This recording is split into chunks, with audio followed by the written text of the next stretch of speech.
Okay, what happened? Oh, there we go. Honestly, I do not know what happened. Apparently, I was lagging, and then it was like doing these little pausings. I fly out, and all of a sudden it just freezes my whole system. Who knows what happened? Uh, yeah.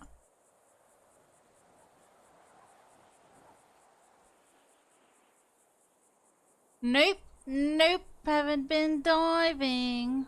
Said I was gonna take a break here for a few, and that is what I'm going to do.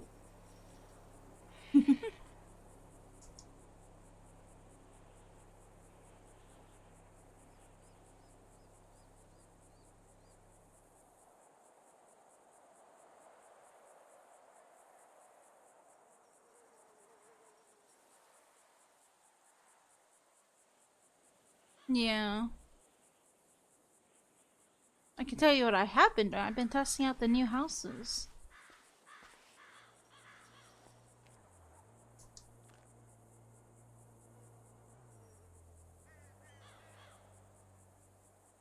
But I've been doing car parts because I'm trying to help out someone that needs it.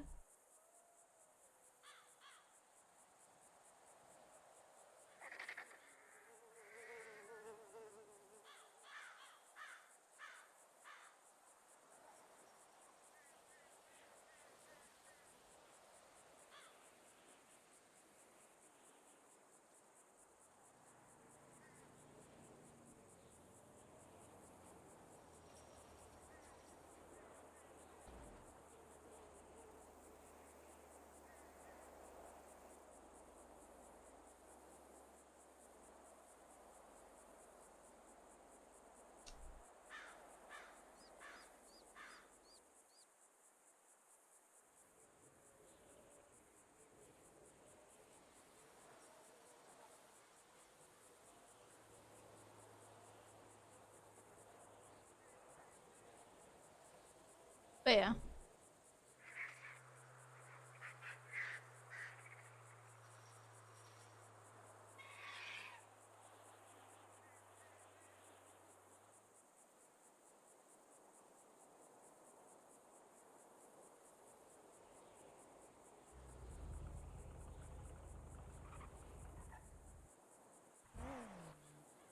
I'm trying to think about what happened.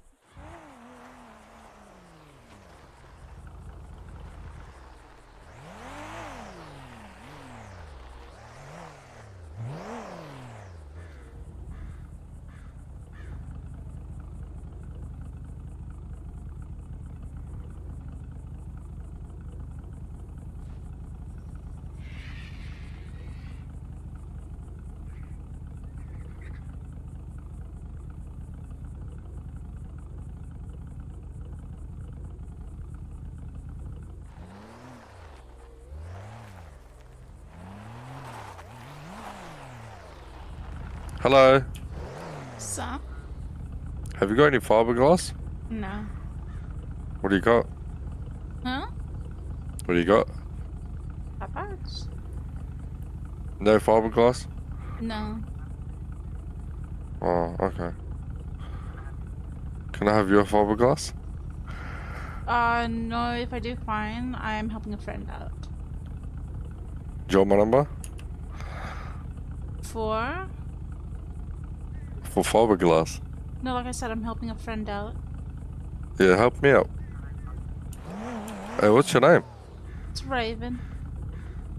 Raven Justice? What? No, Raven. Raven the Clover. Just oh, because Jack says hello. Who? Jack. Jack. Jack Teller. From Pink Cage. Did you forget? Pink Cage. Yeah, you were there yesterday. No, it's not me.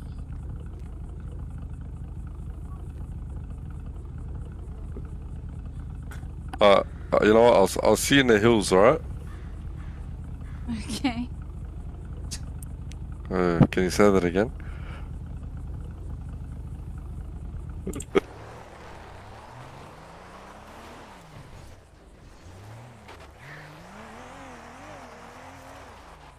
I don't know what that was about, but yeah.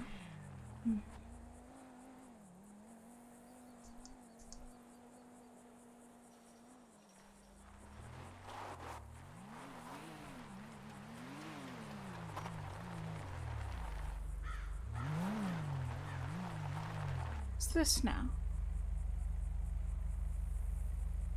Did you need something? Hey, how are you? I'm good. Do you know where to get fiberglass from? Do you have any, by any chance? No. Looking for fiberglass. I don't know. The stream just froze out of nowhere, and then I had to restart the whole thing, and then my computer Thank you. like totally updated. And then yeah, I had to wait for that. Now something's messed up with my cam. I don't know what it is. Oh man.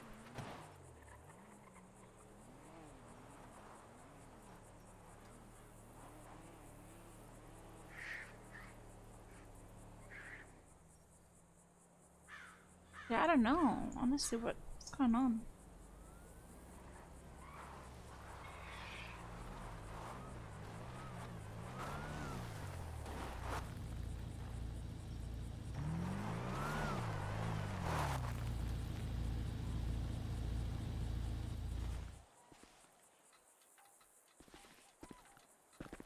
What's up, Bobby? Hello. Oh, you're back. Did you get taken for a bang? No, my brain just blanked out. Oh, snap. Yeah, I thought you got taken for a bang. Who would do a bang Like- this time? I don't know. People do. Bro. I think there's enough around for them to do it, maybe. I'm not sure. Makes me think of doing Just because maybe like an hour ago or half hour ago, like a cop stopped me, and then there was like, it counted like 4, I think, maybe 5. But that was like 45 minutes ago. He's like, you don't have a door, you have an unroadworthy vehicle. He tried to tell me that it's illegal to salvage metal and parts. Who said? Oh, some cop. Okay. When I was doing it, yeah, he was harassing me. I haven't got any more yet. Nah, you're good. I'm just chilling, bro.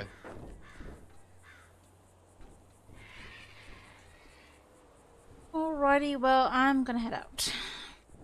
Get some cloth. I'll pay you 50k today. No, I'm helping a friend out. Oh, that's a silly idea. Are they gonna help you out when they get their wide body and sell it off for multiple millions? Nope.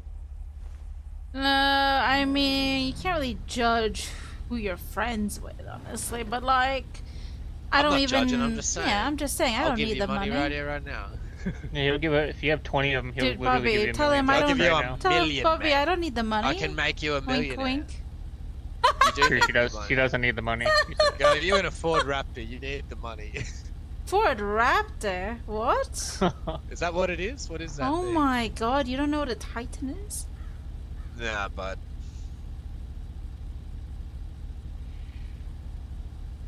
I don't know what a Titan is. It's like from Greek mythology. I know what a fucking Jeep is, lad. Alright, well, like I said, making me a millionaire? Like, are you gonna make me a billionaire? That's the question. Maybe a trillionaire. Good. No. If we make enough wide bodies between us, we could become billionaires. Nah, it's fine. I got most of the white bodies plus 30 million assets, so it's all good. Helping out a That's friend. cap. And probably, I don't know how much my cars are. 70 plus That's yanked cap. plated, but that's all good. Anyways, Buffy, Cap. I'm gonna go. She actually is. Alright, see you.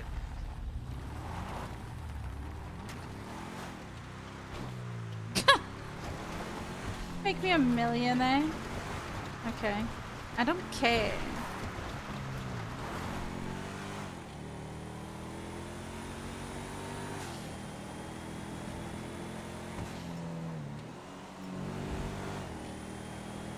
People just keep bothering me for, you know, cybercloth.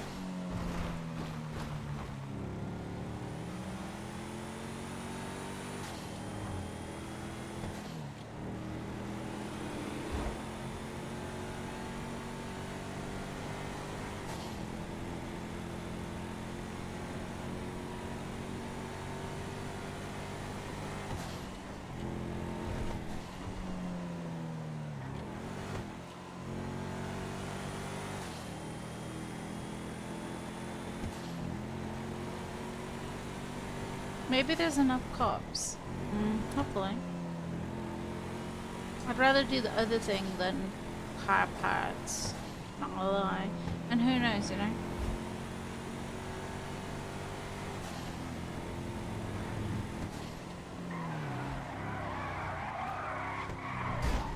Sure.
Seminole. Oh, wait.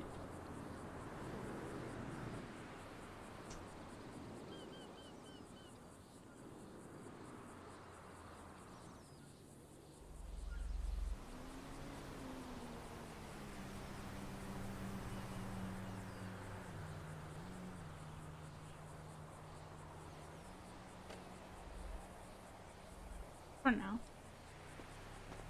Oh shoot, I destroy these.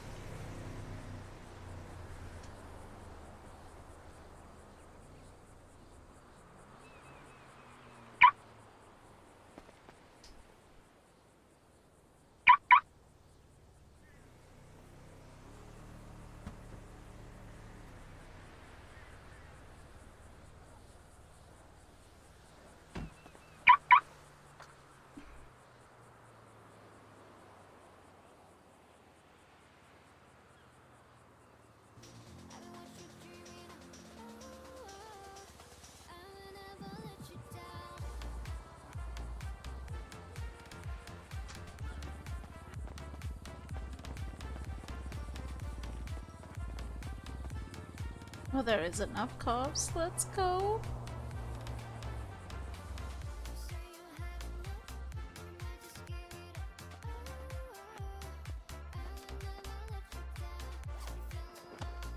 I want to know how to open the stupid safe though.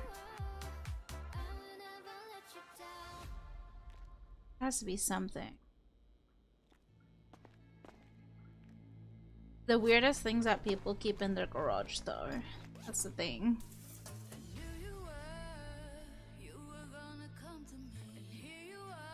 Oh, I don't need that. I just can't drop it.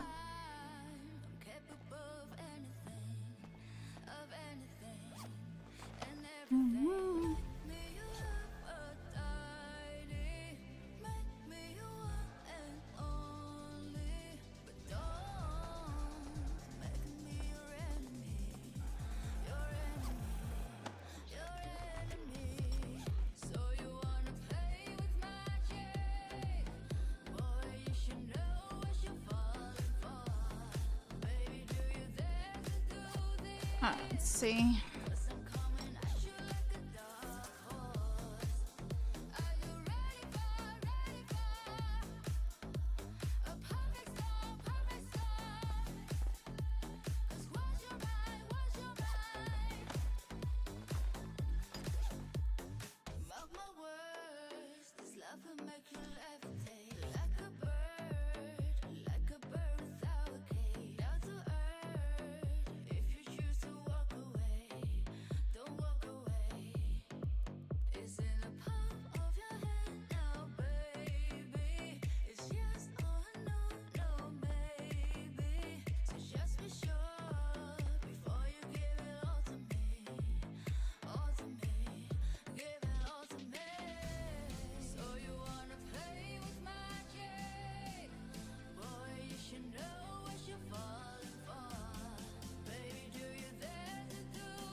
Everyone dreams about finding their true love. This Wilt is so thou love creepy. her, comfort her, honor and keep her in sickness and in health, and forsaking all others, keep thee only unto her, so long as ye both shall live? But it seems to become more and more rare in the modern age. Get away from me! It was a mistake. I made a mistake, okay? Some might even say love is dead. A mistake? What were you trying to put it in? Her purse? As seen on the popular show Euphoria, Think of it, he put me through hell and now he's with my best friend? Like, what the f***? When is it gonna end? this type of betrayal is common in the real world. A bride-to-be faced her worst nightmare when she discovered her husband hurt her in the most evil way. Her revenge gave her the last laugh. One girlfriend took things to the next level when she discovered her partner was flirting with someone out of town. She did something many of us are too scared to do. A single lady got caught in an unexpected love triangle, and the man tried to justify his behavior. His partner was quick to make things right, but the worst of all, when you go under the knife for someone and they still betray you. One lady was left traumatized by this experience. Are some people taking things too far? Let's take a look at some shocking cheating scandals.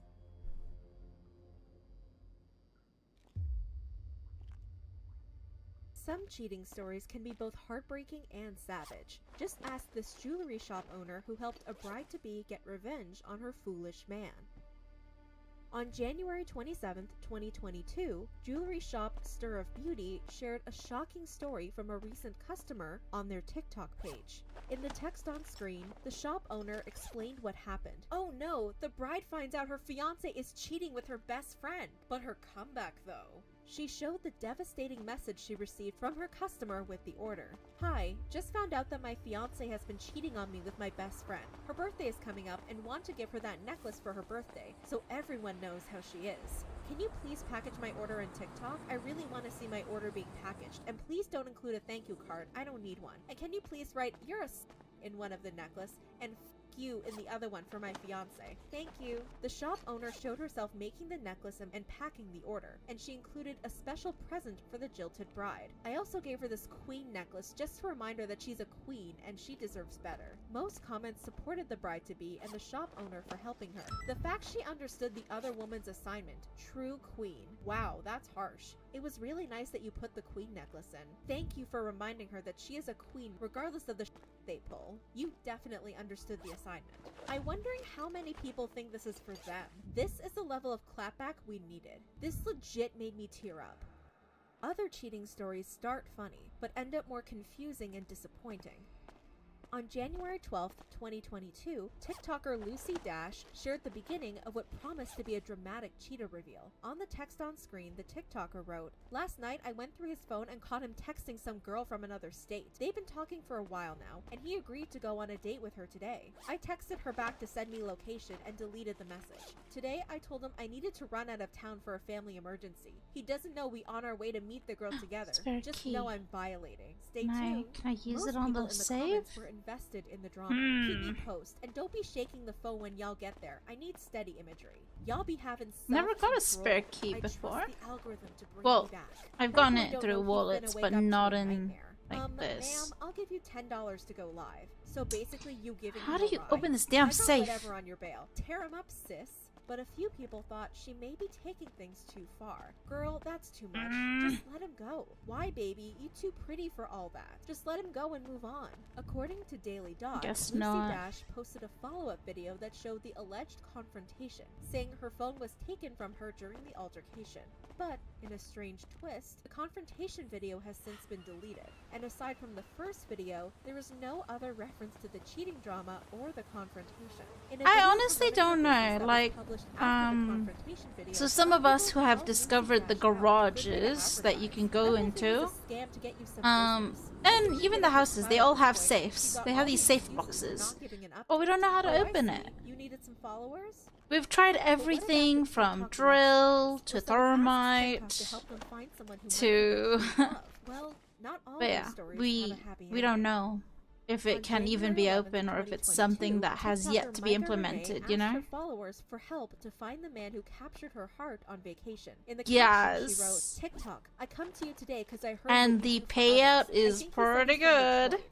The video, which was tagged with the viral "Help Me Find Him" tag, had some text on screen with some additional clues. TikTok, help me find this man I met in Miami. He walked right in the ocean to introduce himself to me.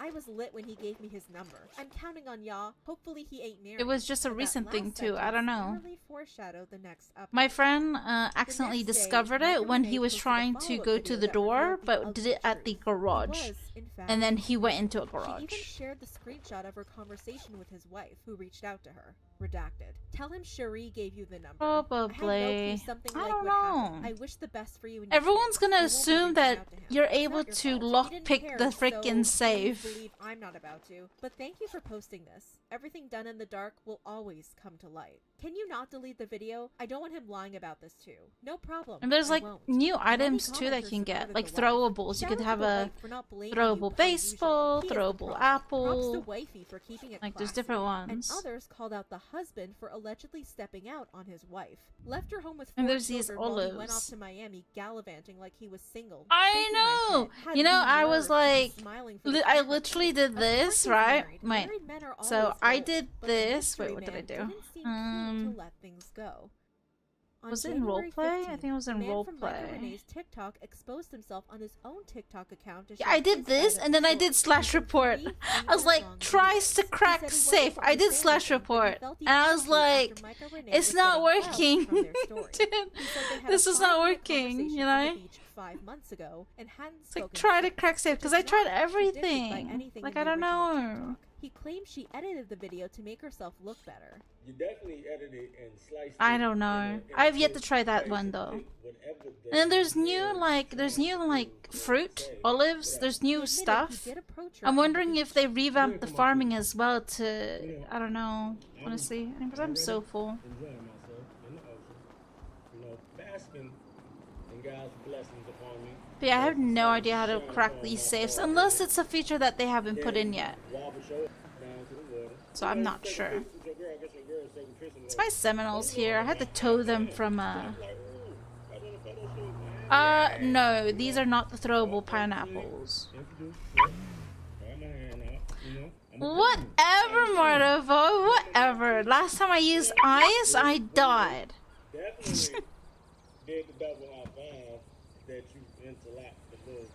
He said it would have been more clear if he was trying to flirt with her. Dude. Having fun. Where do you even get dry He said the ice? conversation was very casual and did not imply he wanted to sleep with her. That's why. Well, these pineapples are not the throwable ones. You literally can find them in the, you can find them doing farming. But the olives, these are new. So I'm not He sure. also claimed he never gave her his number. Talking about you lost my number. I never gave you my number. There's a reason why that 5-minute convo only stayed a 5-minute convo contract between both of us. It stayed there. He said he didn't understand why she wanted to reconnect. It's weird that you Can I go through this? Oh, I can. gave you everything you need to know. Certain man that so since that moment, 5 months ago, as weird as hell and very lame. He said he didn't think he was handsome or charming enough to leave that kind of impression on someone, especially considering there were other handsome men in Miami. Comments were turned off on his entire account. So, while it's impossible to know what people thought, the fact that comments were turned off implies the response wasn't very good. On January 18th, the New York Post published an article about the situation that included an interview with Micah Renee. She said the situation surprised her. I was shocked to find out he had a wife. And Yeah, never apparently expected my people have been video would going go into the viral. I garage just versus thought if going he in the was down, house we'd anymore. reconnect and maybe exchange Because numbers. I think the She payout also is a said lot she better was in the appalled by garage. his And response. it's like I a hope very that short married men stop walk approaching as well single around the women in general. garage. And single women, Rather please than be going mindful of up your the stairs in the interactions on house, Twitter. yada I yada never yada. expected my fun, light-hearted video would go viral. On January 21st, she posted her first response to the Mystery Man's videos. She didn't say anything, but she showed herself rolling her eyes over a photo of the two of them with the man pixelated out. On January 24th, she posted a second response that was more focused on the Mystery Man body-shaming her in his response. She said the wobble comment was classless and a poor defense for his behavior. Thankfully for her, their story seems to end there. Sometimes you invest everything you have into someone you think is the one, only to lose it all in the blink of an eye. In August 2020, TikToker Kalini began sharing her dramatic relationship story in a series of skit-style storytime videos. She used the text on screen to share the twists and turns in the story. Hi, I'm Colleen. Nice to meet you. So, tell me about yourself. I've been diagnosed with chronic kidney disease since I was 17 and been on dialysis because my kidney function is less than 5%. When there's a throwable apple. What? Decided to get tested to see if we're a match because I didn't want to watch him die. Got the phone call that changed our lives forever. We are a match. Fast forward to the surgery date. Anesthesiologist, putting the IV in now. Count to 10. I was so nervous. Fast forward to 7 months after the surgery. Boyfriend, hey babe, I'm going to a bachelor party with my church group in Vegas for the weekend. Alright baby, have fun. I love you. He was a hardcore Christian, so didn't worry at all. I was studying for finals until knock knock But knock. I What are really, you doing really here? want to I'm know so sorry, how babe, to but cheated on you in Vegas. Please forgive me. how to Are crack you the kidding me? safe. How could you do this to me? A lot of arguments later, I eventually forgave him and gave him a second chance. 3 months later, him. If we are meant for each other, God will bring us back together in the end. Hangs up on me. He blocked me on every social media and stopped answering my calls, texts for months. The story didn't get much traction until one of her TikToks about the situation went viral. Many people supported her. Oh girl, that was the wife level action at the girlfriend package. He may be inside every other girl, but you're the only girl inside of him. Girl sleep with everyone he loves. His dad, mom, sister, Grammy. Don't worry girl, he literally cannot live without you. And he has to deal with that for the rest of his life. The audacity. Only my mom and children will get an organ. Others were wondering if she could get her organ back. Take it back, he don't deserve it. Know a guy who can get it back. We need a refund policy. Time to get it back, beautiful. What's the refund policy on kidneys? I would have got it back in blood. In response to the TikTok going viral, Oh, what? replied, I appreciate the love from Ma'am, Yeah. Yeah. I caught you. Like how though? It notified us as soon as you came in the door. No, I didn't get any. Oh well. Yep. It's It says here was a garage sale, by the way, so I came by. well, apparently you broke into the garage. Oh, they said it was a garage sale outside. All right, let's go outside and make sure, you know, Yeah, no nothing's, worries. yeah. The fuck? All right. So, ma'am, you said there was a garage sale here, right? Yeah, that it was on like a newspaper that there was a garage sale in this area. So our dispatch reports that there is a garage robbery Well, that's a in progress. scam. The owner must have called that in and literally tricking people into thinking it's a garage sale. Ma'am, would you mind if I had this nice officer search you? I mean, do I have a choice? I mean, that's why I'm asking you to be respectful. Alright, well, if he finds anything on my person, it's because I was looking through the stuff on what I wanted to buy at the garage sale.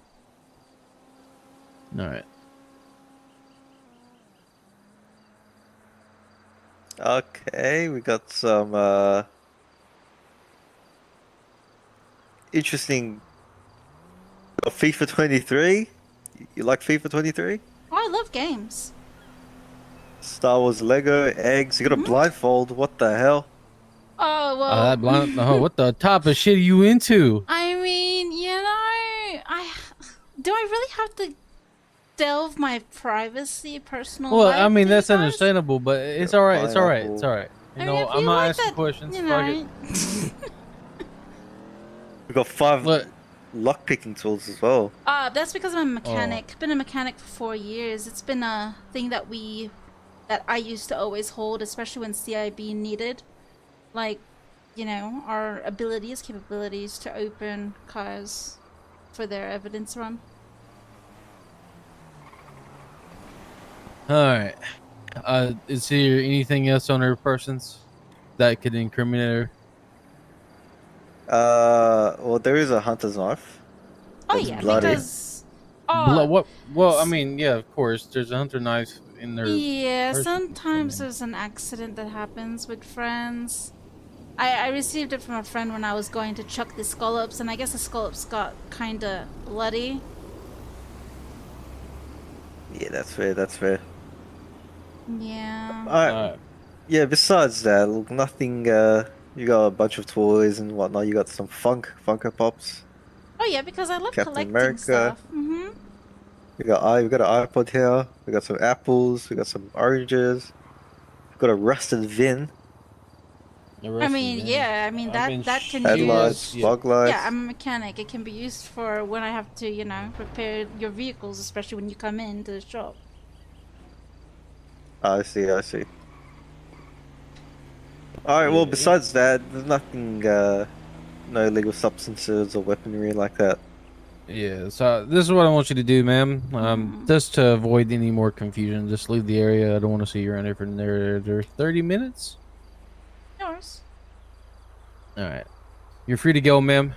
Can I, like, have a report about the owner of this house, like, putting scammable newspaper ads and incriminating people? Oh, look, we're going to take care of that. Don't worry. Okay. He's homicide. Ooh. All right, ma'am. Yeah, you're free to go. Alrighty. Yeah. I live down the street, actually. Does that count this area as well? Yeah, we just don't want you at this area. That's all. Okay. Yeah, no worries. All right. See you, ma'am. Thanks, Have a good day. officers. Sorry for the inconvenience. You're good. Where's your car?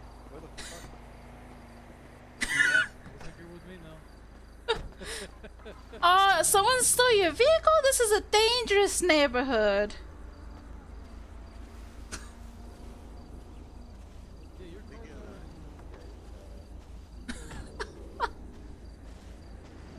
God dang it. Okay, there was no dog in that garage, by the way. No way. How the hell? I wonder what I did to trigger the alarm. Yo, I got away with that one, though. But I did notice that there's no more locals in the houses for some reason.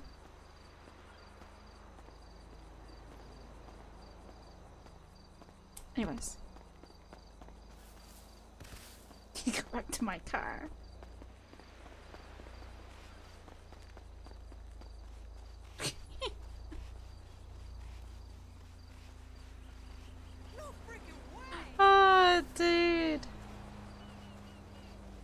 Did they change how alarms go off? Because I know that you can still get dogs in the garages, but I didn't think I triggered anything. Oh.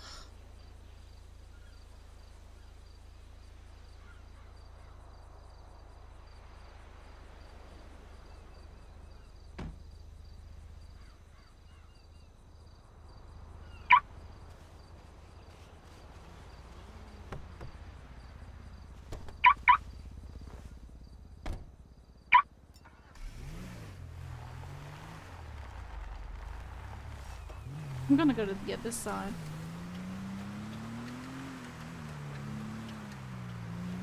I know. Well, I did manage to talk my way out, so... I mean, does that count as getting good?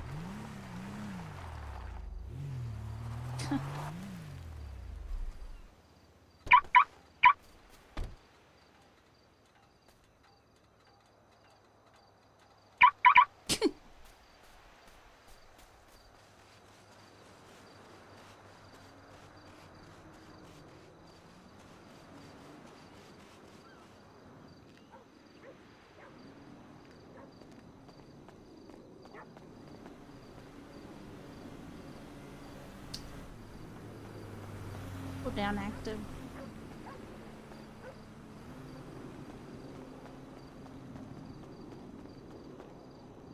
I could go to the other side instead.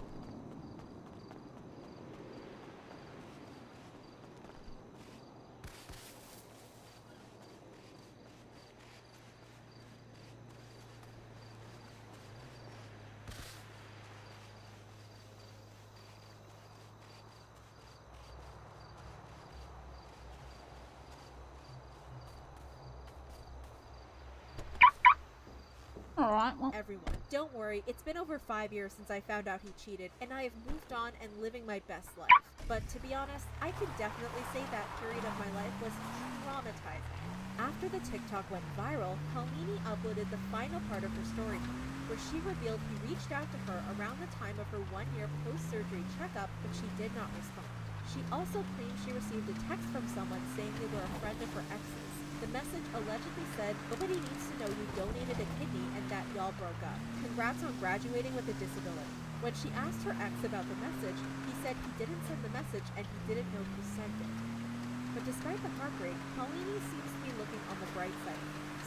In the caption and replies of this TikTok about the situation, she said, "No regrets though.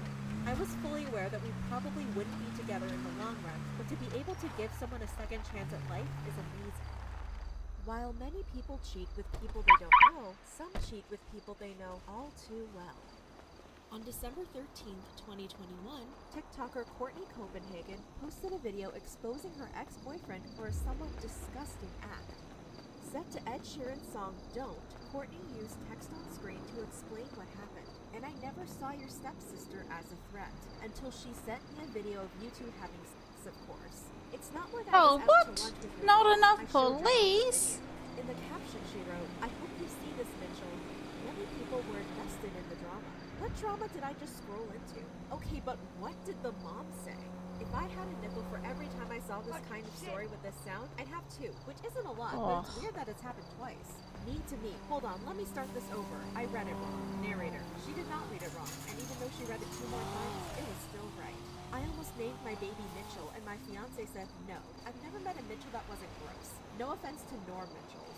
Later that day, once the TikTok blew up, Courtney made a storytime TikTok to explain what happened. I'm gonna go back to She Car said Pirates, I Mitchell was the guy guess. she was talking to during her first semester of college. She was at lunch with his mom when out of the blue, his stepsister Ashley sent her a video. Courtney opened the video and was shocked to see Mitchell and Ashley getting intimate. She showed Mitchell's mom the video, leaving his mom so shocked she left the restaurant. Mitchell blocked Courtney, and Ashley called her an awful person. Courtney also revealed the mom didn't speak to either of them anymore. In an interview with the New York Post, Courtney further explained, "My ex's stepsister sent me a Snapchat video of the two of them, both completely naked, and she was on top of him." She said Mitchell and Ashley had been siblings by marriage for over 8 years. In the comments, Courtney gave some more information. Mitchell and Ashley both deleted their socials except for Ashley's TikTok. So if you go on my Instagram, I'm not following them and vice versa. The Ashleys and Mitchells I'm following are my friends, so please don't do it. Oh yeah, I've Most got the people were Titans living in. for this update. You didn't dodge a bullet, you dodged a literal nuclear bomb. Stepsister, send the video. You, show the mom. Stepsister, shocked Pikachu face. I bet his mom still thinks about you. Sis acted like you secretly took a video of them. I don't get her being mad at you, like, she sent the video. What did you think was gonna happen? Well, if it isn't the consequence of my own actions. Dinners must have been awkward after that, but things were taken to the next level on New Year's Day. Courtney posted a TikTok showing a screenshot from a text sent to her from Ashley. The message read, "This is Ashley. What the actual is wrong with you? You made a TikTok about my brother and I, and you used his name? Our friends and family members saw it, and now we're getting shit on for it. You're a piece of shit. Like, how f***ed up can you be? Karma is going to be a real Wait, what? The pinned comment is from someone named Ashley. While it's not entirely Oh, this clear one. this is the Ashley from the story time, the pin seems to imply they're the same person. Ashley wrote, "I'm sorry, but you're just adding fuel to the fire. You could have crossed out the name and not used his real name. Like, that's an invasion of privacy." In a later TikTok, Courtney said Mitchell and Ashley had sent their friends to ask Courtney to stop posting about them. Thankfully for Courtney, that seems to be the end of Mitchell and Ashley's wrath for now. Finding true love isn't easy, but matters get worse when someone isn't mature enough to end things, so they go and break your heart. Infidelity is so painful. It makes you feel like you're not good enough in every way possible. It's a dangerous feeling that can change how you approach life at that moment in time. Respect is something we deserve in a relationship, but not everyone can follow through. Yeah, Love there's can be some. beautiful, but it can also be cruel.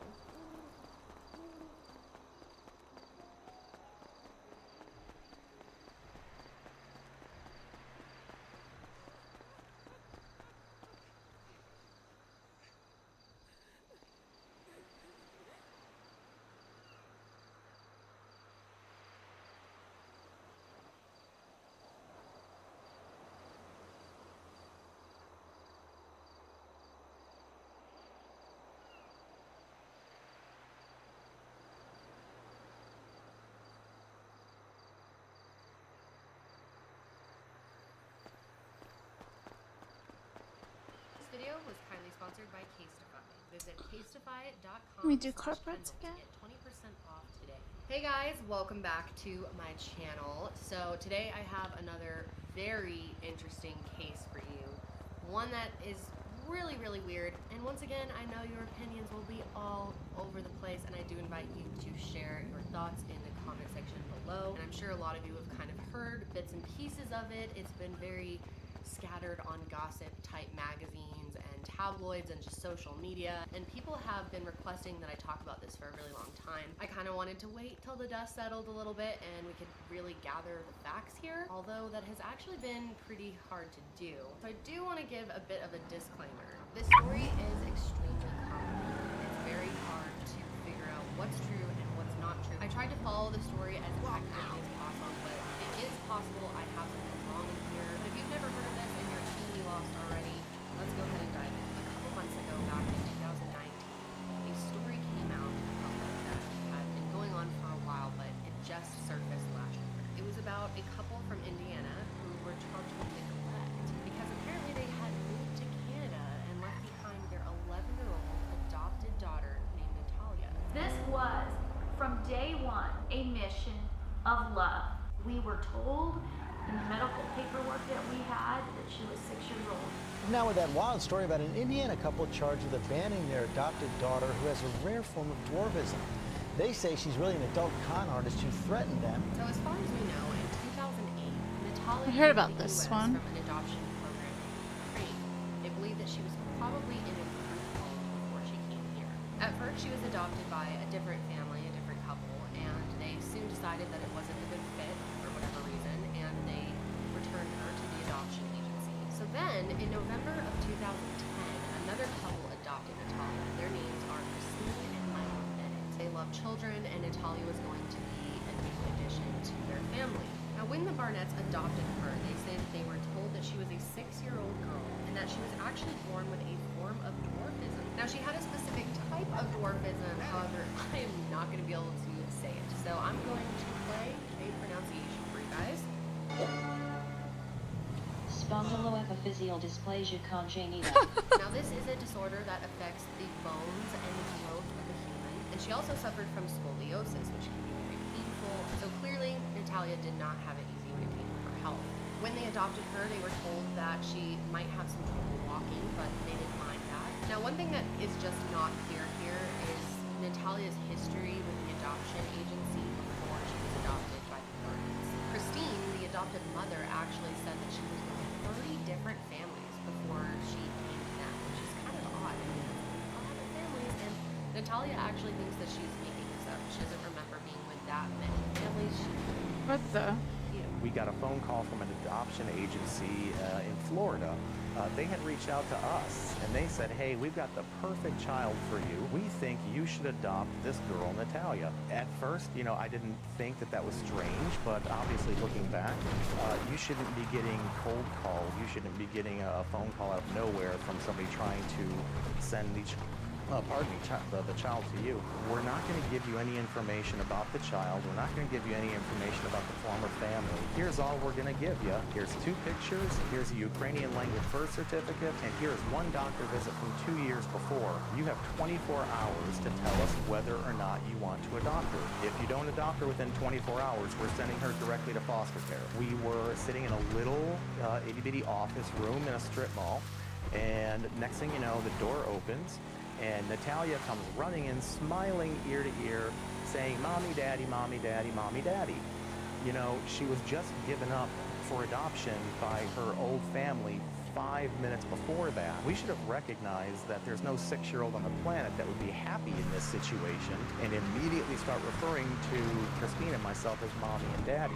We only were in the room with her for 5 minutes to meet her, and after those 5 minutes, the adoption agency pulled Christine and I out of the room. We went and signed paperwork, and the next thing you know, Natalia was ours. So Natalia claims that when she was adopted by the Barnetts, everything was fine at first. She actually felt love with this family. Eventually, she said she felt safe and comfortable and happy and was enjoying herself. However, Christine says that they started having issues with her literally right off the bat.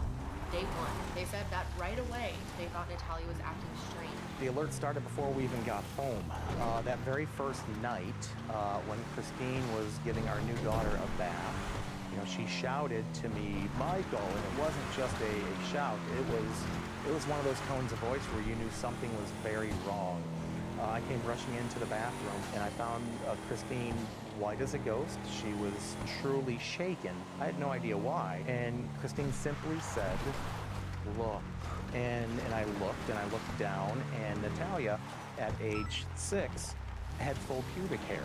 They immediately thought she was actually older than she was saying she was. One of the first red flags that they say they saw was that they went to the beach with their family, and the boys ran to the ocean, just ran right in, and Natalia wanted to be carried to the water. And Michael and Christine were really tired and just needed a second to collect themselves before carrying her down, but she got impatient and actually ran towards the water herself. Now, they were kind of shook after this because they were like, I thought you couldn't walk and now you're running towards the beach. And they thought this was really strange. They also noticed that Natalia didn't really care for playing with toys. When it came to playing with other children, she preferred older children, even teenagers. They also thought her vocabulary was pretty well developed and sophisticated for her age. They also claimed that she couldn't speak or understand even her native language from Ukraine. They had a Ukrainian friend actually speak in their native language, and she didn't understand it at all. And they thought at this point, maybe she didn't even come from Ukraine.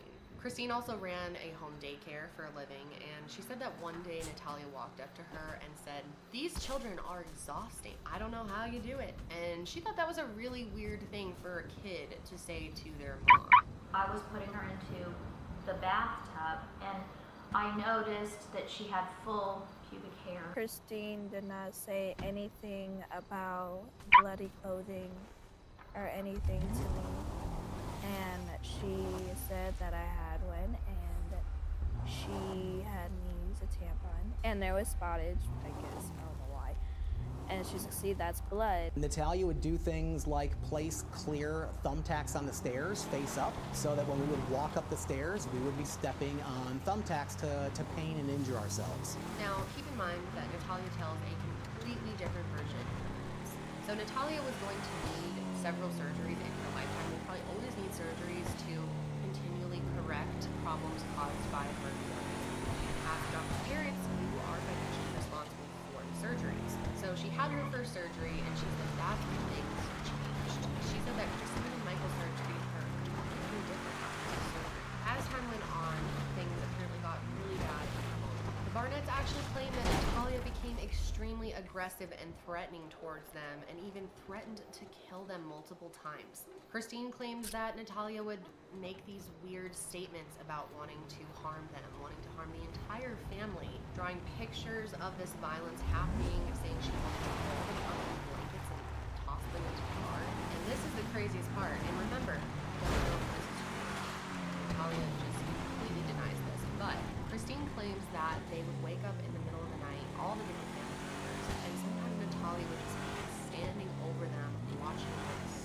If I ever went in the room, it was to wake them up because I was either scared of a nightmare or something like that. But I never went in their room. She also claims that she hid knives all over the house. She was hiding knives in our couches. She was talking about she was going to kill family members. She's standing in the middle of the room and she would say, "I'm waiting for the right time," which Natalia denies as well. She said that I hid knives on top of the fridge. How did you get something on top of the refrigerator? I can't even reach it, not even with a chair, I couldn't reach it. And then Christine and Michael also claimed that Natalia tried to poison Christine with lemon pledge. She put chemicals in the coffee. Did that happen? So we had missed a spot. So what I did was I screwed the chair over so I could get up there, and I scooted her coffee back. She came out and was like, "What are you doing?" And then she claimed that I tried to spray it in her coffee. You could look in her coffee. There was nothing. These are my car parts. Get out of here. Asked her what you're doing. Oh, my car parts. Natalia said, "Why are you jumping everywhere?" They said things were getting so out of hand with her What do you mean? that she was just You're like jumping everywhere. I think you have a spider. Wiping bodily fluids, they said, on mirrors in the house, and she would also sometimes jump out of the car while it was moving. And then the biggest claim of all is Christine says that one time Natalia tried to push her into an electric fence, which is interesting because Natalia is only 2 feet tall. The DePauls say that's not even physically possible. If me and my wife tried to push an average height person into an electric fence, I don't think it would really go that well. You imagine somebody struggling to walk and then pushing an average height woman. Yeah, this one I got, literally they are all right here. This last mission. Yeah, I got majority here too. Filed a motion with the Marion County Superior Court regarding Natalia's age. They requested that her age actually be formally changed. And the judge actually followed through with this and ordered that her birth year be changed from 2003 to 1989 on her birth certificate, which put her at age 22 instead of 9. Now, to this day, no one knows how old Natalia actually is. Currently, she claims she's 16, maybe 17. I'm not sure when she claims her actual birth date is, but I think Natalia really doesn't know how old she is because, you know, she's from a group home. It's possible that they don't even know her birthday. Oftentimes in group homes, they celebrate all their birthdays at once, and, you know, there's plenty of reasons why someone may not know their birthday if they came from a sketchy situation and they were adopted. So that's been the big debate here is how old is Natalia? So eventually the Barnetts decided to take Natalia to a doctor for a psych evaluation and have her working with some therapists as well. And they claim that she openly talked about how she wanted to kill Christine and the kids with the therapist and the doctor. Apparently Natalia gave the doctor an exact plan of how she would do it and exactly what she would do with their bodies. And they also claimed that she told the therapist that she was lying about her age. Now, Christine has given the court an actual copy of this note from this doctor. We don't have any real information about this and cannot confirm that it's real. But apparently in this note, it talks about how she was actually diagnosed as a psychopath and a sociopath. It says that her birth certificate is clearly a fake, and basically that she's way older than she's claiming to be. The doctor wrote that Natalia was well over the age of 18, and this was back in 2011 that this was written apparently. And they said they were able to come to this conclusion by doing an exam on Natalia's teeth, looking at her sexual development, and by using a bone density exam. They claim that she had a normal menstrual cycle as well. So all of this is in this doctor's note that we have not been able to see. So with all this info, Christine and Michael were able to get the court to agree to change her age to 22. Now Michael actually said that one of the benefits of hospital because if she wasn't a minor, she wouldn't be able to draw. So there have been several different attempts by media outlets to get that letter from the doctor who reached out to the doctor, but their office says that they refuse to have any involvement with this investigation. Now, side note, it was also around this time that police first started asking questions to try to figure out whether immigration fraud actually took place in Barnett involved with the charge. They thought something sketchy was going on with the adoption. The Westfield City Police referred the case to the FBI and ICE because they suspected that there was false news reported prior to her being married. It was then in 2013 that Barnett made the decision to leave Natalia here while they moved to Canada. Their oldest son, 12-year-old Jacob Barnett, was actually given a ton of media attention because he was somewhat of a child genius, and they were really proud of him. Our standout student is a true academic scholar. I really like numbers and like calculus. They've always intrigued me. This is the Barnett kitchen. As you can see, I'm watching Ellen here while I do daycare, and we've got Jake eating a sandwich. So, I was going through one of Einstein's equations, you know, the one that says mass equals rest mass divided by square root of minus v squared by 6. Eventually, I did manage to get out of that F equals mdVt, which is the definition of force, but the thing that kind of concerned me was how come it can accelerate? I mean, light travels at constant speed, but as in it doesn't accelerate forward or backward, but it does accelerate exactly sideways in certain cases. He was super good at physics, and he was featured in a segment on 60 Minutes, and even gave a TED Talk. And then in 2013, Jacob was accepted to the Meter Institute for Medical Because of this, the Barnetts decided they're going to move to Canada with him, but they decided to leave Natalia back home. Now, this is where all the controversy has come in, why the Barnetts are now here. According to them, they left Natalia completely set up and ready to go. They set her up in her own apartment, and they agreed to pay her rent. They also set her up with a social security number and carried other welfare programs so she was well taken care of. She got food stamps. And apparently at her first apartment, Natalia actually caused some problems and was evicted. But from afar, they paid for that and paid for her to get to a new place. Christine claimed that she was communicating daily with Natalia. She said she even came up with a plan for Natalia to enroll in college to study cosmetology. The Barnetts told her that they would pay for her rent for one more year, which is what they did with all their other kids, and then she, had to figure it out on her own. Now, this is maybe okay if she was 22, but if she's a minor, this is very illegal. When you adopt a child, that child becomes your child completely. You can't just dump them off somewhere. It's like, okay, let's say she is 22 or older. The Barnetts claim she's a lot older than that. She still has dwarfism. She still needs probably a caretaker or help. She can't reach a lot of the things. It's not like the place was completely set up to fit her needs and her handicap, and they have taken legal responsibility for her, and I feel like there's other ways to deal with the issues that they're having than to just leave her off in the apartment and kind of hang off. Eventually the family stopped talking to Natalia randomly. Eventually Christine claimed that she got a letter in the mail saying that Natalia had changed the beneficiary on her insurance policy to someone else instead of Michael. Eventually Christine claims that she could not get in touch with Natalia anymore. At this point she was really worried that Natalia was fooling some other family into thinking that she was a child.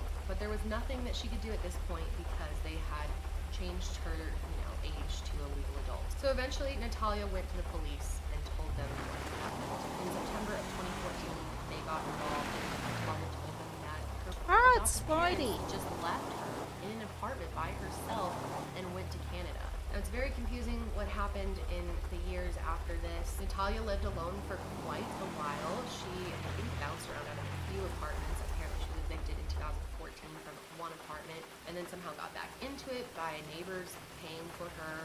And then eventually she moved in 2016 because she wanted to start attending this one school. And it was actually a tuition-free school for high school and young adults or older youth called Excel Center. And eventually Natalia was actually taken in by a Finnish family. Recently this family did an interview for Dr. Phil. Natalia was on Dr. Phil. Barnetts were not on it because they are currently facing court charges, so they can't speak about this. And listen to this interview from her new adoptive mother, you can say. It's not legal, but her guardian. My friend called me and was like, you need to come down here right away. So I go over there she's telling me she's 22. Like, look at her. And I go, are you 22? She said, yeah. But you could tell that it was just like, yeah, because I was told, yeah, okay. And she said, I have my own apartment. And I was like, well, you know, I have a couple kids at home. Come on down. You can play with them, talk with us. And she came to our house, hung out down there, and she never left. So they think that Natalia is like 16, maybe 17 at the time I'm filming this. And in 2016, they actually petitioned to become her new legal guardians. But they weren't able to do this because legally she's not a minor. She's an adult. She's, this sister was 22, so they had to try to change her age to prove that she was a minor. But in order to do this, they need her birth records, which possible. Adoption paperwork is considered confidential, so this stuff was not ever released to them. So the petition to become her legal guardian was actually dropped. But despite this, they say they see each other as family. Natalia claims she loves living with them and they love her back. But her age has totally been up for debate still. There are people out there, there's tons of people out there that think she is like 30, that she's this really smart psychopath scam artist.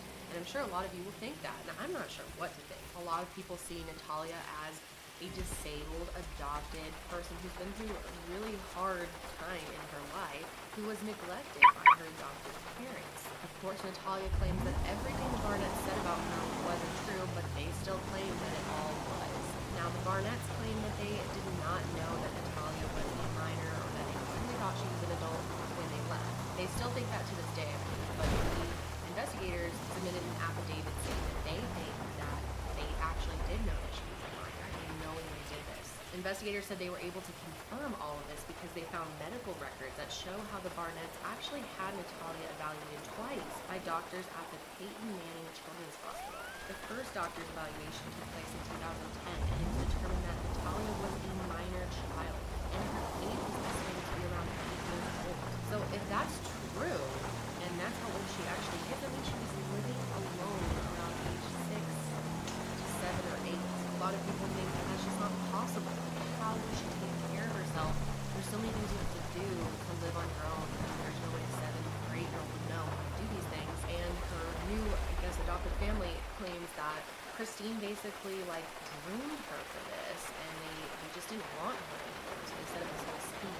Apparently, only months before the Barnetts went to Canada in 2013, there was a second evaluation done on Natalia. This time she underwent a skeletal survey, and those results clearly stated that she was still a minor child. So it was September of 2019 that this story really started blowing up because warrants were issued. They were charged with 2 counts of felony neglect of a dependent.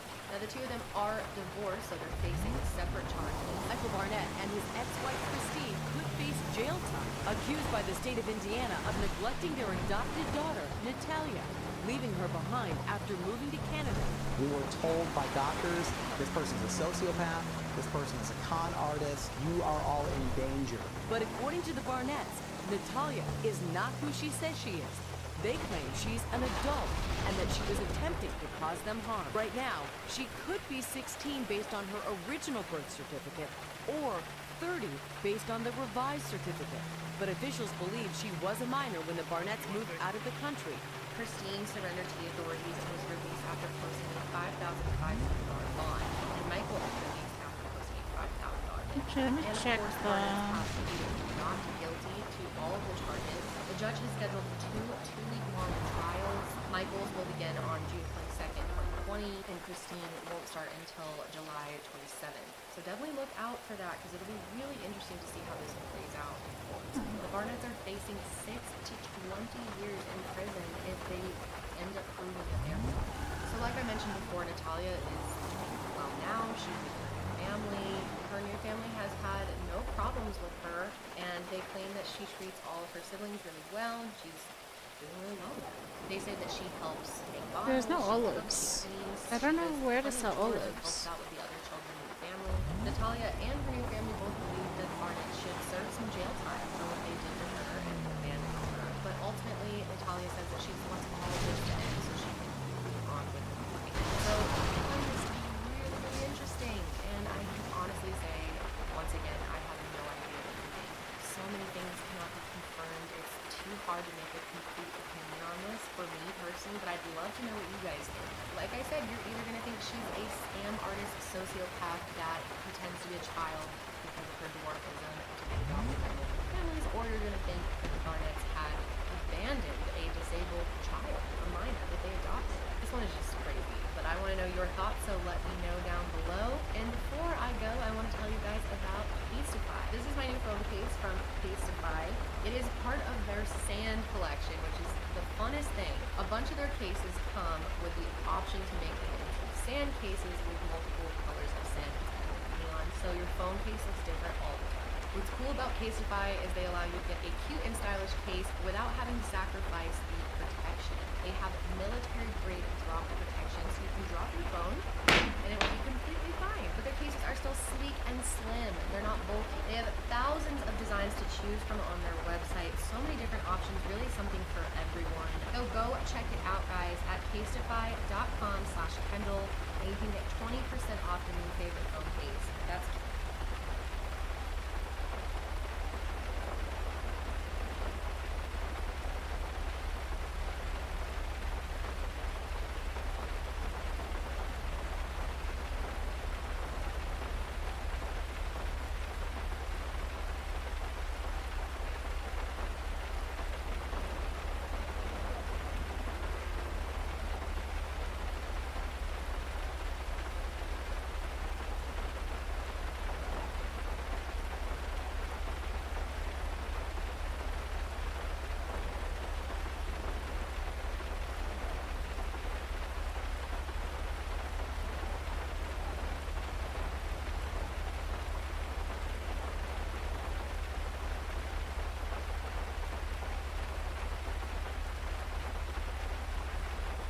I don't think that I would last in jail.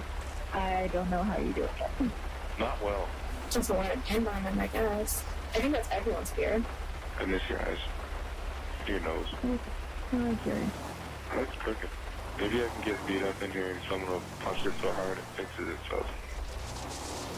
Sheriff's office, anybody inside? Now it's president's making themselves known. I love you and I miss you. Stop. I love you. Thursday, July 1st, 2021 wasn't unlike any other in the Halderson household in Windsor, Wisconsin. Living inside the home was 50-year-old Bart Halderson, his wife, 53-year-old Krista, and their youngest son, 23-year-old Chandler. Chandler was a hard-working live-in college student with an exciting life and an extremely bright future. He was pursuing an IT degree at Madison Technical College, was a member of a police scuba diving team, a young employee at an insurance company, and had a job waiting for him at Elon Musk's prestigious company, SpaceX, upon graduating. He was, by all accounts, an overachiever, and his parents couldn't have been more proud. Chandler also liked to cook, and on the evening of the 1st, he'd made a pasta with scampi sauce dinner for his parents. Following dinner, he helped them gather and pack up tools and luggage in preparation for their 4th of July getaway. His parents had informed him over dinner that they were going on a weekend trip up to their family's cabin, 3 hours away in the woods of Langlade County. During the day, Chandler had noticed his father take a bank-wrapped stack of cash out of the safe in the basement. He'd also seen that his parents had taken a handful of bottles from the liquor cabinet. He'd noted both of these things as odd, but didn't think too much of it. After helping them get their belongings together, the three enjoyed some television before they all headed to bed. That would be the last time Chandler would see his parents alive. The next morning, Friday, July 2nd, Chandler's parents took off for the cabin before he awoke. Chandler enjoyed a day of peace and quiet until that afternoon, there came a knock at the dorm. It turned out to be a co-worker of Krista's. She hadn't shown up or called out of work that day, which was extremely unusual behavior for her. The colleague had tried contacting her by phone, but to no avail, so he'd come by to make sure she was okay. Chandler told him that his mom and dad had been preparing for a trip up to the family cabin and had left that morning. With everything going on, she'd probably forgotten to call out. Slightly relieved, her coworker left, but kept in touch with Chandler over the weekend to make sure that Krista made it back safe. However, when Krista didn't come to work or call out that Monday or Tuesday, her co-worker had a gut feeling that something was wrong and encouraged Chandler to go to the police.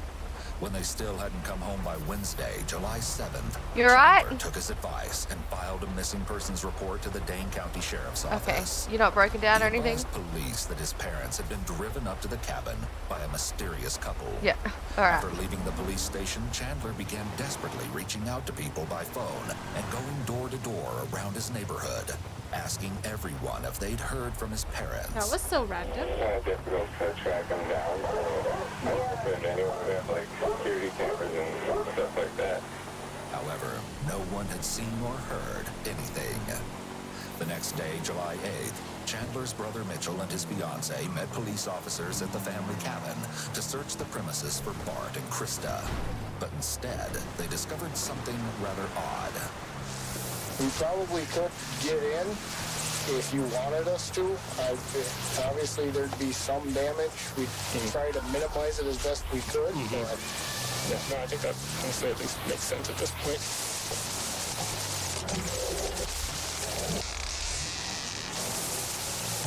Oh my god.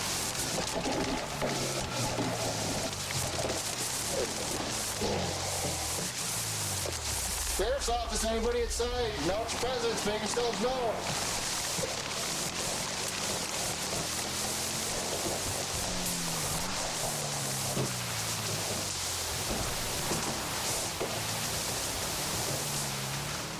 There were no suitcases or possessions inside the cabin.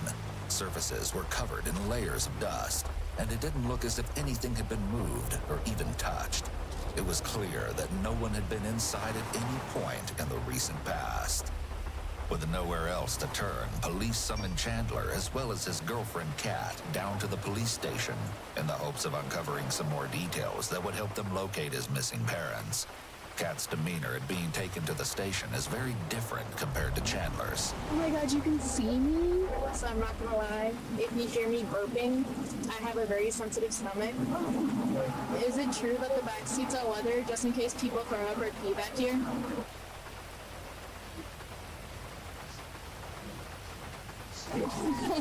Oh, we're good.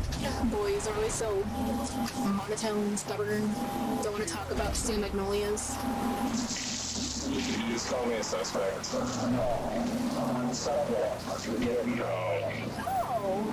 you don't really like Star Wars. The following interrogation footage has been analyzed by a qualified team, including a licensed attorney, a licensed clinical psychologist, a former licensed professional counselor, and a licensed professional counselor. So, Brian Trump, Detective Dane County Sheriff's Office, we spoke yesterday. Yep. So, obviously, we're here. We want to talk a little bit about your parents going missing, right? Krista and Bart. Before we get started, just because you're up here, okay, so I'm just going to read you your constitutional rights. Okay, so it's the Dane County issued card that they give us. So I'll just read them to you right off the card, okay? The detective's decision to read directly from the note card, despite surely having committed the Miranda rights to memory, could be to emphasize to Chandler that being Mirandized is just a formality and nothing he needs to think too hard about. After Chandler has read his Miranda rights, the detectives jump directly into questioning. In missing persons cases especially, it's important that investigators work with a sense of urgency. Each minute that passes makes it less likely that the victims will be found alive. However, not taking the time to develop rapport with someone can lead to their anxiety level remaining high, which would make them more closed off.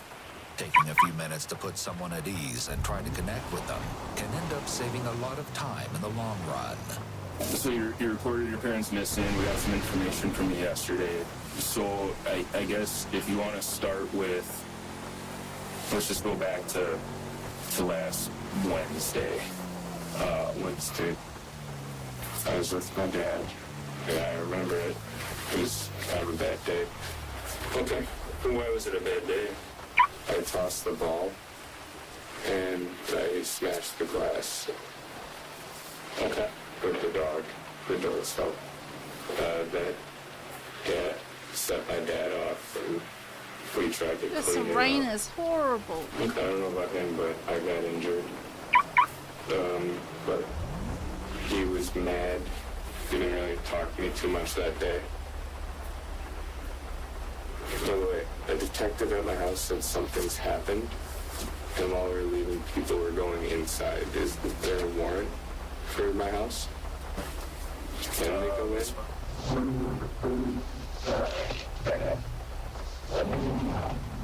Officer? Yeah. What are they up to? What are they up to? My guess is they want to just ask some more follow-up questions and stuff. No, they went into the house. They went to the office there. They just went behind it. Officer Haley just like walked pretty much in to the gate, the gate on the outside.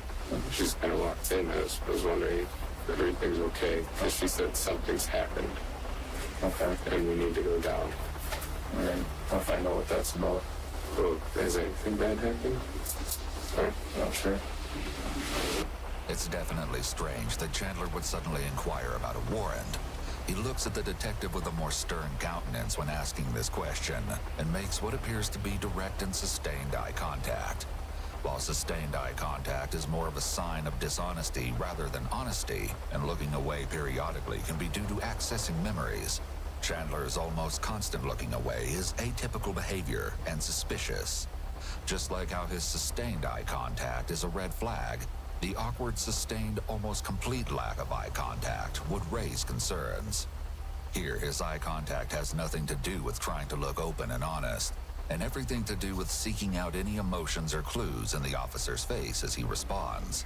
For now, they shift their focus back to getting a timeline for what Chandler did on Thursday, July 1st, the last day he'd seen his parents. It's Thursday morning. I wake up. I kind of just stay in my room on my phone. Help my mom out getting ready in the morning. She left for work at 7:30. His hand covers both sides of his face and he rubs his chin. These are typically self-soothing behaviors, which aren't unusual for a situation like this. Most people in Chandler's position would be anxious. The pressure from the rubbing is comforting, and his hand and arm serve as a subconscious barrier between him and the detective he's talking to. Chandler speaks very slowly, even when describing routine activities like helping his mom with chores before work. He appears to be thinking a lot and often stares blankly at the floor, as if in a daze. This is a common symptom of emotional cutoff, which results when a person is under high stress or has experienced a traumatic event. Emotional cutoff is an adaptive response that allows a person to better cope with intense situations without falling apart or having an emotional breakdown. Since Chandler was frequently with his girlfriend Kat since Friday, detectives are interviewing both so they can uncover any inconsistencies between their stories. If their recounts of the past weekend don't match up, the two are going to have a huge problem. Oh, there's a Pooh Bear? Alright, you can play with it if you want to. Don't twist my arm, alright. Oh, play over there if you wanna. Oh, I can grab it. I want to hit you with the Pooh Bear. Oh, please don't. Thank you. Just hang out for a bit. Oh, thank you. Yeah.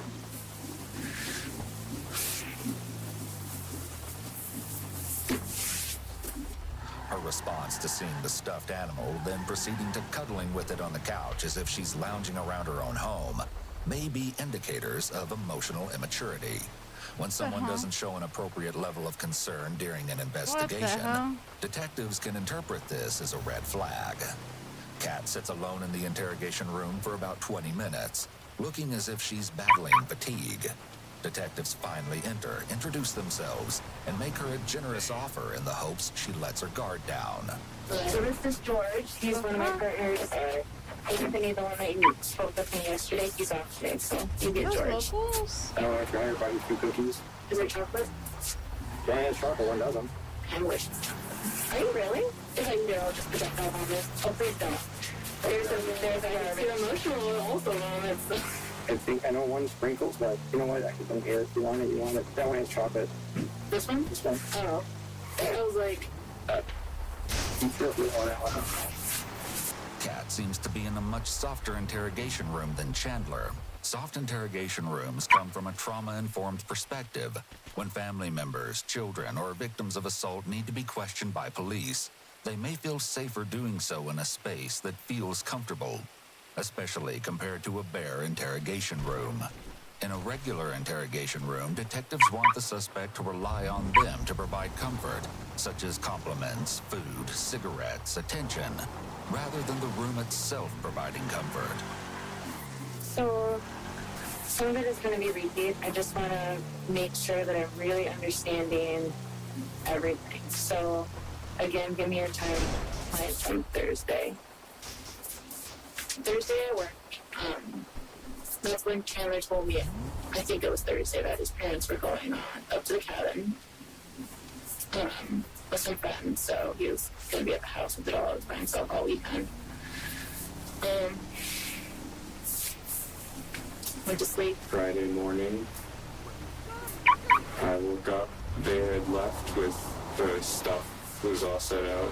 I remembered the cast. Alright, so Friday during the day, I just played video games, kind of.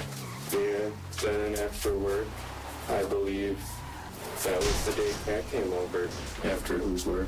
Kat, she has 5 her work. 5 is her work when she was off. I believe she came over. She, I believe she stayed with me on that couch that night. Woke up, got ready for work, went to work. We planned that I was going to go over there and spend the night. Just hang out with him and the dogs. So you went to East Target? You went from Hilldale to East Target? To East, to my mom's house, to grab the hydrogen peroxide and the Swiffer because Chandler broke the glass of the fireplace and cut his toe, so we had wanted to clean that and then clean up the glass and blood. You've probably noticed that Kat is eating her cookie extremely slowly. This is significant because if you remember, when the detectives first offered Kat the cookies, she told them that she has a chocolate allergy. She claimed that she'll violently throw up if she eats it. However, between the sprinkle cookie and the chocolate chip cookie, she chose the chocolate one. This may explain why she's holding on to it for so long and taking such tiny bites. She could be trying to avoid the chocolate or ingest only little bits of it at a time. You'll later see throughout the interview that she pauses multiple times, reporting the urge to vomit. Her choice to take the chocolate cookie, though, was unusual and could be a possible indication of attention-seeking behaviors. So, went to Chandler's. And then I was there, and then I left in the morning because he wanted to do chores, and then I know what time around what time I was home. Took a picture. And so around Saturday, I was with my dog at 8:53 a.m. So did you see the fireplace? What did it look like? Like broken. It was like one pane, I think, on the left side. And did you see like the blood in the glass? Was that all picked up? It was pretty much all picked up except like a little bit of glass was still there. Honestly, I didn't see like a lot of blood, but probably because it was only cut on his big toe. Okay. Nice little gun. The blood was by the fireplace, I assume? The blood was by the fireplace? I think so. I didn't like see it, you know? Oh, you didn't see the blood? Oh. Honestly, I didn't see like a lot of blood, but It's Sunday. It's the 4th. In the morning, I'm a little worried about my family. I think I called my mom. Oh, it's rough. I've called. I don't know the times, though. Throughout the weekend, I mean. But I called my mom, I believe, in the morning, or along those lines, and I get a text from her. It was a text message. It wasn't even an iMessage, so I assumed. She said White Lake today. So she sent it that day. Chandler makes notably little eye contact with either officer throughout his explanation of his weekend. Occasionally breaking eye contact is a typical sign of one's attempt to access memories. But Chandler is mostly staring down and away from detectives, only looking up at them every now and then. Also, the way Chandler backtracks here sounds as if he made a mistake by indicating to detectives that he only contacted his mother on July 4th. He felt the need to clarify his statement, a sign that there's something of possible interest here. I called Dan that Sunday, asked him what he's up to, if he wants to hang out. Because I don't like being alone at the house very long. Dan is mom's co-worker / friend? Yeah, he's this guy. He invited me for fireworks in his driveway. No, this is Sunday. So I went to Cat's house to eat, but we ended up not eating there. We went to Cress's house. Kat and I rushed back to my house, let the girls out, and we go back straight to the farm. The farm is Cress's home and property. It's a large plot of land that features Cress's house, fields of crops and plants, a big barn, and an above-ground swimming pool that Chandler and Kat frequently use. After enjoying a meal at the farm, the couple traveled back to Chandler's house around 7 p.m. They fed his dogs and took them outside, tackled a couple other small chores. Then they made their... Yeah, that's what I'm freaking out about. I don't think so. I think you're confused. You might have it in your pockets already. Drop it and show me what You sure it's not scrap metal? No, 100% fiberglass cloth. There's no chance. Nah, no chance. Oh, hello. Hello. How you doing? Can I purchase like 6 I'll buy it off you for 30. Yeah, just back up over here. I don't have enough room in my pockets. Wait. We'll go somewhere else, or I don't know how to trade. I don't know how to drop on the ground. Yeah, just drop it on the ground, and then do you know how to do a note? Yeah, I know how to do a note, yeah.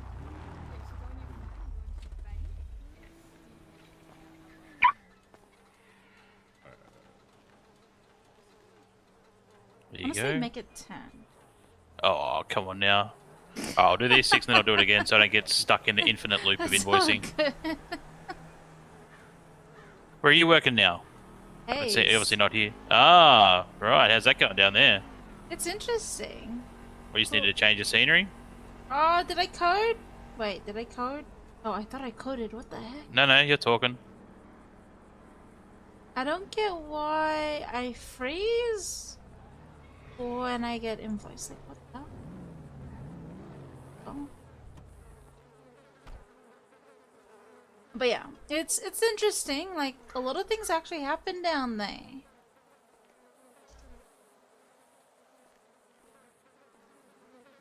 What was that? Sorry, a lot of things. What? A lot of things happen down there. There's a lot of Yeah, they action. do. Yeah.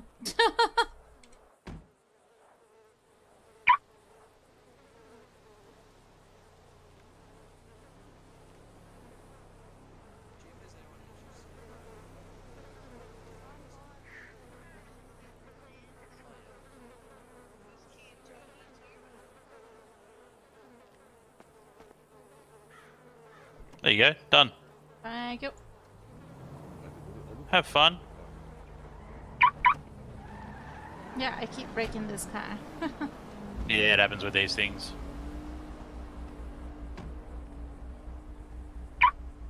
But I just want to keep the door off. Easy access, you know? You doing parts, are you? Easy access.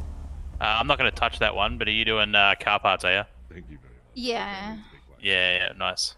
Friend needs some clothes, so I'm trying. Everyone's... Talk to this guy behind. He's got some cloths. I mean, I'm not gonna buy exorbitant prices for it, though. I'm gonna find it myself. Just did to this lovely, lady. I'm buying all of it. Oh, what did you buy for? See if she 30K. ripped you off or not. No, that's fair if you're mates. That's Nah, okay. he's a friend. I told him the lowest Yeah. you should go is 10 because it's very high demand. The max you could maybe get someone to pay for it is 50. That's Yeah, not the max. That is someone's- the going price right now. Yeah, is right 50K. now is Actually- 50K. Yeah. That's why I was saying how much you that's- ripped him off by.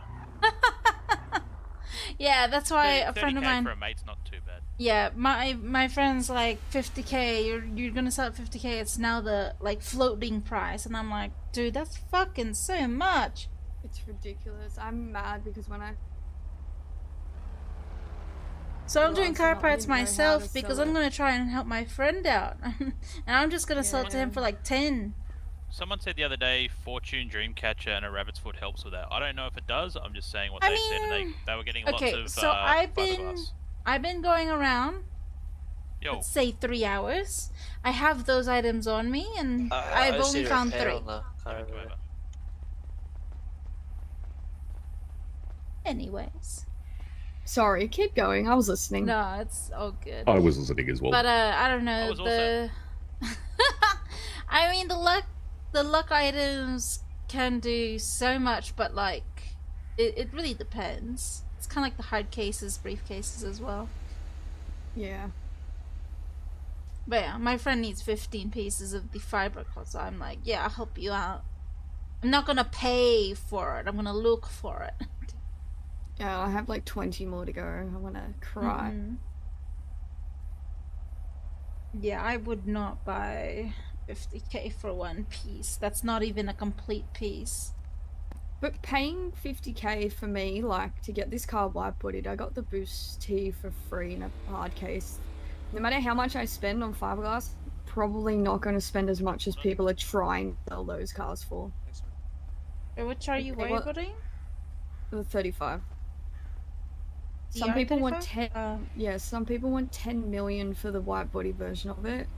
I've probably spent like 2 mil total, and that's buying the car, max 100ing it, and buying like carbon fiber and stuff for it. There's no way I'm spending 10 mil, so I'm gonna win either way. Yeah, I bought mine for 9, but that was because it had a Yankton plate on it.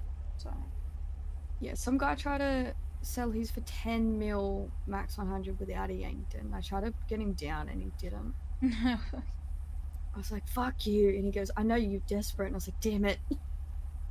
I was like, Yeah. fuck it, I'm just gonna do it myself. Yeah, I'll be back.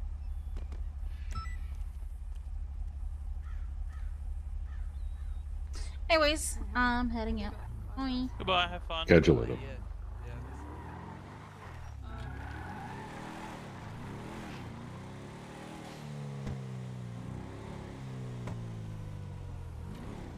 Someone stuck their yoga or something?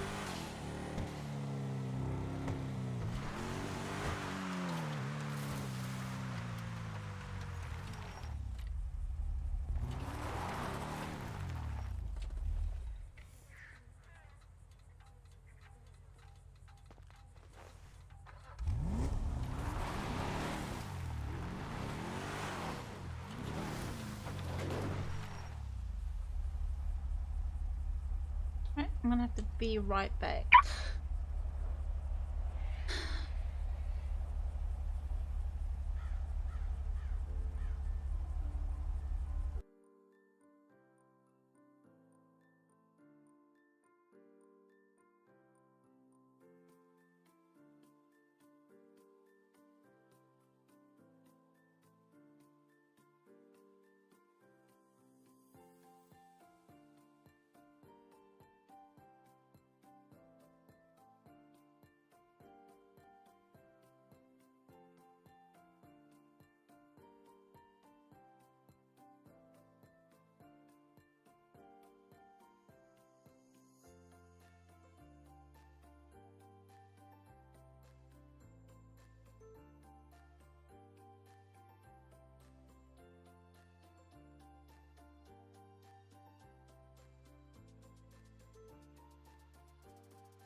Alrighty, I am back.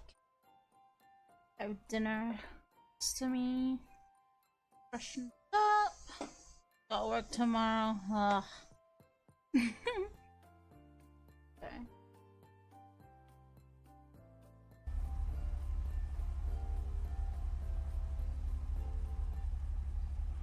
Their way to Dan's house to light fireworks and spend the 4th of July holiday together. After a fireworks show that nearly caused a bushfire, the pair decided it was time to call it a night. They went back to Chandler's house and fell asleep together around 10 p.m. Kat tells investigators much of the same thing about her holiday. When you say you went home, you went to Mom's. Your mom's? Yes. Okay.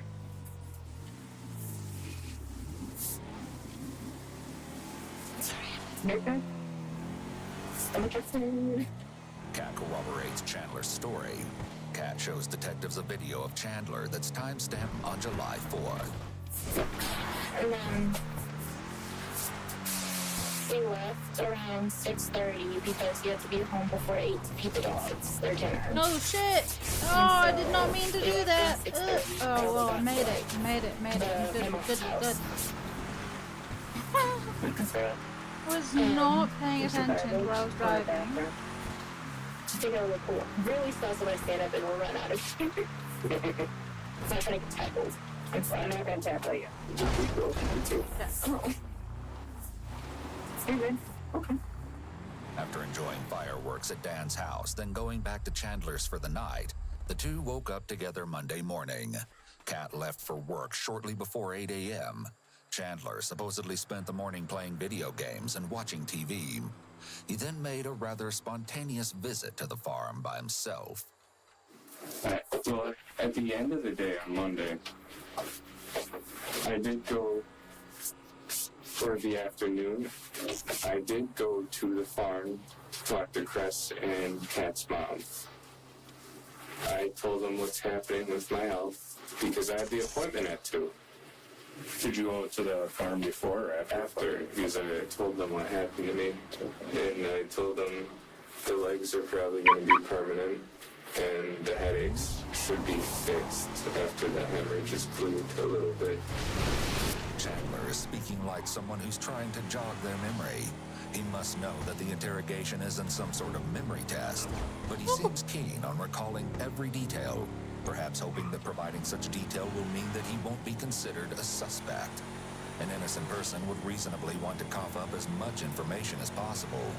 However, focusing on details could also be Chandler's way of diffusing any stress or anxiety he's feeling.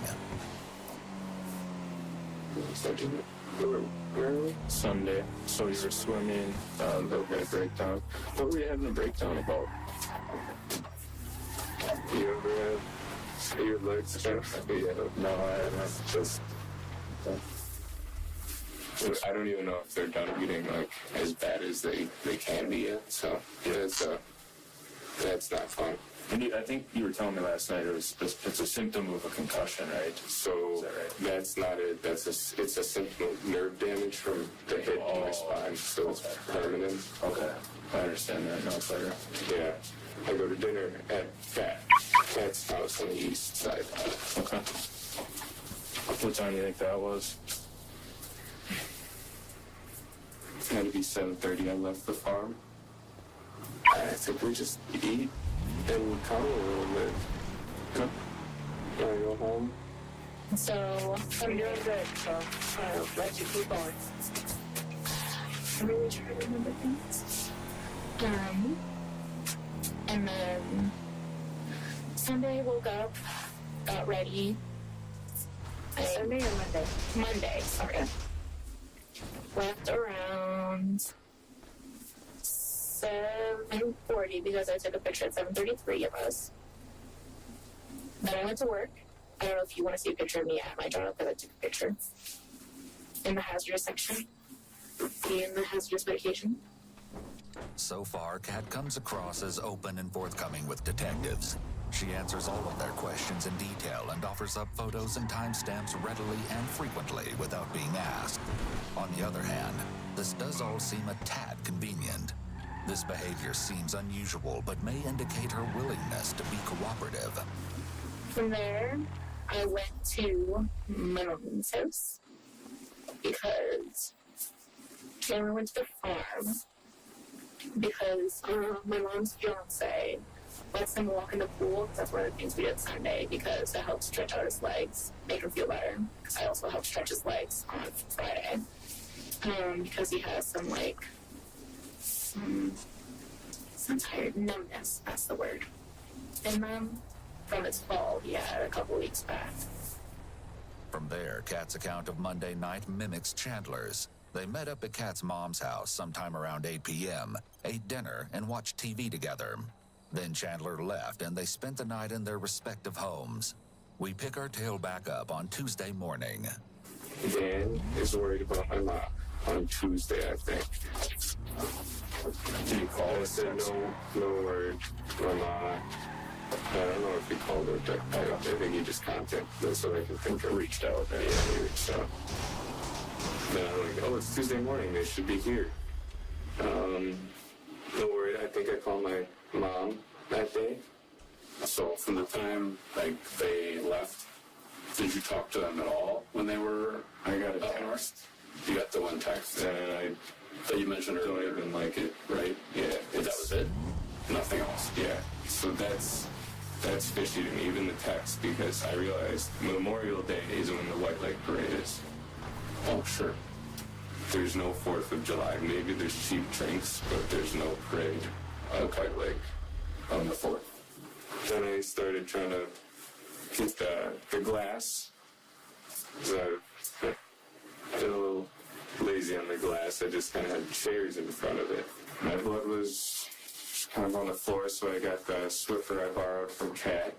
I Swiffered the floor, and then I got a little bit in the kitchen, and then everywhere kind of I walked, pretty much. The bathroom, the kitchen, and then I couldn't get the carpet, so I still stained that up real crappy. While it's possible that the bloody toe and the explanation behind it are all true, traces of blood at a crime scene are always a red flag to law enforcement. They'll likely be checking out these stains in order to gauge whether they really might have come from a cut, or if they were clearly caused by something else. One must wonder if Chandler has ever heard of a Band-Aid. I just tried to stop all the bleeding, but it wouldn't stop. So that blood was all coming from your left foot. Yeah, left foot hole. Left foot hole. Yeah. I mean, are we talking massive amounts of blood, or are we talking, a little bit, describe? It started as drops until I got to the bathroom. And then I got back to go grab my sock and the paper towel. And then I see the glasses in there, so I grab a tweezers and I pull it out. And then it starts squirting out. And I got some, a little bit of the rock. It wasn't that bad of the rock. But I think the worst was that floor. That, it kind of this lid puddles. Mm-hmm. It wasn't good. Are we talking the floor down in the basement?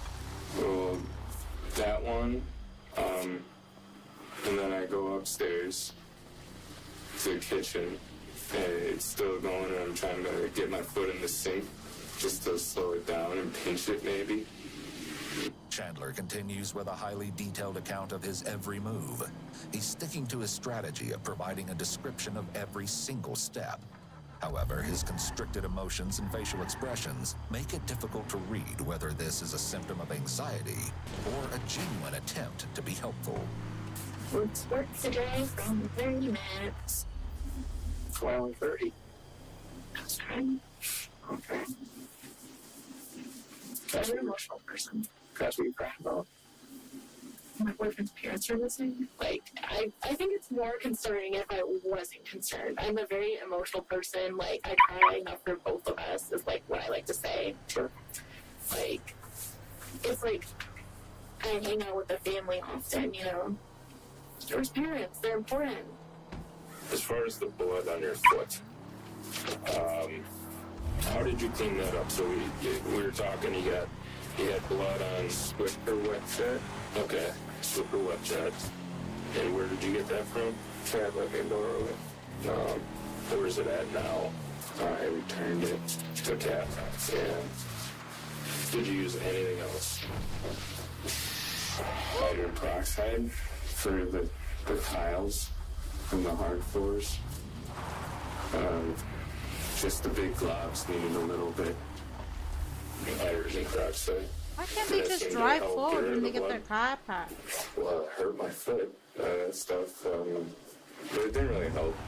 Okay, it kind of just made a mess. Well, when I had some blood on the basement, I used the peroxide.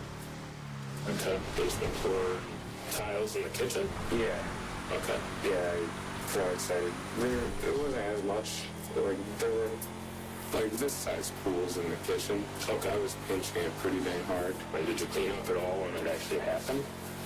You know, my dad was furious. So he did stuff to clean it. Yeah. I don't know what he did. But he sent me to my room upstairs and he did whatever he did, but it still was on the floor after he was done. Okay. Did your dad get injured at all when the glass broke? Did he step on anything? He sent me up. But I don't doubt it. If he gets mad, he's not thinking. So we don't know if your dad got hurt? No. Okay. No. But my best guess is that guy reached in the fireplace and kind of his arm or something. Okay.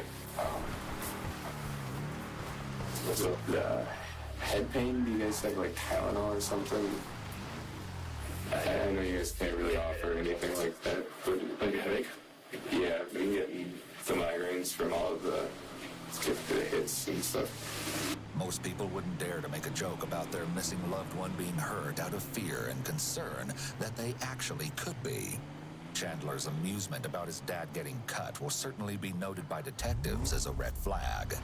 To be fair, it's possible that Chandler is just the type of person who uses inappropriate humor to cope with stress or anxiety. However, when it's discovered what lay among the ashes of the Halderson's fireplace, you'll look back on this comment with a bit more speculation. Then I go to the police station because I asked her, when should I make a thing? Point or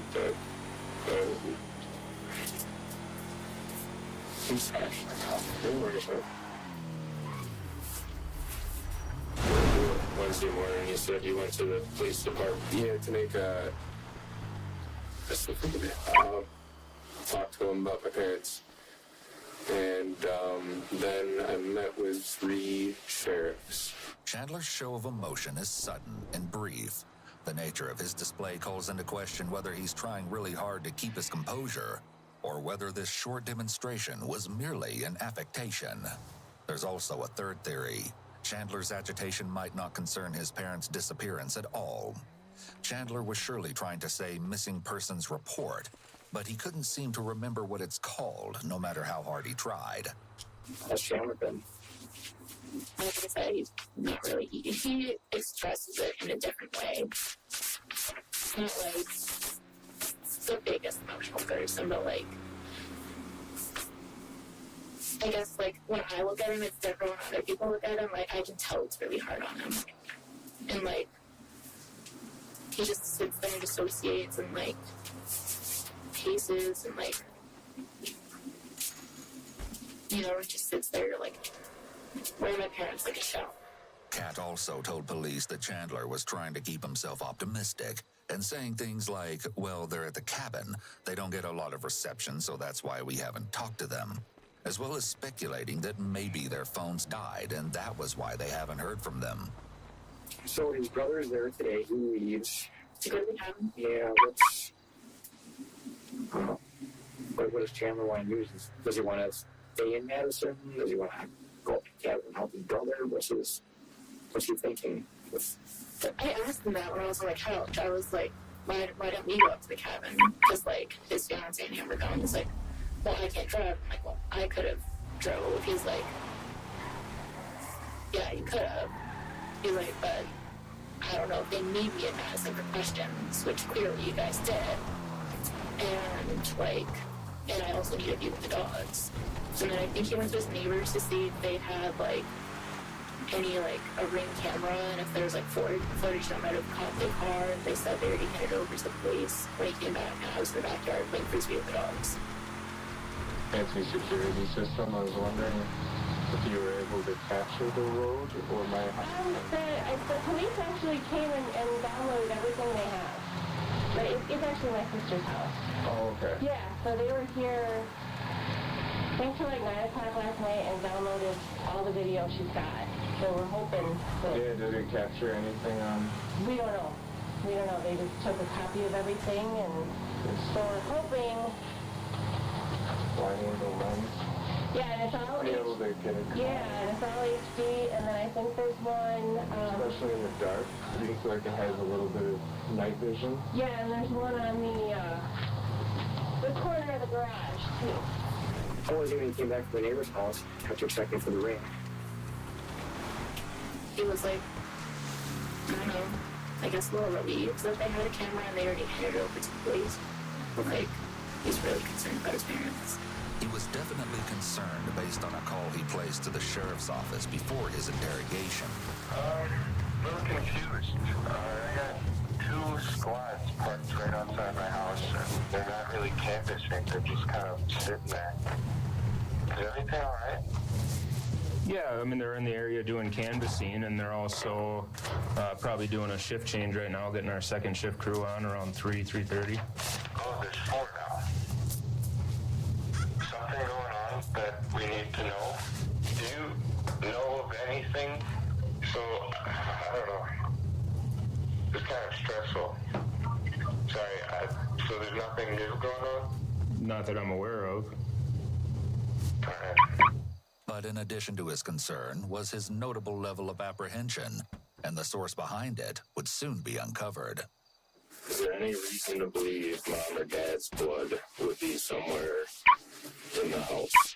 Have they been injured at all that you're aware of? Oh, my dad scratches his psoriasis till he, like, gushes blood. Okay. Gushing, describe gushing to me. Enough to run down your leg, like cover your leg, I suppose, like, his nose. So when he does this, it just drips down. I ask him to stop, but he doesn't do it when he's stressed out. Yeah, he just kind of like, it's his tick. Yeah, probably itches. My mom's blood, just from her bloody noses she gets sometimes when she wakes up. So that's why we've been doing the humidifier and dehumidifiers. Yeah. Probably downstairs you get the... We have to do multiple of them, but she can't be in the living room too long because that's a dehumidifier. And if she does, her nose gets bad. Not like a regular one, she gets it bad. We begin to see some variance in Chandler's facial expressions and intonation. He's really dramatizing his description of how his parents' blood could be present in the home. In reality, neither the scratching of the psoriasis nor a nosebleed are enough to produce noticeable pools of blood. He might think he's being helpful and convincing, but he's actually coming off as quite suspicious. The fact that further investigation revealed considerably large traces of blood that had once been on the basement floor inside Chandler's home doesn't help his argument. In fact, it seems as if he might be trying to explain away why there may be a lot of blood found inside his house. So he has a good relationship with Mom and Dad. Like, he's introverted, like, doesn't want to hang out with his parents. He'd rather video game on his computer. It's a good relationship, nothing, no problems that you know of between the 3 of them. I mean, he owed them money, but he paid them back. I told you that already. And that's why I was let over during the weekend. But other than that, that's like the only time I've really seen a big problem with them, I guess. So how did that come about? Why was that a big deal? Because I thought yesterday you said that he's owed for like rent and Christmas presents and stuff like that. So why was it those 2 weeks? Yeah. Because like he was working for American Family at the time. And like there was like problems with HR and how they weren't like paying him.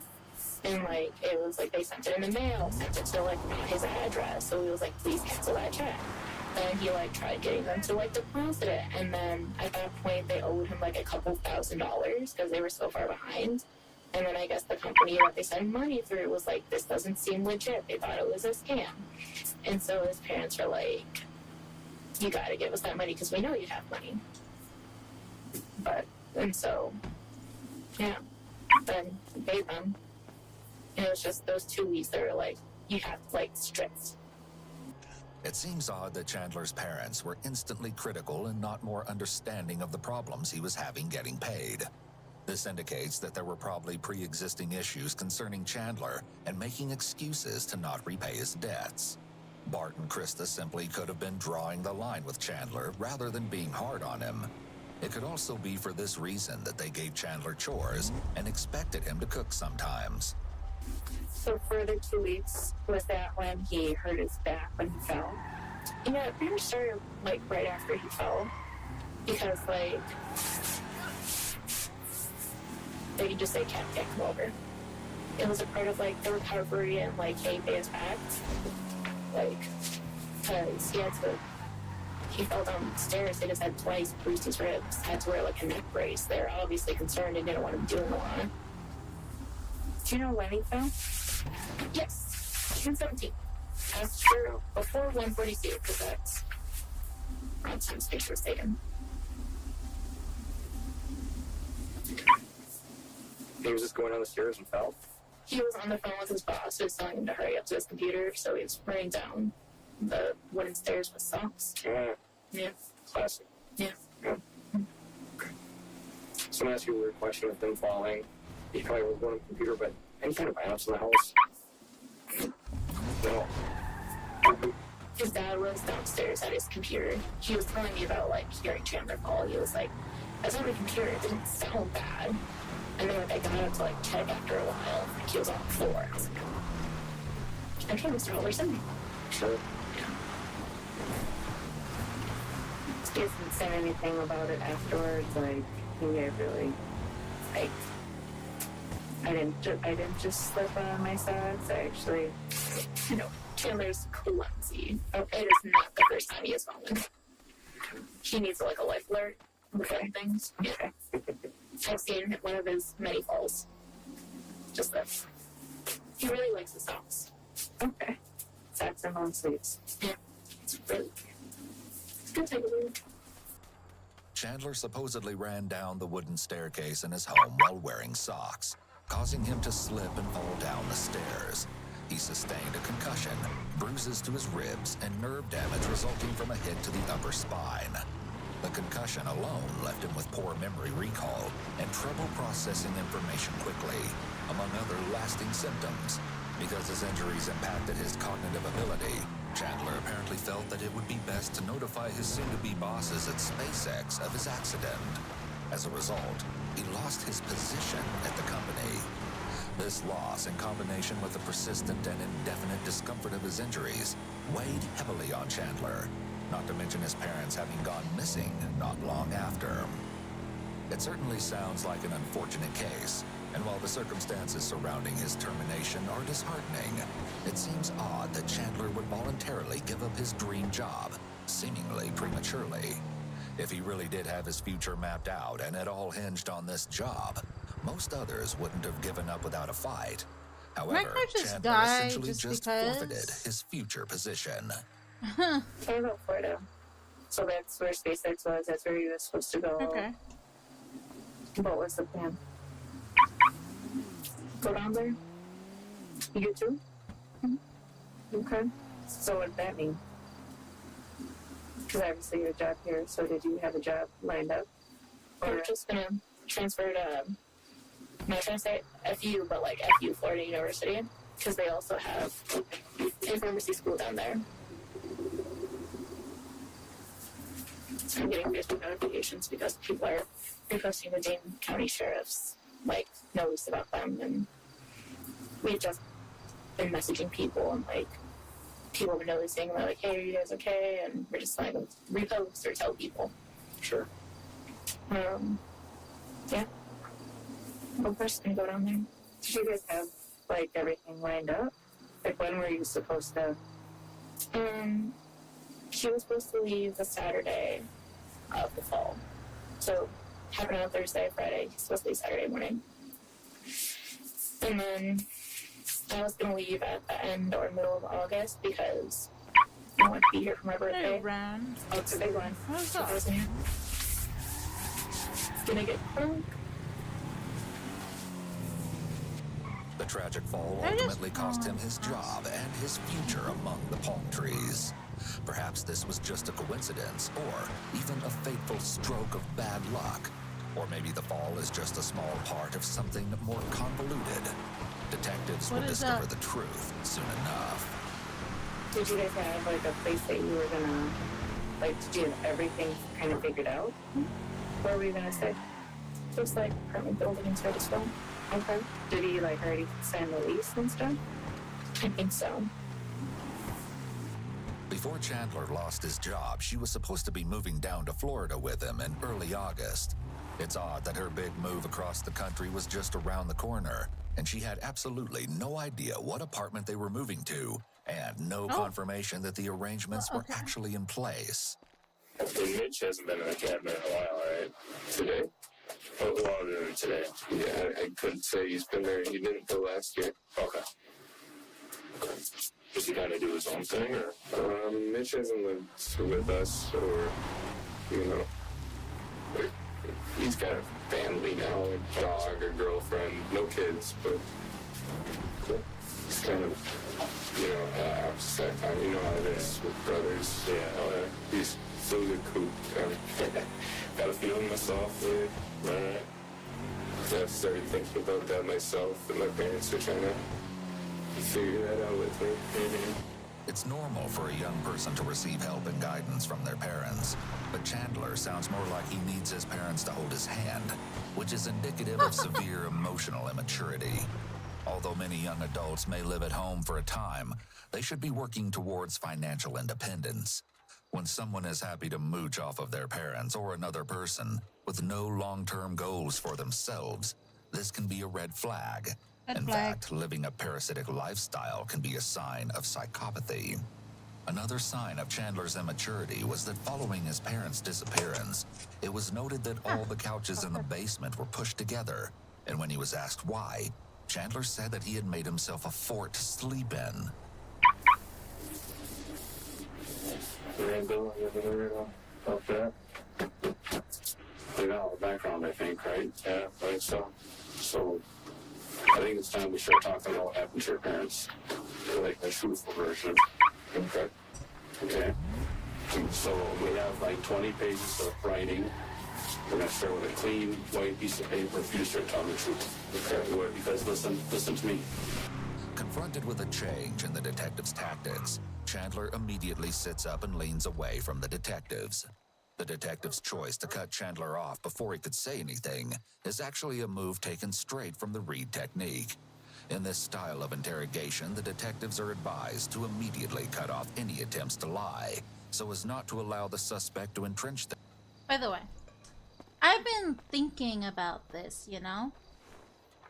Recently, I've been having people come up to me thinking, like, I owe them something or something.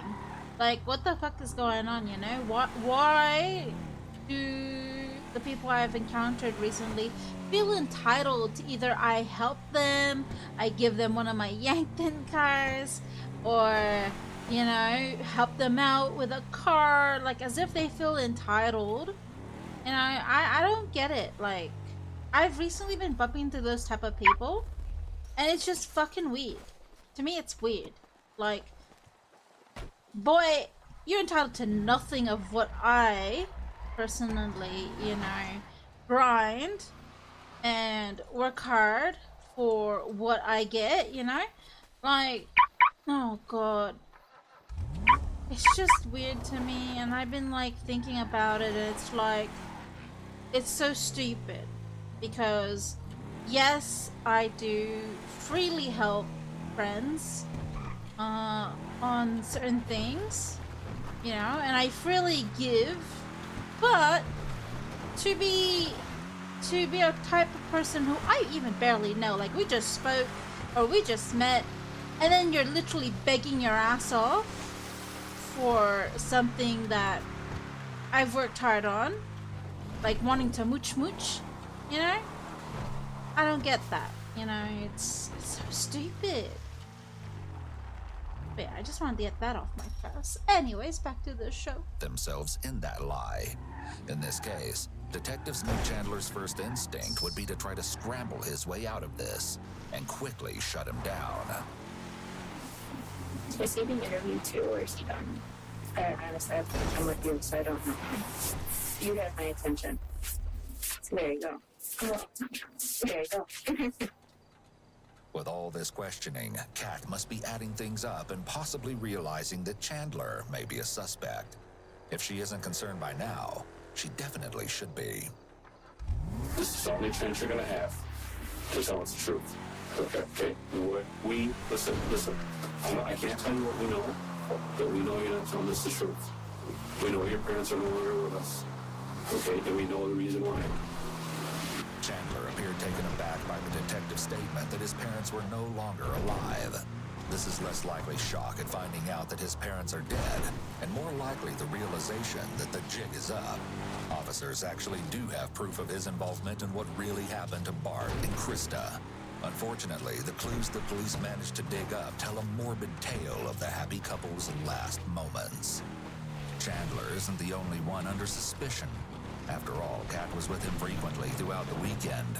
If detectives were also able to find proof of Kat's involvement, she might have a similar conversation waiting around the corner for her.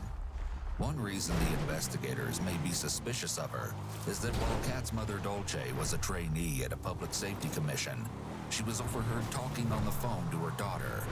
The instructors at the event claimed that they heard Dolce say to Kat, "But you were not home that night."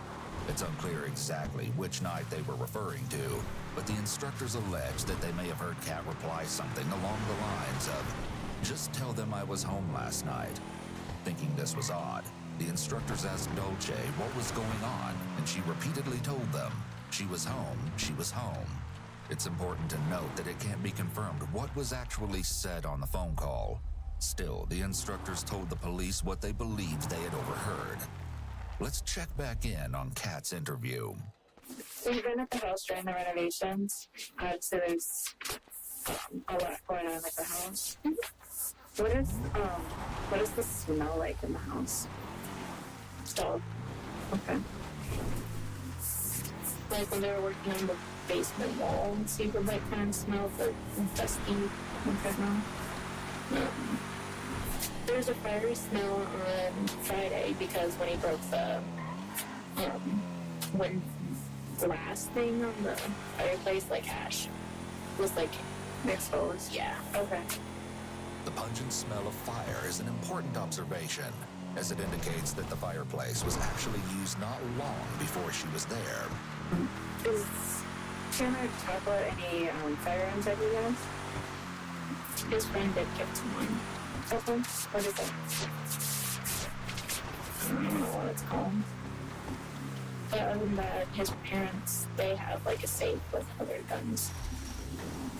Because he used to be on the shooting team in college. Okay, you need to tell the truth. Listen. You need to tell the truth about what happened, and just tell us why it happened. Okay? If something happened, if you were defending yourself, or if you just got fed up with stuff, you need to tell us the truth. Okay? Chandler exhibits a significant amount of anchor point shifting here, indicating that the detective's pressure is starting to make him feel anxious. This is an important cue to the detectives that if they keep pushing, he may get to a point where he will open up and be honest soon. Right. This is your chance to tell us why. Okay? I'm not BSing you. Okay? So can we do that? Okay, they're okay. Lawyer. I'm sorry. Say it again, lawyer. Yeah, because they're... Okay. You want a lawyer? Yeah, okay. Okay. So... Yeah.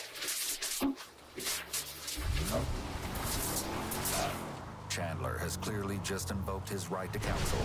The questioning at this point needs to stop. He seems to have resorted to asking for counsel because he was being confronted with evidence contrary to his statements. So how did you find out his parents were mad? But they were late. Did he tell you? Yeah, we text like all the time, or Snapchat all the time, not really text, more posts. And I was like, hey, like, have you heard from them? He's like, no, not yet. I'm like, okay, well, has Mitch heard from them? He's like, I don't know. I'm like, okay, well, you should maybe ask Mitch. He's like, I don't want to make him worry. I'm like, well, even just ask, like, hey, his mom sent you pictures of the cabin or anything. And I'm like, Tuesday, it was like, still haven't heard anything? He was like, yeah, no, I'm gonna go to the police tomorrow. Then he went to the police on Wednesday. Have you been trying to call them? Yeah, he tried to call them. Like, he called his mom in front of me at one point and went straight to voicemail. Do you know what day that was? Just sometime this weekend. Mm-hmm. Okay. Kat tries numerous times to present Chandler in a favorable light. She mentions that it was his idea to call the police and that he tried calling his mom in front of her. Despite the type of questions she's being asked about him, she seems to be standing by his side, even at the point where the detective's questions are getting more intense and implying foul play on Chandler's part. But unbeknownst to her, detectives are already on his tail. Exactly what happened. Okay, you know what happened. We're not going to tell you what happened. You know what happened. You were there when it happened. We're not BSing you, okay? I wasn't there when it happened. Okay? We know more than you think we know. That's true. There's people that have told us things. We have evidence. We have proof. We have more to say. Okay. So your parents never made it to the cabin, and I think you know that. Okay, so you're asking for an attorney. We're not going to ask any more questions. Understand? Instead of stand up, just come over here for me. Sit me in your pockets at all. So you just put on that. Hey, okay. Stay close.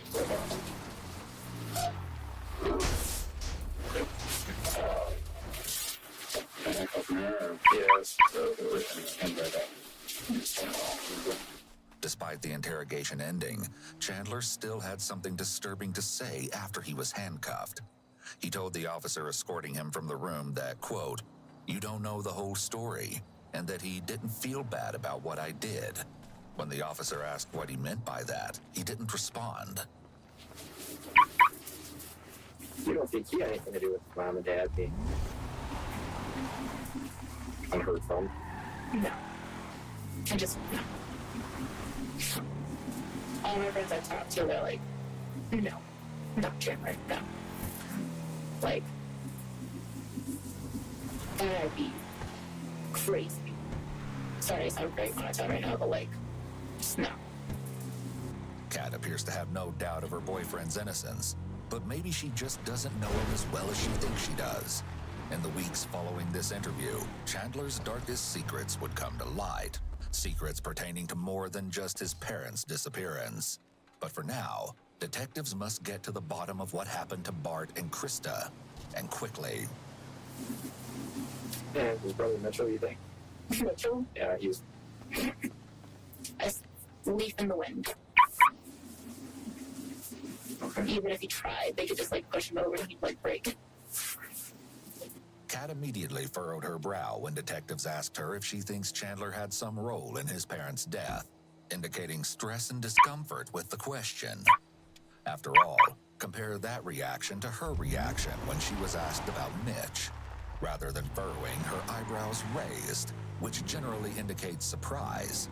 She even seems amused by the suggestion. It's so unbelievable to her. She also keeps repeating no when they suggest Chandler's involvement. It can often be interpreted as a red flag when someone repeats something over and over, as repetition can be a way to build credibility. However, in this case, Kat may be responding to her own inner dialogue. The thoughts that must be running through her head are unfathomable, and it's almost like she's trying to convince herself that there's no way he could be capable of that. explain that your farm this weekend? You guys just pulled the whole time, or did you walk around the property at all? I mean, we went on walks together, but walking's hard for him. Sure. It's not like he could run away and I wouldn't see him. But we were on each other the whole time. On Monday, he said he walked off by himself, but he was going to cry, so. Why is this local mad at me? Yeah. Oh, shit. Mom texted on Sunday saying that the job thing still. Oh, that one. Yeah. When did he find out about the job? Was that Monday? Yes. It was right after his appointment because they like called him. They started. Okay. So, were you on the phone with Chandler and heard him yelling about being treated like a prisoner at his house?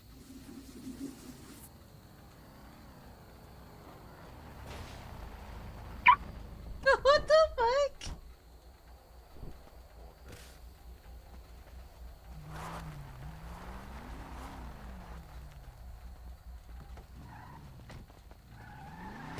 Was that you, Raven? Huh? Did you murder this man?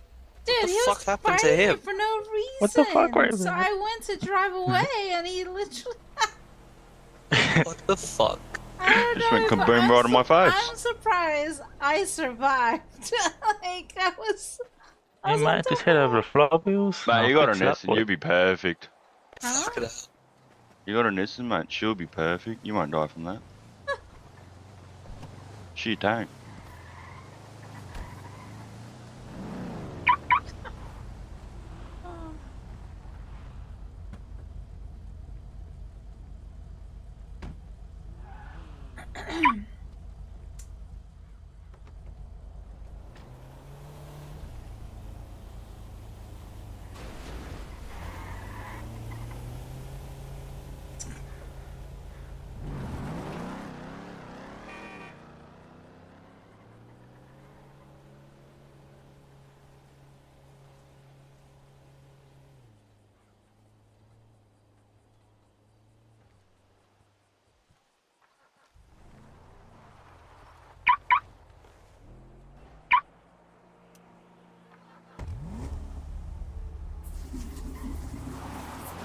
I think so. Yeah. Okay, tell me more about that. When he wasn't allowed to leave. And that was after the fall, right? When he was recovery / payback 2 weeks for the money that he owes them. Yeah, that sounds familiar. What day was that? Like, so, John will be a prisoner? I don't know. No, like recently? Just sounds familiar. Is that something that he normally complained about? Yeah, like, he's only allowed to leave when his parents let him leave. Like, their house, their rules. Like, if they wanted him home, they'd be like, no, you can't go. Everything about Kat's answer, the long pause before speaking, the glances around the room, and the vague answer are all red flags for signs of anxiety or concern. She seems uncomfortable and reluctant to speak negatively of him. However, she might also be glancing around because it's likely that Kat has many conversations with Chandler, so she's not always going to recall exactly when each conversation took place. Additionally, the fact that she can't remember what day the conversation occurred could be an indication that this sort of situation happens often. In text messages between Chandler and Kat, it's clear that he felt his parents were overbearing. In one, Chandler tells Kat he told his mom, "I won't be your prisoner anymore," and that, quote, "she's actually trying to jail me when she knows I can be more comfortable somewhere else." In one instance, Chandler told Kat that she can't come over, and he can't leave the house because he owes his parents $1,200. When Kat offers to Venmo him the money, he says he can't take it because his parents see the transactions. The next day, Chandler tells her that he's still on lockdown, and Kat replies that she doesn't understand why his parents are being weird and selective on when she can see him. In an even more concerning series of messages, Chandler tells Kat that his mom wants him to go to the cabin, but he's going to tell her he has plans with Kat and threatens to end his own life. Kat replies cryptically that he's so close to freedom. Chandler then states that he's, quote, "not gonna tell them with you there. You don't have to be there to watch them hit me." Chandler might have conflict with his parents frequently where they forbid him from leaving the home. So Kat is maybe accustomed to Chandler complaining about this. His Is his dad a strict father? You know, a lot of dads are really strict. Like, he's strict, but like he still makes jokes, laughs with them, like I said, fishes with them. The prisoner thing, I think he was just being dramatic. Like, so what kid wouldn't call their parents a prisoner if they're like not allowed to leave often, or like they want to go do something, their parents are like, no, you know? Yeah. Like, that's just my perspective. I'm not trying to be like, oh, no, Chandler. It's like, it just sounds like a normal kid thing to say to me. Also, Chandler isn't a kid. He's 23 years old. However, even Kat is referring to him as a kid. It's as though she subconsciously recognizes his immaturity.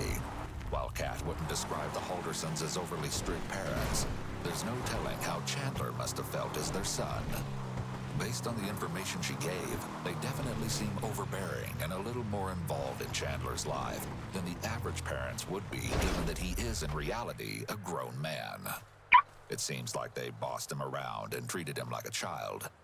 As well, Chandler's parents may have been overbearing as a response to their son's personality, his immaturity and inability to face stressors like an adult. He clearly had severe emotional problems, such as a severe lack of assertiveness and poor anger control. Individuals raised in this kind of environment tend to be immature, are less self-motivated and self-reliant, and have trouble bouncing back when things don't go well. Do you guys think it's Chandler or something? Or just make sure that we're okay? Because you're asking a lot of questions about him. But that's what my friends and I were talking about. We're like, okay, he's like the only one who lives with them. So, and like, he's the only one I have a relationship with. Like, I'm not, you know, Caitlin. I can't answer questions about Mitch. Right. But it's still like, because like, the shock I will feel. And like, I think I'll just be so mentally tough if like I find out he took that. Like, it just seems not Chandler enough. Yeah.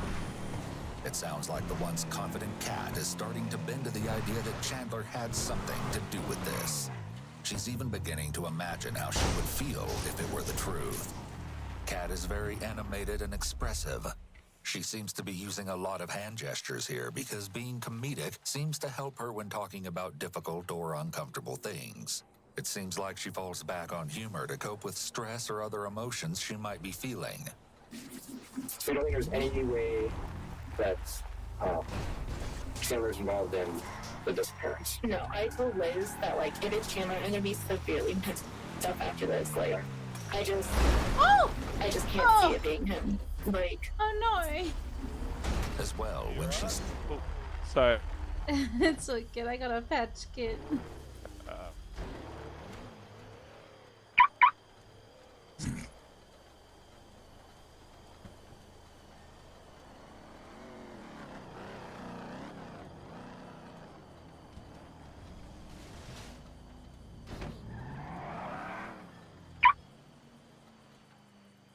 Holy.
That's him.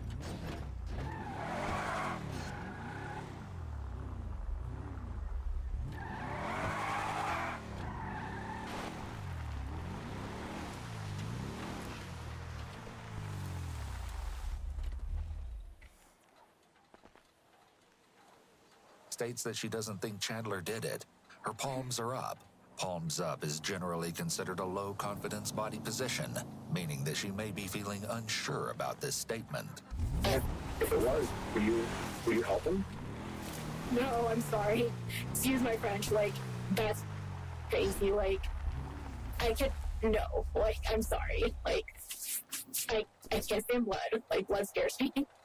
Like, dead bodies. Like, I was good at dissections, but, like, that's animals. But, like, killing people, especially, like, Mr. and Mrs. Halderson, I'm sorry. That's, like, different levels of stuff.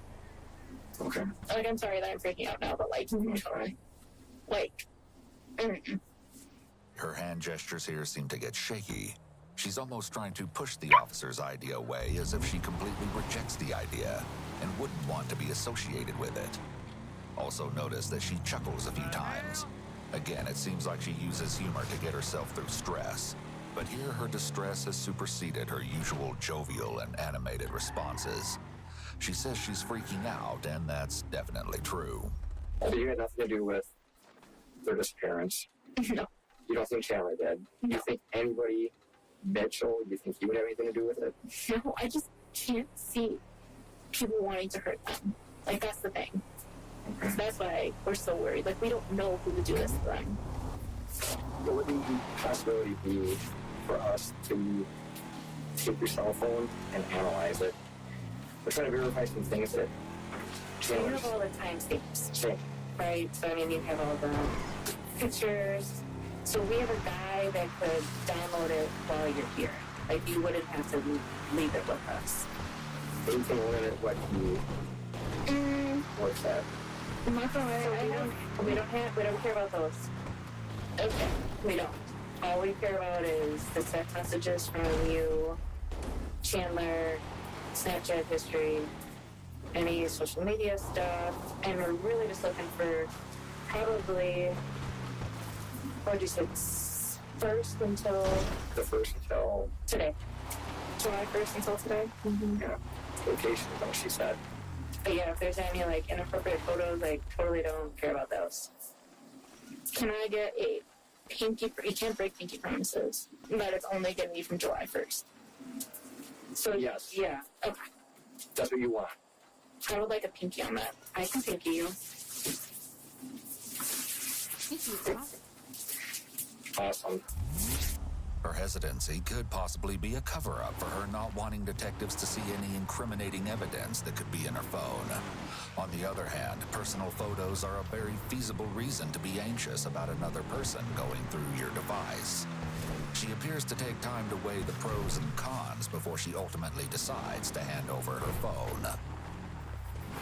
So in cases like this, disappearance cases, what do you like to do to people that, especially like the house, Chandler's house, we like to get consensual, what we call DNA, buccal swabs from people. It's not down the throat or up the nose. I don't want to draw blood or anything fun. I'm scared of needles so bad. Literally, you open your mouth. I rub one cheek or rub the other, and we're done. Maybe less than 10 seconds. That's your call. It just helps. Because obviously, your DNA is probably going to be in the house, right? You were showering there. Yeah, amazing. You know what I mean? So you see my hair on her hairbrush, right? Use her hair dryer. So it's just like, I just gotta say that you are the person that we're collecting. Fair enough. I actually have one. I don't know if I want a sweaty binder one. Kat is given a sweaty binder buccal swab. All the while, the conversation with detectives drags such a on. weird spot. She's not as conversational or energetic as she once was, and her patience seems to be running low. She's very likely experiencing the onset of mental exhaustion, given that this interrogation has gone on for over 3 hours with no sign of wrapping up. Because Kat wasn't under arrest and not charged with any crime, she was entirely free to refuse the request to provide a sample. However, even when officers are fairly certain that they know who committed a crime, they will often perform evidence clearing, where they take samples from people who aren't suspects in order to clear them of the crime and to determine the origin of any unknown samples. This happens for many things like DNA, fingerprints, blood types, and even footprints. As far as her phone is concerned, there is also a right to refuse surrendering a phone to law enforcement. In Kat's case, if she refuses a phone search or a DNA swab, the only recourse investigators would have is to obtain a warrant for both. It's unclear that investigators would have had enough evidence to show probable cause for either warrant. An attorney would advise you to always refuse to give a DNA sample or provide access to your electronic devices. Even if a person isn't a suspect, it's highly likely the sample will end up in the FBI's CODIS database, the Combined DNA Index System. This can later be used to match newly found and unknown DNA samples to known records for a positive match, and gives the police state a greater ability to ensnare both guilty and innocent alike in any possible future investigation. It can also work retroactively, so that once you submit that sample, it may match up to previously obtained unknown samples, leading to additional legal headaches. It's better, whenever possible, to simply remain off the radar. While DNA matches are generally considered to be as perfect a match as you can get, sloppy evidence collection can easily entangle innocent people in rather serious investigations. CODIS hit a milestone in 2021, with 20 million records now in the system. As of April 2021, CODIS was used in about 550,000 investigations, not something anyone would want to be innocently caught up in. Do you know when China's gonna be done? Yeah, I mean, I think they're done. Yeah. They, so that he's not quite as cooperative as you. Fair. Any reason why? It's probably worried you guys are gonna be like, can't get it. Okay. You know, I think that's everyone's fear. Yeah. Like, no one wants to be accused of killing their parents. Huh? I'm also, I think, just a very understanding person. You know, look for the best in everything. Is that you? Well, right now, because he's not being so cooperative or forthcoming, his parents are missing. It looks like they're going to take him into custody. Are you serious? Mm-hmm. I don't know what the charges are yet, but right now it's just going to be because of the missing persons investigation and him lying to the detectives. Why he's lying. I mean, there's little blue cars around Sandy because of I think the gang why do you think that runs around this place, I believe. Just want to end on him, I guess. Can I talk to him before he goes or no? I think they've already walked him down. That's great. You've been super cooperative in trying to get your phone back. If it's not going to be done anytime soon, we can get you a ride somewhere, have someone pick you up. Can I get a ride back to Chandler's? That's where my car is, and I'm supposed to meet his brother there. That's going to be something else. I'm glad you said that. So they're probably going to want to leave. They're going to leave your car there. No. At the house because he was in it all weekend. No, I'm sorry. And I have places to be. That's my car. Like, if I'm being cooperative, why do you have to take my car? Because Chandler's not, and he was in your car. So there's chance that there's DNA in there that we need to get. But don't we have to, like, consent to that, or you need, like, a court order or something? Oh, because it's at his house. They're looking at writing a warrant at the house. So if they write a warrant at the house, requires the driveway, they're going to want, because he was in there. Kat appears pretty fed up at this point, both with the extensive questioning and the detective's demands. Seeing as she still has work and school to get to, she's reasonably devastated about having to hand over her car. It's not easy or fun to feel like you're being punished for being cooperative by having your things confiscated. It's important to note that a search warrant must be specific about the places to be searched and the items to be seized. However, this specificity requirement doesn't have to be as precise as some people think. For example, a warrant may give officers the right to search a house, attached buildings, e.g. garage, and any vehicles on the property. The key issue here would be how vehicles were listed on the warrant. The warrant may actually name her car specifically, or it may be more generic, such as vehicles on the property. If it's sufficiently generic and could be interpreted to include her car, then it's legitimately a subject to search, impound, and process for evidence. Perhaps the thought of having her clothing and the vehicle that transports her to her job makes Kat feel like there are still pieces of her life that are real and reliable. After all, she's likely still registering the fact that the guy she's been dating for 2 years isn't the person she thought he was, and that this major aspect of her life was a lie. She has every right to be mentally and emotionally fatigued, and this fatigue could be what's making her push back against the detectives. So there's like no way to talk to him at all. Downstairs. Is that where the like jail is? Out of this area.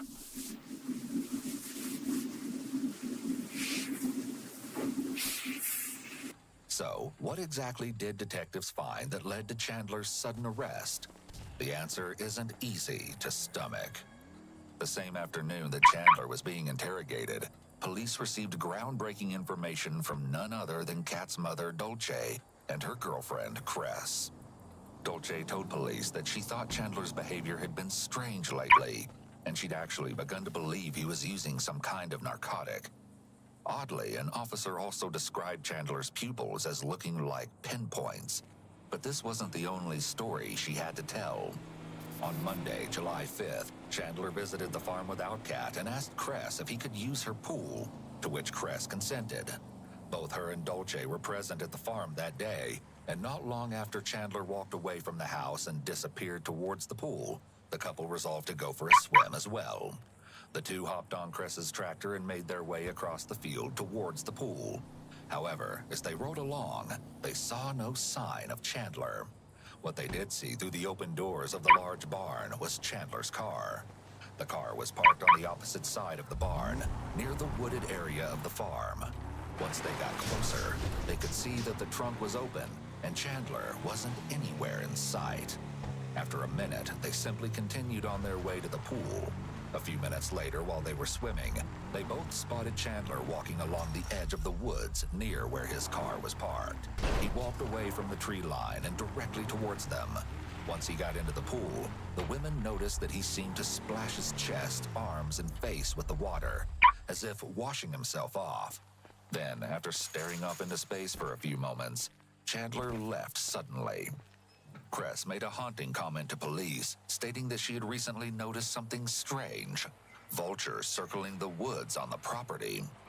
Police inspected the woods near where Chandler had been seen, and it wasn't long before they made their first gut-churning discovery: a male human torso. The arms and head were completely missing, and the legs were cut off above the knee. Just as disturbing, Chandler had described that his father wore those cheesy dad joke shirts, and the torso was found still wearing a t-shirt with a joke about sarcasm on it.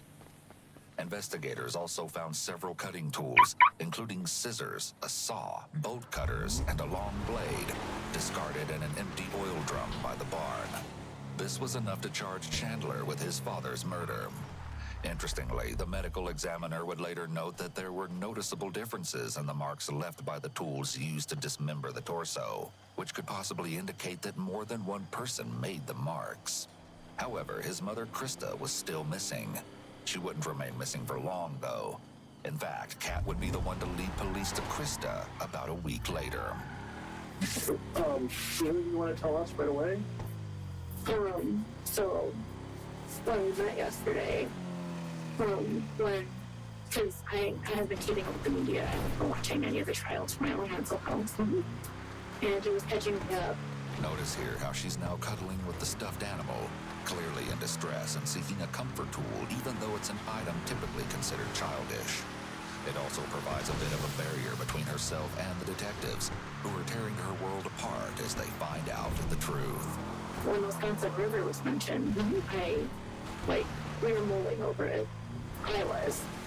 And I recalled taking a screenshot of them near the Wisconsin River because we share Snapchat locations with each other. And she wasn't responding to me, always snaps me. And so I just have it putting in there at July 3rd at in the morning. Okay. It's from Snapchat. I don't know if you use that, but that's him by the Wisconsin River off of Gulf Road. Okay. And that's the 8:58 okay. in the morning. Sure. And my phone always tells me what day it is, so it's July 3rd, 8:58 a.m. Okay. And I placed in there 4 minutes before, so 54. Okay. Have you been to that spot? Do you know?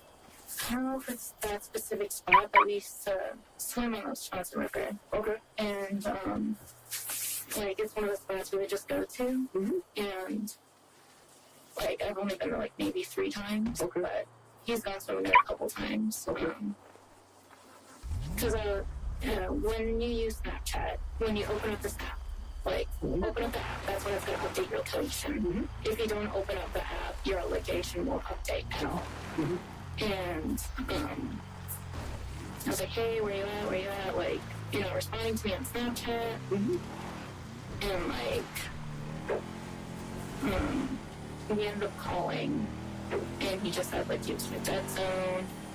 I was like, what are you doing out there? You know? I think over the phone, I was like, are you, like, swimming? Like, in the Wisconsin River after his fall? Like, that's not safe. What did he say he was doing? He said he was running errands to get CBD. Okay.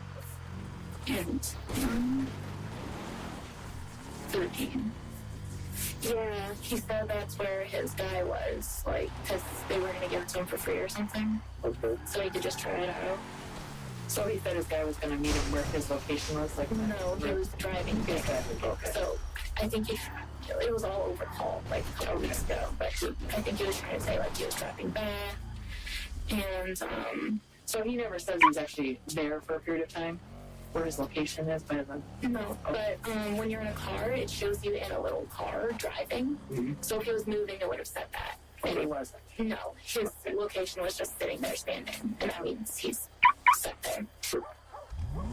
Krista's remains were found by the Wisconsin River in the area where Kat pinged Chandler's location on July 3rd. Most disturbing of all was that when the police arrived in the area, they noted that it appeared familiar. During their investigation, they had noticed a photo of Chandler leaning against a distinct-looking elm tree. They soon discovered that same tree in the area, and approximately 100 yards behind the tree Chandler was photographed with were Krista's remains. Not only that, but the text that Chandler got from his mom on Sunday, July 4th was examined.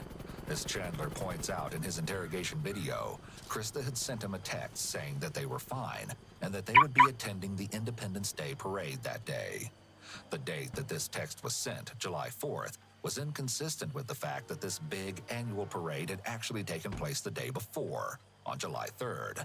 When police tracked Krista's phone back to where it was when she sent that text, her phone was nowhere near the family cabin or anywhere in Langlade County. In fact, Krista's phone showed itself to be located inside of her house. After this discovery, police later found Krista's phone in the garage, wrapped in tinfoil and stuffed inside of a hidden shoe. All signs pointed to Chandler having been the one to send that text message to himself.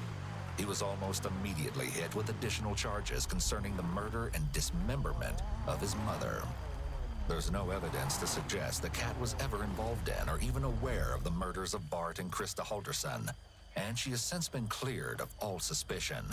Kat was just another victim of Chandler's convoluted web of lies, and she wasn't the only one.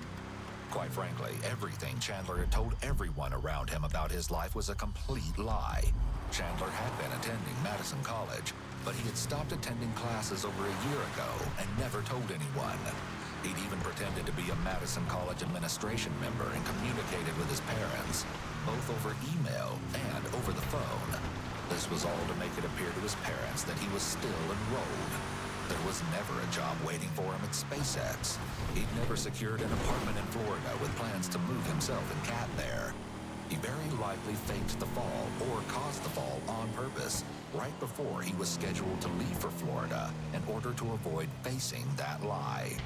He'd never been on a police scuba diving team, but what he'd certainly done was manage to convince everyone in his life that this was his reality. It's worthy to note that pathological lying and conning behavior such as this can be signs of psychopathy or antisocial personality disorder. It's also a fact that narcissists tend to be quite grandiose and tell stories about themselves that don't fit reality. To a narcissist, the idea of being normal or like others is intolerable. Naturally, these individuals will also act to protect their fantasy lives. However, going to the extreme of committing murder is atypical, but, of course, there are always exceptions. Unbeknownst to the people around him, Chandler's false life started long before this incident. Interviews with ex-associates and former partners of Chandler's revealed that he was a long-time compulsive liar and serial cheater. He told a lot of people different stories about where he worked, who he was, and about his relationship status. There's evidence that suggests that he'd had intimate contact with both men and women over the last year, with the latest tryst occurring just 2 months prior to his parents' disappearance. One of the girls that Chandler dated told the police that he claimed his mother once faked having a stroke to prevent him being able to leave the house, and grounded him for an entire summer after he came home with a hickey. While she wasn't sure if he was lying about these outlandish claims, she was able to tell police that Chandler seemed to resent his father for not stepping up when his mother was overbearing with him, and claimed that he never did anything on his behalf. In another instance, Chandler texted a friend about being caught cheating on a girlfriend, though it's unclear if he's talking about Kat. He told his friend that his girlfriend was going to call the other girl to confront her and find out what happened. Chandler then asks for his friend to answer the call instead and use a voice-changing app to make his voice sound female. Interestingly, there's evidence that Chandler was also caught by his parents using a voice changer to try to talk to them from his fake job. This was just one of the many instances where Chandler was caught in a lie. According to one of Chandler's ex-girlfriends, Dakota, he'd been seeing both her and Kat at the same time. Though he told Dakota that Kat was just a friend, they both confronted him. While Kat forgave him, Dakota did not. One of my close friends used to be his ex. We all thought he was this awful, horrible person. And then, like, I finally met him in person, and I was like, oh, we both really like Star Wars. Still, she had some very interesting things to tell police. Like many others, she attested to Chandler talking about his mother being overbearing and over-involved in his life. Even more noteworthy, though, was that Dakota also said that Chandler claimed he'd been to a doctor and diagnosed as a psychopath, telling her, quote, "Makes sense now, doesn't it?" But Dakota wasn't the only one that Chandler made this claim to as well. One of his friends and ex-roommates, Alexander, described Chandler as a pathological liar, cold-hearted, and emotionally distanced. Not only did Alexander suspect that Chandler stole money from him while they were living together, but that while proclaiming his innocence, Chandler made an eerie comment that he could look for the money in his safe, but also, quote, "Don't judge me for what you find." Alexander never looked in the safe, likely because on one occasion, Chandler told him that he thought he might be a sociopath. Most people who knew Chandler had no clue of the reality of his life. That is, until Bart uncovered one of his son's secrets. He'd begun to suspect that his son was lying about his education after noticing several grammatical errors in the emails Chandler said he received from school staff, as well as several other red flags. Some of the red flags included a meeting with someone from Chandler's college being canceled, so someone else named Daniel Spieth called Bart. Bart later told Krista that the person he talked to sounds just like Chaz, the nickname Chandler's parents used for him. Police would later discover that the email accounts of Daniel Spieth had the same birth date as Chandler, and that the sign-in phone number was the same as Chandler's cell phone. Still, Bart didn't know this at the time. He attempted on a few occasions to gently confront Chandler about some of his lies, and even emailed him saying, "Did you email HR to inquire about your paycheck? Unless there's something you are not telling us, they have had ample time to pay you." So he posed as his son, called the school, and asked for a copy of his unofficial transcripts, and was told he wasn't a student there. Hi, I'm trying to get an appointment scheduled to meet with somebody to mainly just get a copy of the transcript and also a printed copy of a certificate that was earned and other degree verification. Do you have your old accounts info? Like you used to be Holderson C at Madison College. How far back does that account go that you're looking at, like when it was the first class taken? 18, spring of 2018. So I don't see that you were admitted in any program. You said they were, it's the IT degrees in there, right? No, those are just classes. You might have just took the classes but not be in the program.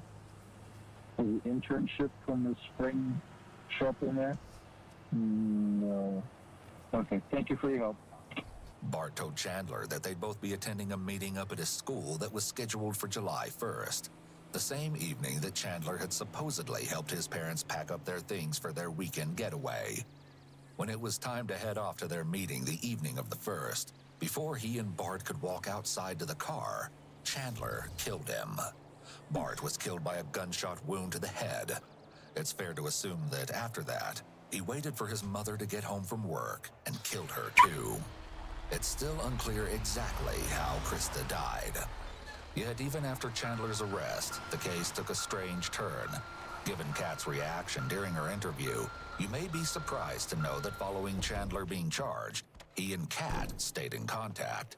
While in jail, Chandler used a jail messenger app to text Kat, and the two also spoke frequently on the phone. Their conversations reveal a different side of Kat than the one we saw during the interrogations.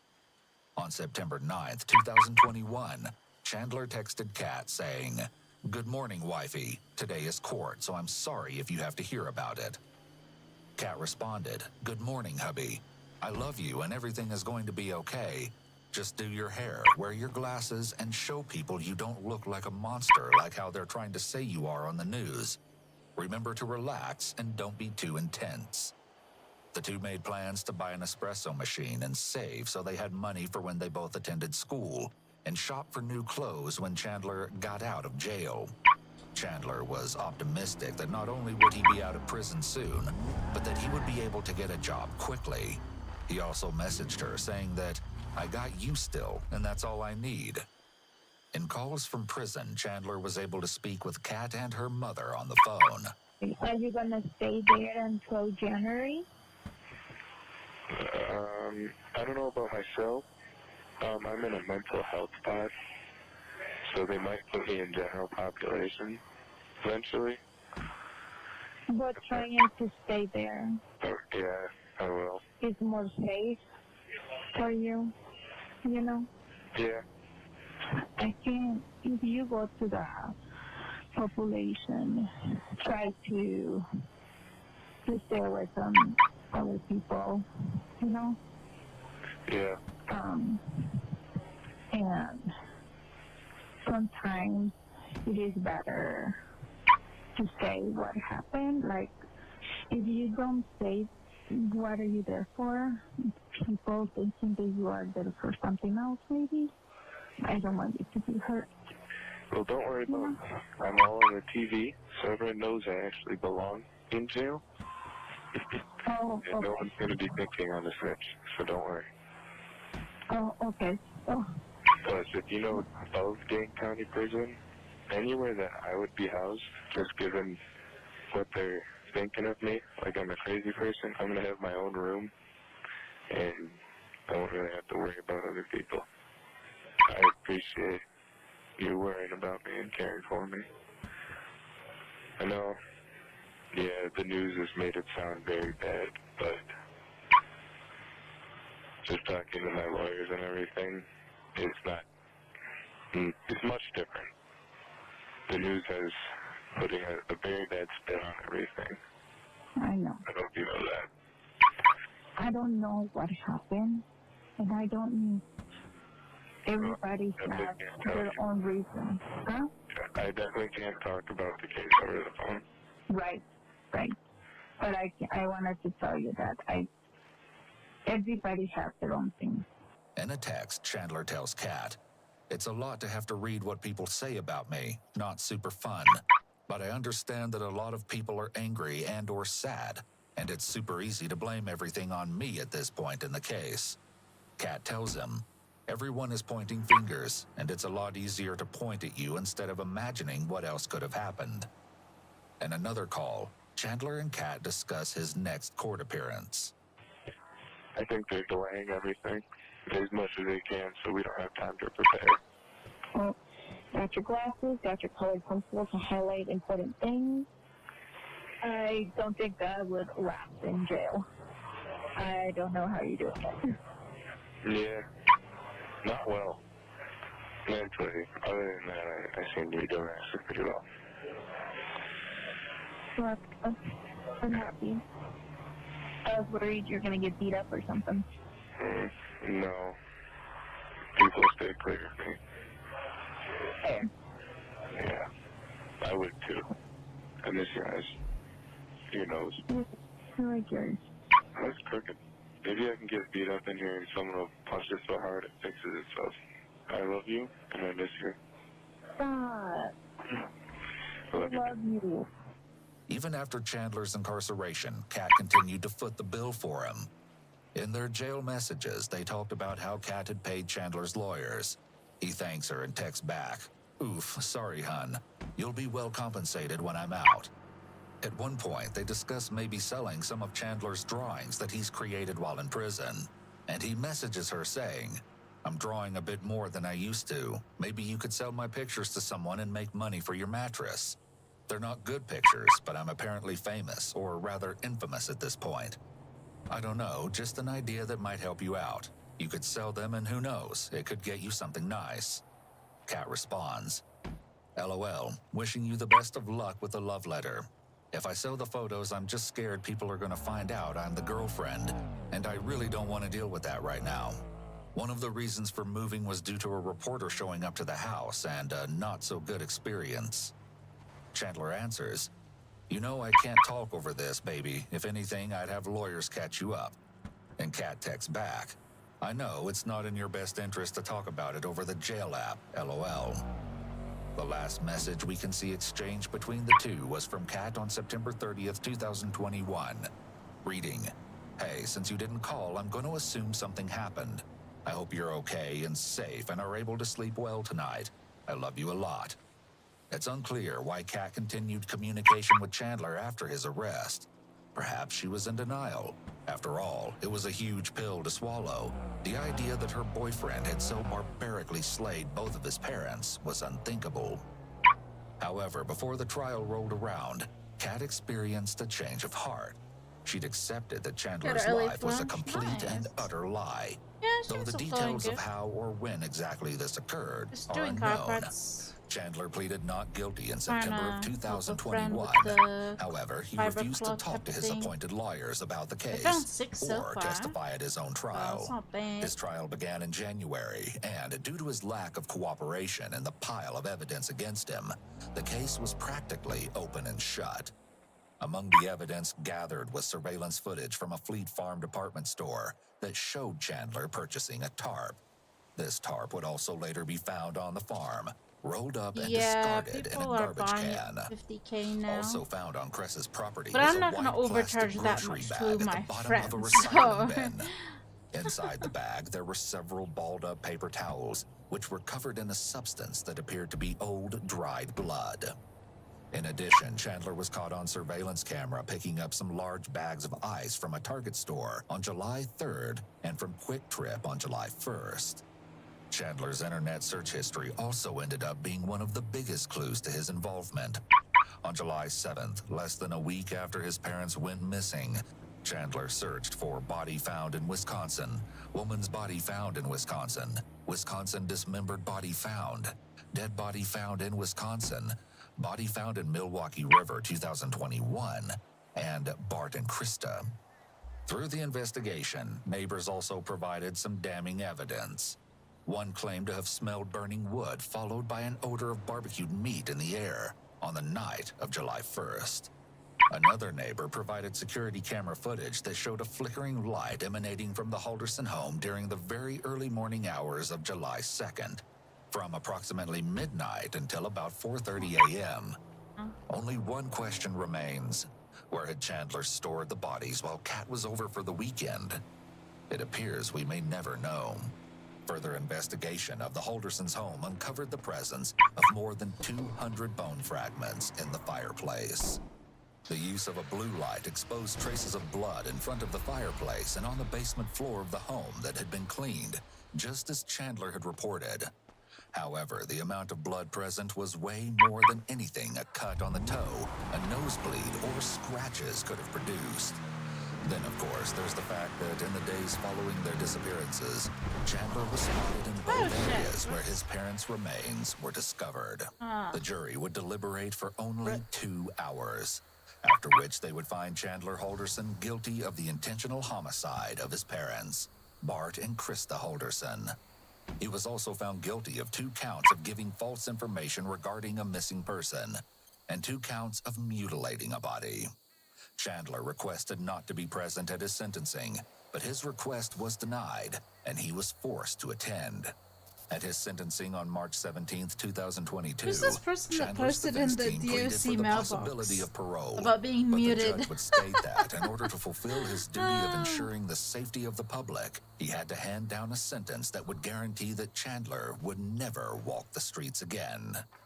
He was sentenced to life in prison without the possibility of parole. Chandler only had one thing to say at his sentencing.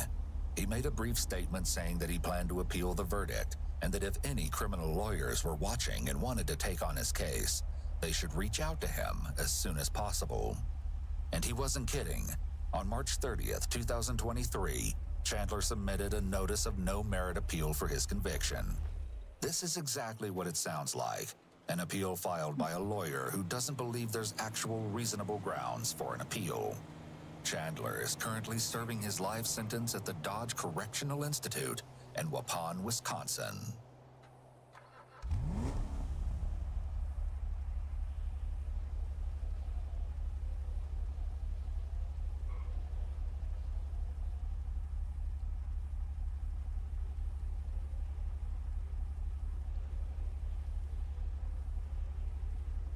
I remember this incident. First of all, my prayers and my thoughts go out to you, Tessica, because however you got yourself into the situation, whatever you're going through, it seems like it's a lot.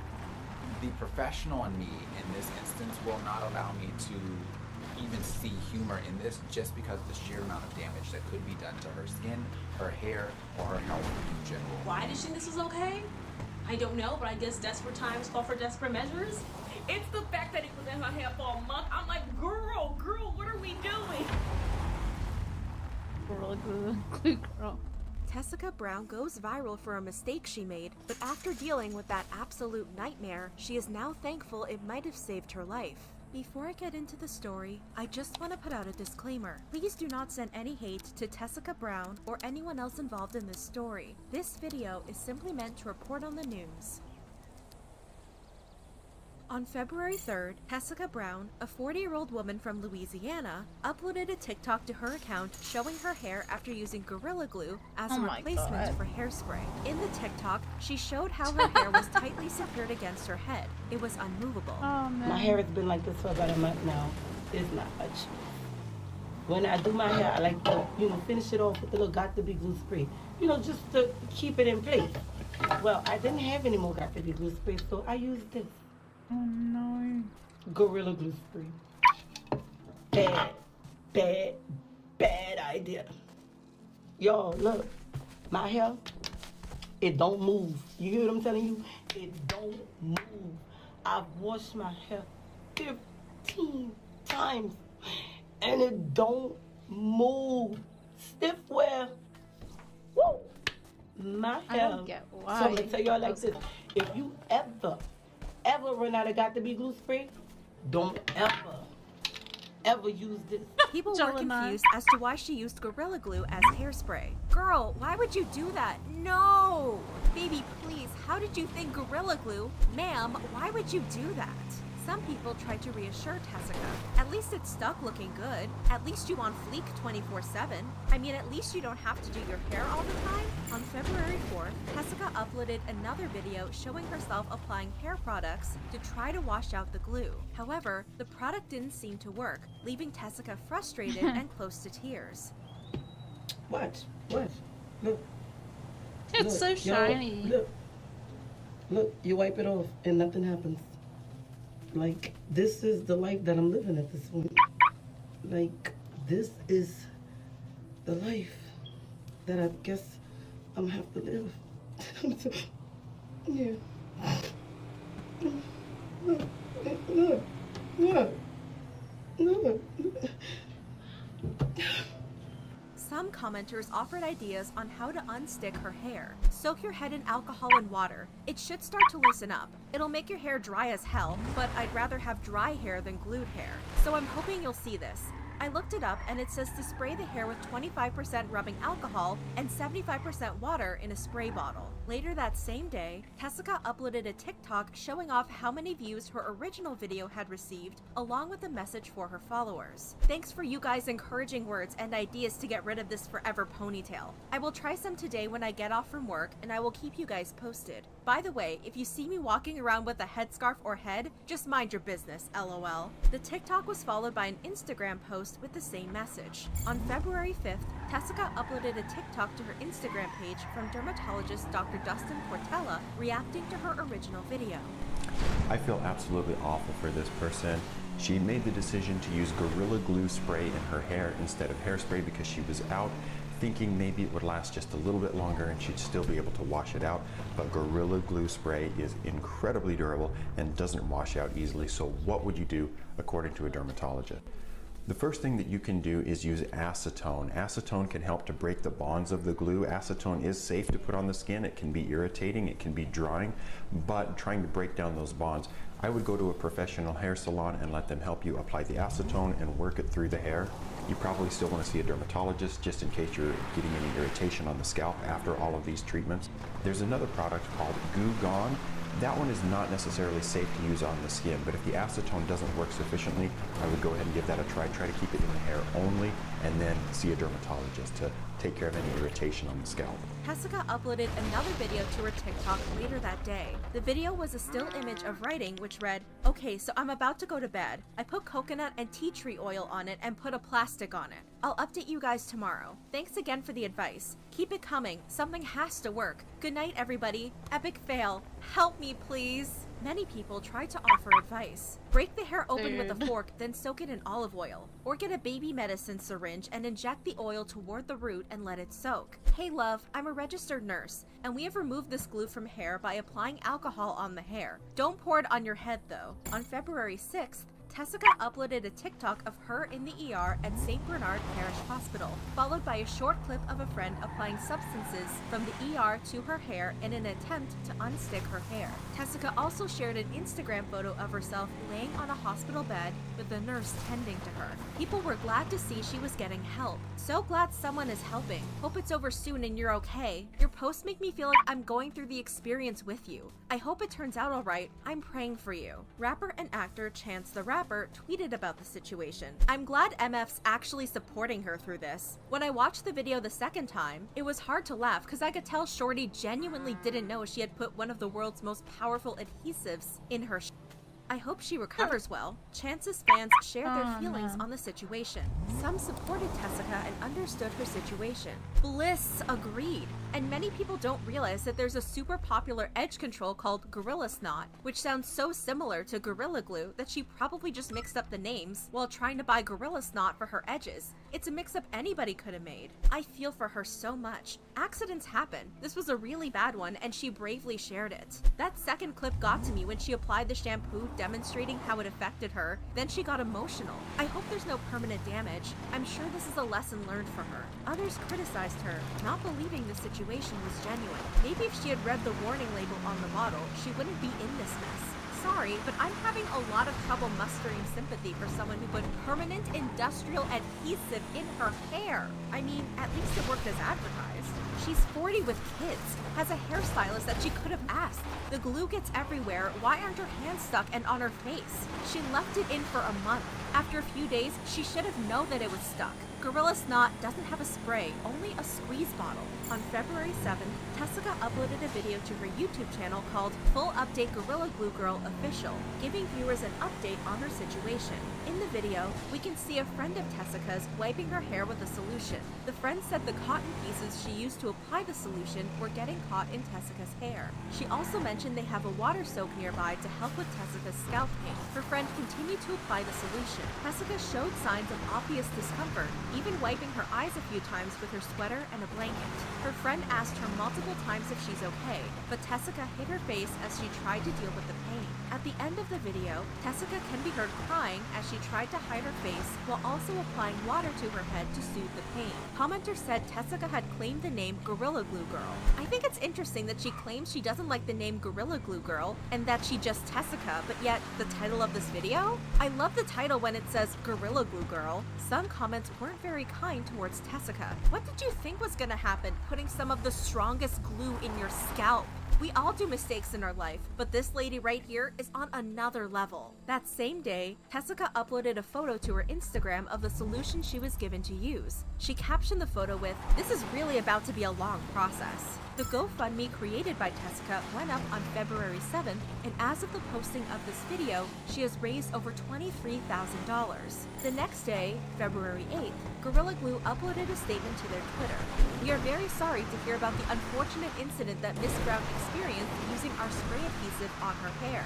We are glad to see in her recent video that Miss Brown has received medical treatment from her local medical facility and wish her the best." On February 8th, TMZ also reported that Tessica was allegedly going to sue Gorilla Glue. According to TMZ sources, Tessica was in the ER for 22 hours, sue? And that's nurses her tried fault. to apply acetone to her head. However, That's her fault. according Why to would you TMZ, fucking use the Gorilla Glue on acetone your only made hair her scalp or burn and made anything the glue that has to gooey do with your before hardening body? again. TMZ sources told them Tessica had hired an attorney and was looking at her legal options against Gorilla Glue. However, Oh my this has God. not been confirmed. Tessica posted on her Instagram, "Hey y'all, I just want to take this time right now to thank everybody that has been praying for me since day one. Half the people I don't even know. I swear on everything, I wish I could come to everybody one by one and give you a big hug. I've been trying to answer all calls, texts, and inboxes, but it's a lot. So right now, I'm sending a virtual huge to everybody.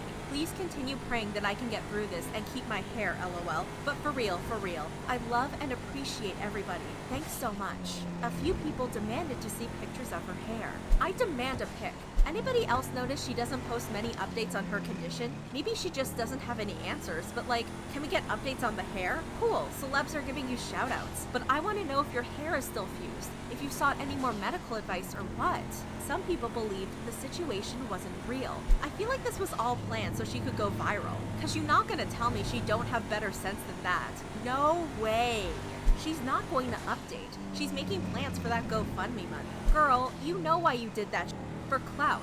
How old are you? Common sense? I'm not buying it. People were also surprised to see Tessica now had a verified account. You got verified for gluing your scalp?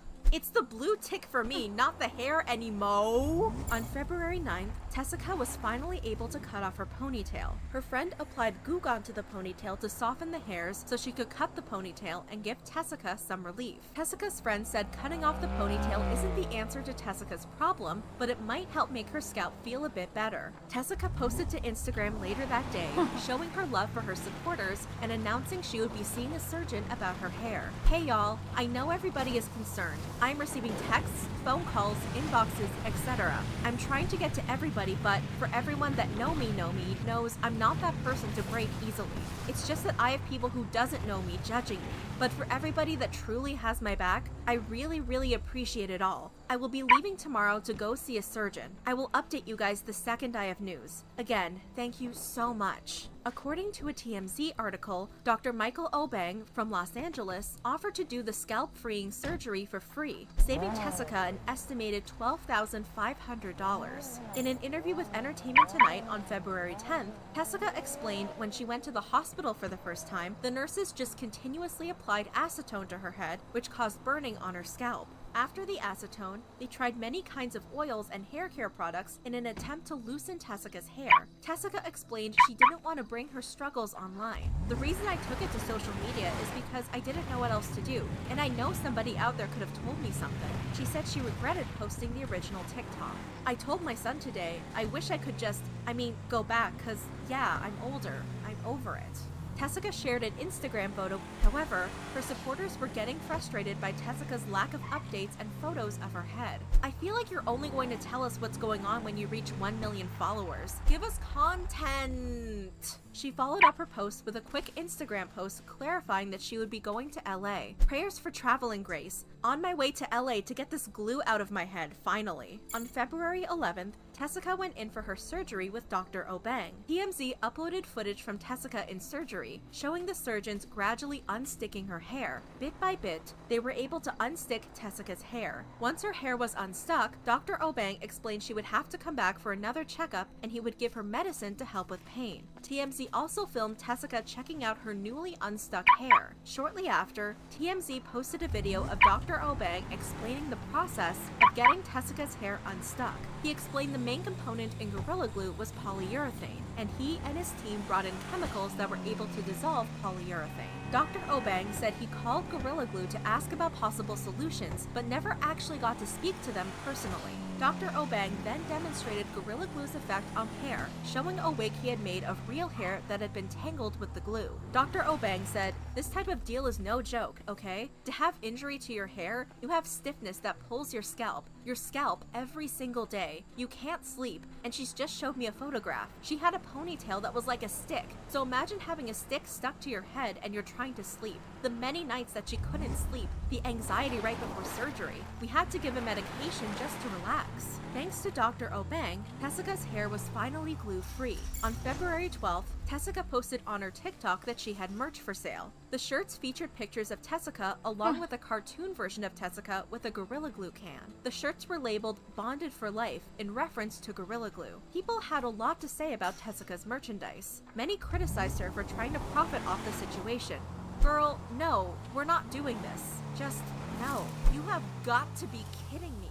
Girl, merch? How about write a book on how important reading is? We was rooting for you. Now you selling merch? How about you donate your $20K to a charity that donates wigs to chemo patients who actually lost hair? Some said they were unfollowing her now that the glue had been removed. Couldn't even come back with a TikTok update of your hair for those who were genuinely concerned and donated. It's the audacity for me.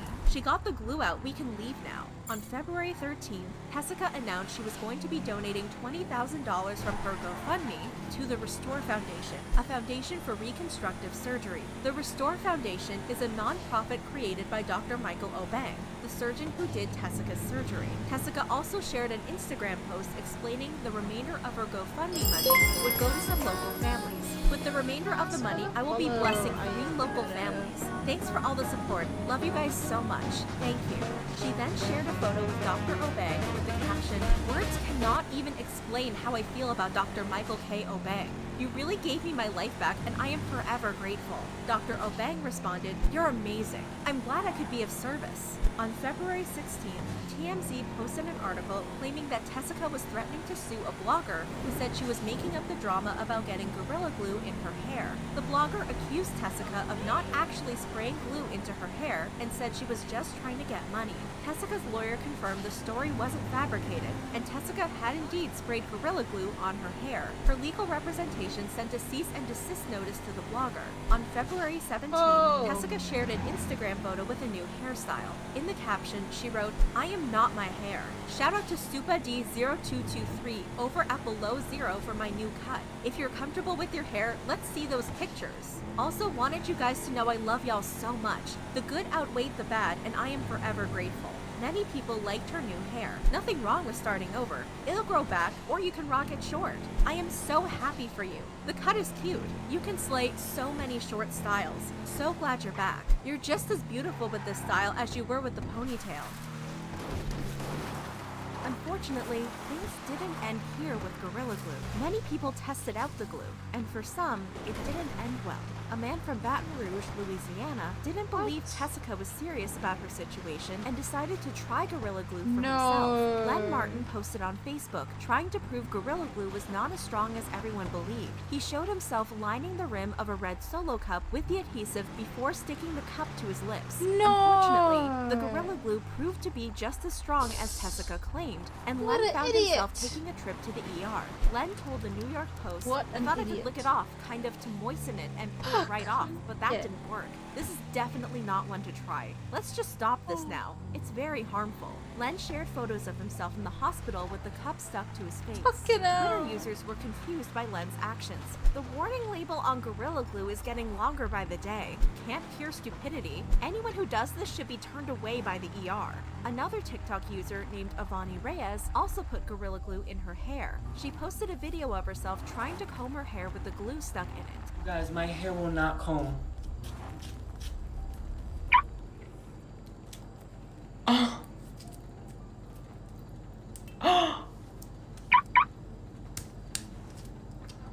You serious? Yeah, I already tried what? Avani also posted a video of herself in the people are hospital so waiting for dumb. the nurses. Inside the hospital, and I'm waiting for one of the nurses to come. They don't really know what to do. They're confused. They don't know. My scalp is burning, so I hope they figure something. People believe that Avani was doing this for clout, not you wasting the nurses and doctors' time during COVID. It's your fault doing this stuff for clout. It's not one else's problem but yours. Bruh, at this point, y'all just doing this to get money and it's not cute. While dealing with her Gorilla Glue situation, Avani posted she'd been receiving donations to her GoFundMe, including one donation as big as $3,000. I also just want to thank this person so much for donating $3,000. I definitely see the money. Thank you so much for my Gorilla Glue situation. You guys know it's definitely been a journey with this freaking Gorilla Glue. It's been crazy, no, so thank you so much. A few days after posting about being in the hospital, Avani posted a TikTok showing that she had gotten the Gorilla Glue out of her hair. Hey guys, what's up? I just wanted to come on here really quick and just let you guys know that I did get the Gorilla Glue out of my hair. You guys know I've been dealing with my Gorilla Glue situation. I just want to thank this product right here for helping the Gorilla Glue get out, and thank you guys so. After she got the glue out, her followers wondered if she would be returning the money from GoFundMe. However, no evidence of the GoFundMe exists, and the person who had claimed they had donated $3,000 posted to their account that it had been a joke and that no money had been exchanged. I didn't give her money. It was all a joke, and she knew that too. But you guys have no right to call me all these names. You don't know what goes on between closed doors.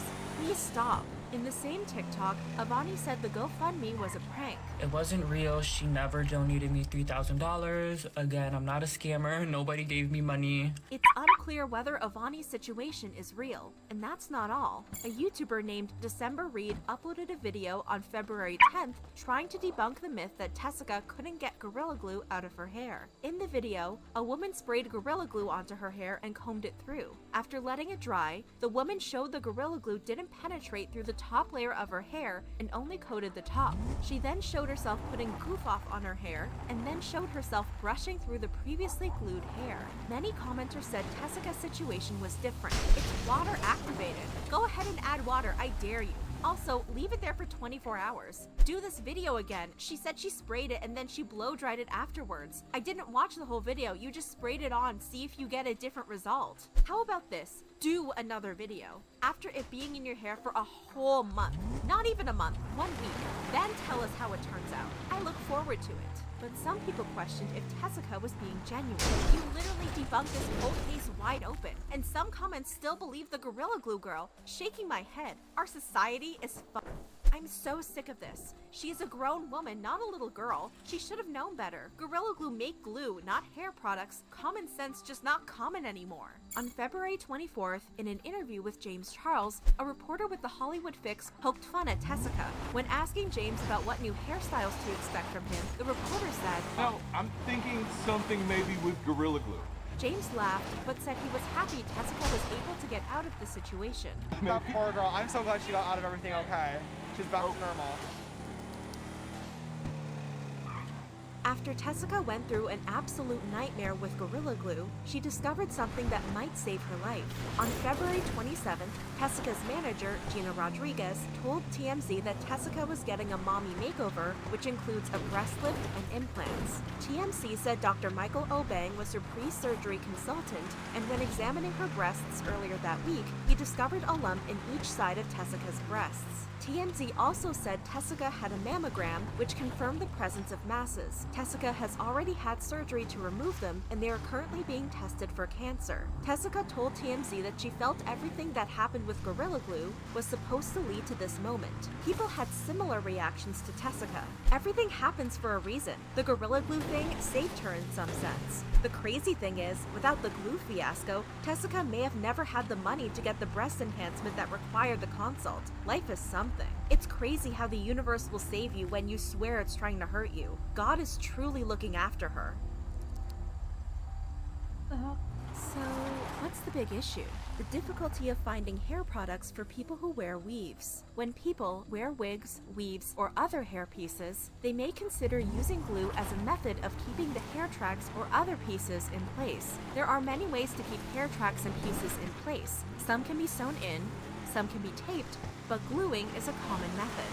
Gorilla Glue isn't typically used for hair. Instead, most people use medical-grade adhesive. However, there are ways to keep your scalp and hair safe when applying the adhesive. One way is through hair masks. They can keep your scalp healthy, avoiding damage from the adhesive, which can be especially useful if someone is looking to wear a wig or a hairpiece long-term. According to HairExtensionMagazine.com, there are two categories of putting in hair extensions in pieces: strand by strand and wefted panels. Strand by strand involves gluing in extensions one strand at a time. This can take up to 6 to 8 hours. Weft extensions can also be glued in and are much quicker to apply. However, excessive sweating or using silicone or oil-based products can cause the extensions to slip because of the reaction to the glue. So you can see, medical-grade glue is very common in the hair world. However, Gorilla Glue is not. It's worth noting the bottle that Tessica used does resemble a bottle of hairspray, and some people have said Tessica could have been confused because there is a product called Gorilla Snot, which is preferred by many to hold down unruly strays, and she may have thought the two were used for similar purposes. Tessica also could have been confused because the product she used before switching to Gorilla Glue was Got to Be Glued, which has the word glue in the title.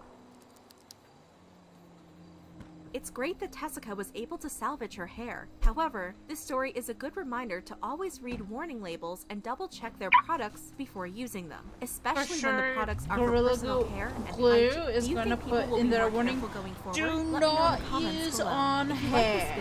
They're literally going to be doing that. Consider subscribing to the channel.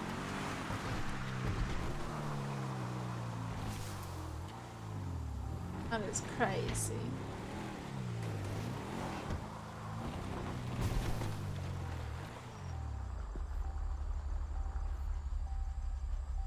Channel. The other one? This one. Trapped at the bottom of the ocean Oh, and this running one. out of oxygen. This is the fear that consumed the world for 4 days as an exhaustive search scoured the ocean for a missing submersible. But as the public prayed for a miracle and prepared for the worst, it would literally take an act of God for that submarine to come back up. the spiritual faux pas at the core of the expedition, In feng shui, humans live above ground, and anyone that's not living lives underground. the shady history of the company behind the submersible, We all told him, someone is going to be missing, and you've got to not do it. and the CEO's risk-taking reputation, carbon fiber and titanium, there's a rule you don't do that. Well, I did. all pointed to one ultimate conclusion. Then I watched over the ensuing days this whole sort of everybody running around with their hair on fire search, knowing full well that it was futile. That some believe served as a distraction from the truth. Was the implosion not as big as we thought it was? Did the Simpsons just do it yet again? Why were these people charged $250,000 a ticket? Why are there fraud charges against OceanGate that no one even has been talking? Why did the man who tried to tell them almost 3 years ago that this submarine was not safe get fired, and they still went on this exploration? Let's take a look at the eerie history and theories surrounding the Titan submersible.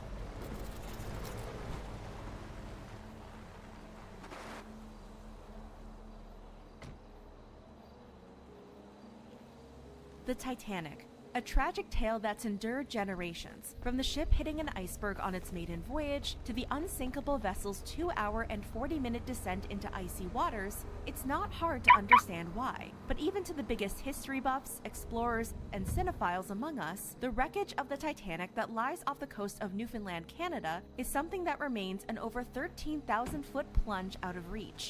That is, unless you've got the cash to make that dream a reality.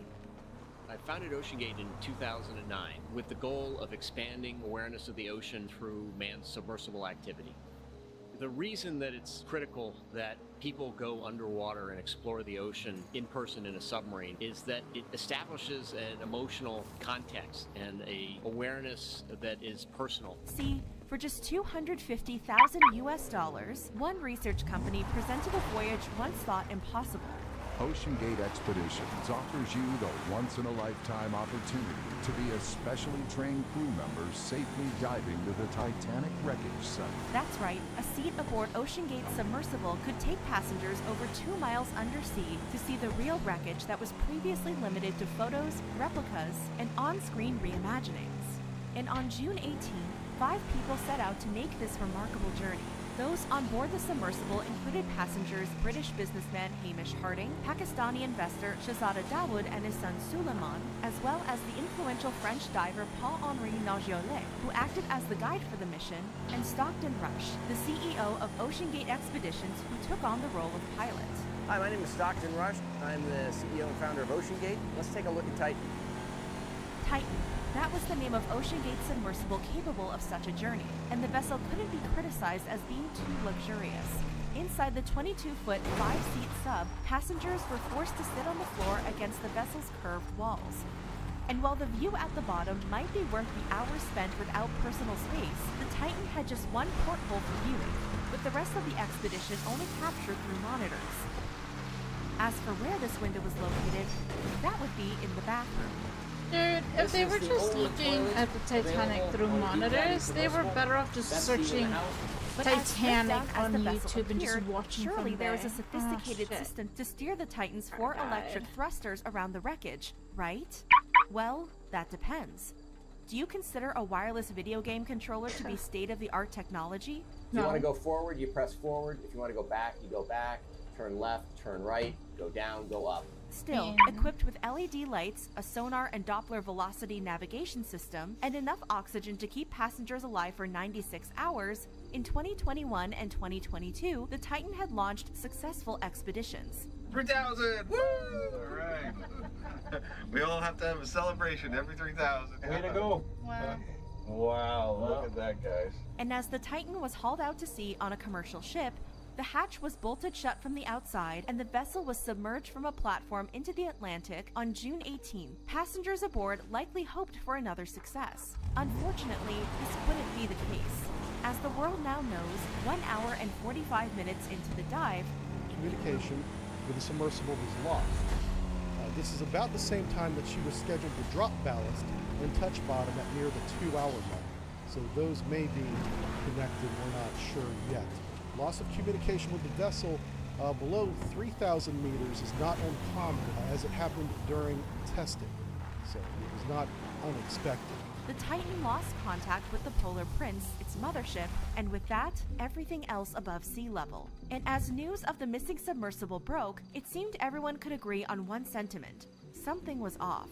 As for what exactly was off, well, the internet was rife with theories. Had the world-famous diver who'd conducted the first recovery dive to the Titanic wreckage back in 1987 brought a curse with him when he boarded the vessel?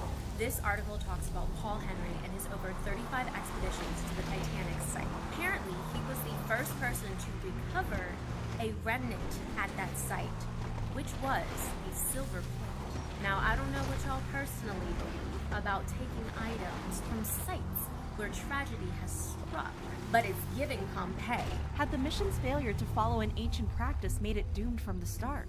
In feng shui, humans live above ground, and anyone that's not living lives underground. What this tells us is any disruption with sunlight, airflow, or altitude could have major impact on a human's well-being. Or was the disappearance of the Titan grounded not in the spiritual, but the mechanical? After all, the submersible was experimental, and the liability waiver passengers signed before the voyage made the risks of boarding more than clear. A experimental submersible vessel has not been approved or certified by any regulatory body and could result in physical injury, disability, emotional trauma, or death.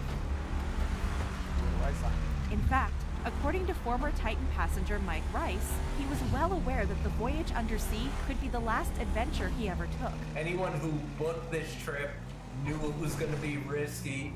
You sign a lengthy waiver that lists really 100 ways that... They mentioned 3 times on page 1. And so it's never far from your mind. You try and put it out, but As I was getting onto the sub, I mean, that was my thought, well, this could be the end. So had passengers simply taken a miscalculated risk, or had OceanGate sold these adventurers a dream built on false promises? See, while the research company claimed their vessel was designed with the expertise of Boeing, NASA, and the University of Washington, both Boeing and the University of Washington have since come forward to state they were not involved in the Titan's creation. And then there was OceanGate's founder, who former passengers might have praised. I felt he was a visionary. He was doing something no one else was doing. Going down with a researcher would say, hey, I've researched this type of fish my entire life. And they say, that's the first time I've seen it in this fashion, and I've had new insights into that. That really is a moving time for me to hear that. Yet the internet wasn't so sold on. Oh, I know a scam when I see one, because this dude wasn't from the start. And look what he controlled us with. Dreamcast yeah, control. But he on died Amazon. with the ship, They'd so... go for $30 and less. From the public's perspective, it seemed like Stockton Rush wore his lack of caution as some sort of badge. General MacArthur said, you're remembered for the rules you break.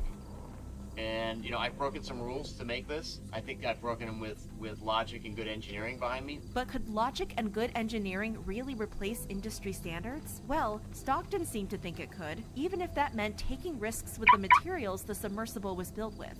Carbon fiber and titanium, there's a rule you don't do that. Well, I did. But, of course, there was a reason this rule was in place. See, although some have criticized the Titan for allegedly having exposed wires and using zip ties, Home Depot boxes, and duct tape, it seems like this submersible has some elements of MacGyver-y jerry-rigness. I mean, you're putting construction pipes as ballast. I don't know if I'd use that description of it. So this is what's referred to as syntactic foam. Syntactic foam is foam that doesn't compress under pressure, and it's expensive. This is about $15,000. According to experts, the real issue with the vessel came down to the experimental design. It turned out the carbon fiber Stockton implemented was a material that hadn't been pressure tested over time, putting its ability to withstand repeat trips to the wreckage into question. But Crest says it also requires rigorous inspection.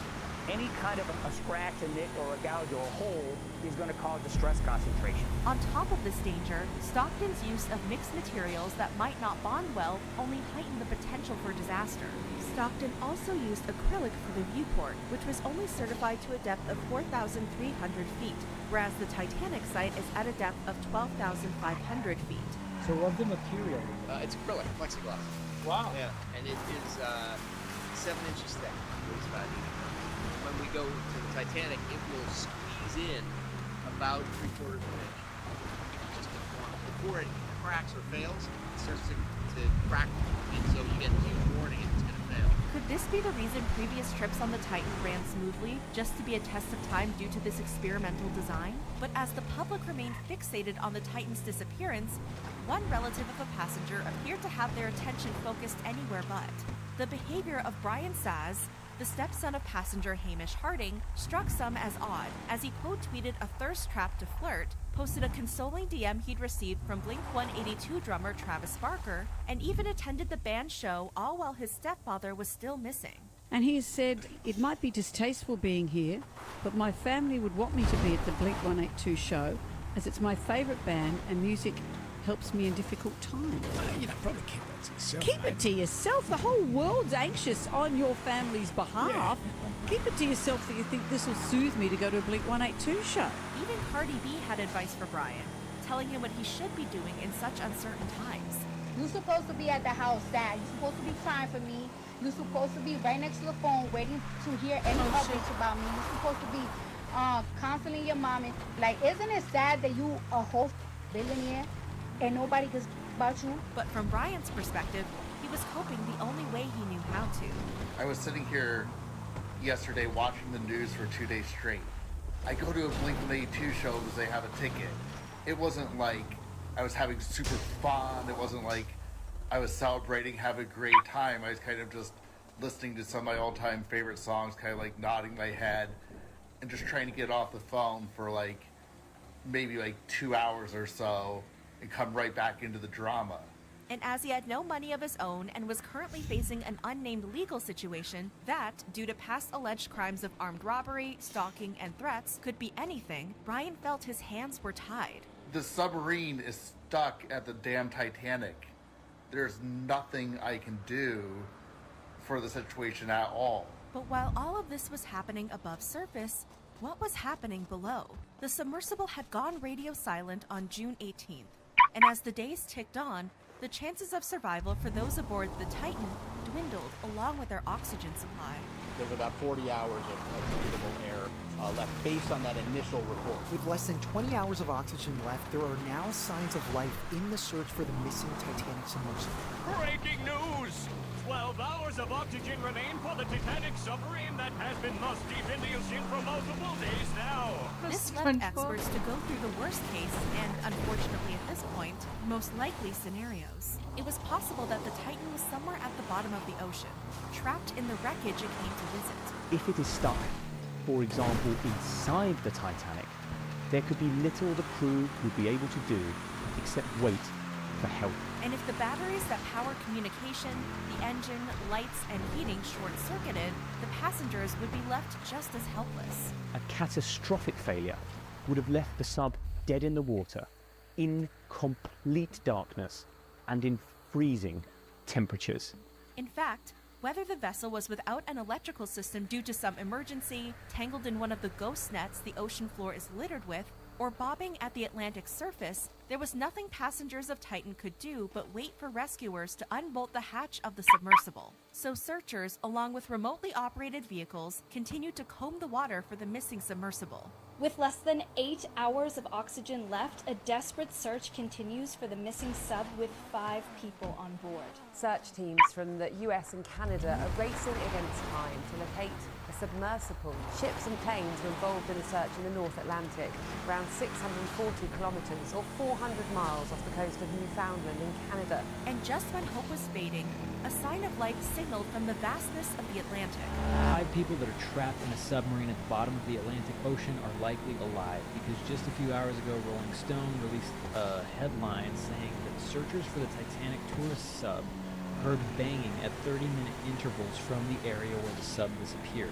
Now, the fact that it's happening 30-minute intervals says to me that it's sending a message. But if the noise was the passengers of the Titan calling for help, was this discovery good or horrifying? This means that there's some hope, but it also introduces some terrifying realities that there are 5 human beings stuck in the deepest, darkest part of the planet, one of the most inaccessible places on planet Earth.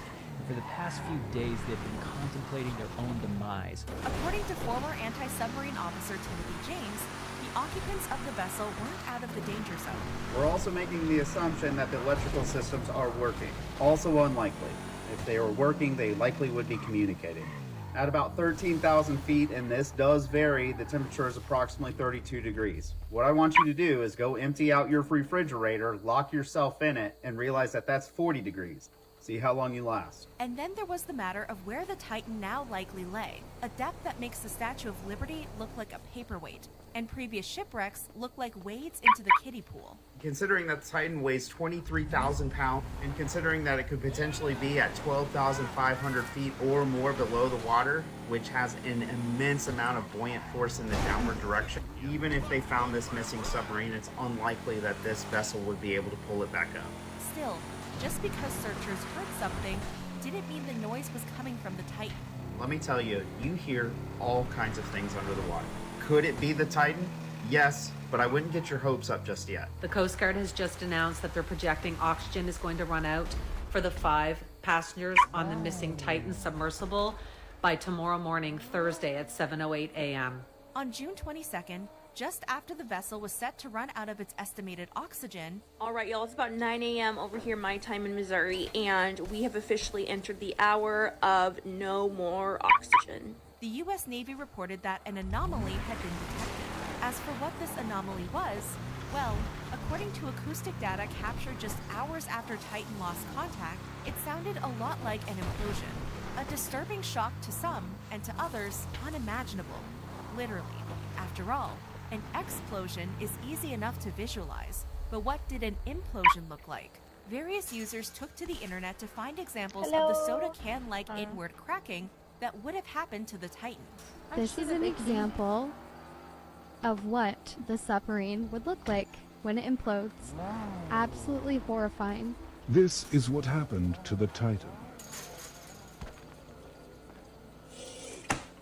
And that same day, a discovery was made on the ocean floor near the Titanic. This morning, an ROV, or remote-operated vehicle, from the vessel Horizon Arctic discovered the tail cone of the Titan submersible. All that searching and hopes for a miracle had been for nothing. The Titan had imploded. The debris of the missing submersible Titan was found about 1,600 feet from the Titanic wreckage. It is over. The missing submarine has been found. Within the past few minutes, we saw a tweet from the U.S. Coast Guard saying a debris field was discovered within the search area by an ROV near the Titanic. The debris is consistent with the catastrophic loss of the pressure chamber. I offer my deepest condolences to the families. I can only imagine what this has been like for them, and I hope that this discovery provides some solace during this difficult time. And a letter from OceanGate Expeditions confirmed the passing of all 5 passengers. Amidst the heartbreaking news, the New York Times reported the 5 passengers spent their final moments listening to a playlist with their favorite music in darkness. But with an event unseen to the eyes, people naturally waited to see evidence the submersible had really taken the lives of the 5 explorers. It wouldn't take long. On June 28th, at the Canadian Coast Guard Pier in St. John's, Newfoundland, fragments from the debris field were retrieved from the ocean's depths, and possibly something else. See, as Mythbusters footage of the effects of an implosion on a fake diver making its rounds online suggested, the discovery of any human remains from the Titan implosion was likely impossible. As TikToker Lauren the Mortician put it, the pressure is so great that the bodies will liquefy, like when you crush an egg with your bare hands. But then there was an update. U.S. Coast Guard believes it's recovered human remains from the wreckage of the submersible which imploded in the Atlantic Ocean. All 5 people on board. And to the internet's surprise, these presumed human remains were found near the wreck. This is some big breaking news because they always said if there was an implosion, human remains would be non-existent. Was the implosion not as big as we thought it was? But perhaps the confusion simply came down to wording. Personally, I think they're being kind of loose with their definition of human remains because it's not going to be any skin or muscle or bone. All of that stuff was turned into human gel. In the crock pot of there are a lot of crevices, little nooks and crannies where some of that gel may have been injected at high pressure. However, I think it's far more likely that we're talking about like dental hardware, a filling, a bridge, maybe a gold tooth, something like that. But whether those aboard the Titan had passed instantly or not, it was a fate many couldn't bear to think about, especially when it came to the youngest passenger, Suleiman Dawood. One user tweeted, "Whatever your view on the billionaires of the Titanic submarine expedition, the 19-year-old on board, Suleiman Dawood, was just a kid. Terrified, uncertain, eager to please his dad, a world of possibilities he will now never know, gone at the hands of OceanGate. Rest in peace." As it turned out, the 19-year-old had not only gone on the voyage to please his father. His aunt described Solomon as, quote, not being very up for it. He was terrified. It appeared Suleiman kept a brave face on for his mother, with the decision to take her place on board the vessel altogether. It was supposed to be Shibata and I going down. Shibata was so excited to go down. He was like a little child. You understand? And then there were others left behind by the victims of the implosion, including the young son of Hamish Hoarding, who'd once accompanied his father on adventures, and the wife of CEO Stockton Rush, who was the descendant of 2 former Titanic passengers. Yet not everyone was sympathetic to what had happened to those aboard the Titan. Online, jokes about looking for washed-up wallets on the beaches of Canada, memes about the Titan's shoddy workmanship, and the passengers getting the full Titanic experience, and GTA mods of the OceanGate experience quickly collected likes. Some even took the extra step to leave bad reviews for the Amazon controller that steered the submersible. Only goes down, up doesn't work. Constantly disconnects when you need it most. Even one Subway shop joined the conversation with a sign reading, "Our subs don't implode," and received backlash right away. And while some felt guilt for engaging with this content on social media,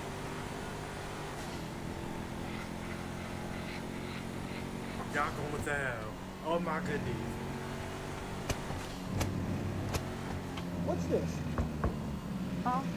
others felt the elites who'd chosen to spend $250,000 to visit the wreck were deserving of the backlash. As one user tweeted, "My humble little suggestion is this.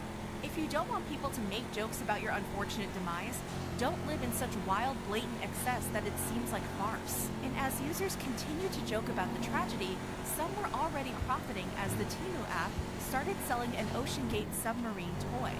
But just as the internet reacted to the implosion with an array of disbelief, sympathy, and humor, others had questions. The most pressing being, what could have been done? Well, according to someone uniquely positioned to speak on the subject, a lot. Titanic director James Cameron has visited the wreckage 33 times and was not only a submersible designer himself, but had deep connections to the community. Meaning he, along with fellow experts, knew the Titan's fate as early as the morning of June 19th. A loud bang on the hydrophones. Loss of transducer or transponder. Loss of comms. I knew what happened. Then I watched over the ensuing days this whole sort of everybody running around with their hair on fire search, knowing full well that it was futile. But even before the Titan submersed into the deep for its final voyage, the submersible had sparked worries. Many people in the community were very concerned about this sub. And according to Cameron, major players in the submersible engineering community had aired these concerns to the company's CEO. I'm struck by the similarity of the Titanic disaster itself, where the captain was repeatedly warned about ice ahead of his ship, and yet he steamed at full speed into an ice field on a moonless night. One such warning came from leading deep-sea specialist Rob McCallum, who warned Stockton in a 2018 email that using prototype unclassed technology could put an entire industry at risk. The CEO's reply? He brushed the comment off by claiming industry players were standing in the way of innovation. Since Guillermo and I started OceanGate, we have heard the baseless cries of, "You are going to end someone way too often." I take this as a serious personal insult, Stockton wrote. Aaron Amick, a U.S. Navy contractor with 20 years' experience serving aboard U.S. Navy submarines, called attention to a concerning interview Stockton had with a Teledyne Marine representative. Yes, I mean, when I started the business, one of the things you'll find, there are other sub-operators out there, but they typically have gentlemen who are ex-military submariners, and you'll see a whole bunch of 50-year-old white guys. I wanted our team to be younger, to be inspirational. So we've really tried to get very intelligent, motivated, younger individuals involved. We're doing things that are completely new. We're taking approaches that are used largely in the aerospace industry, is related to safety and some of the preponderance of checklists, things we do for risk assessments and things like that that are more aviation related than ocean related. And we can train people to do that. We can train someone to pilot the sub. We use a game controller.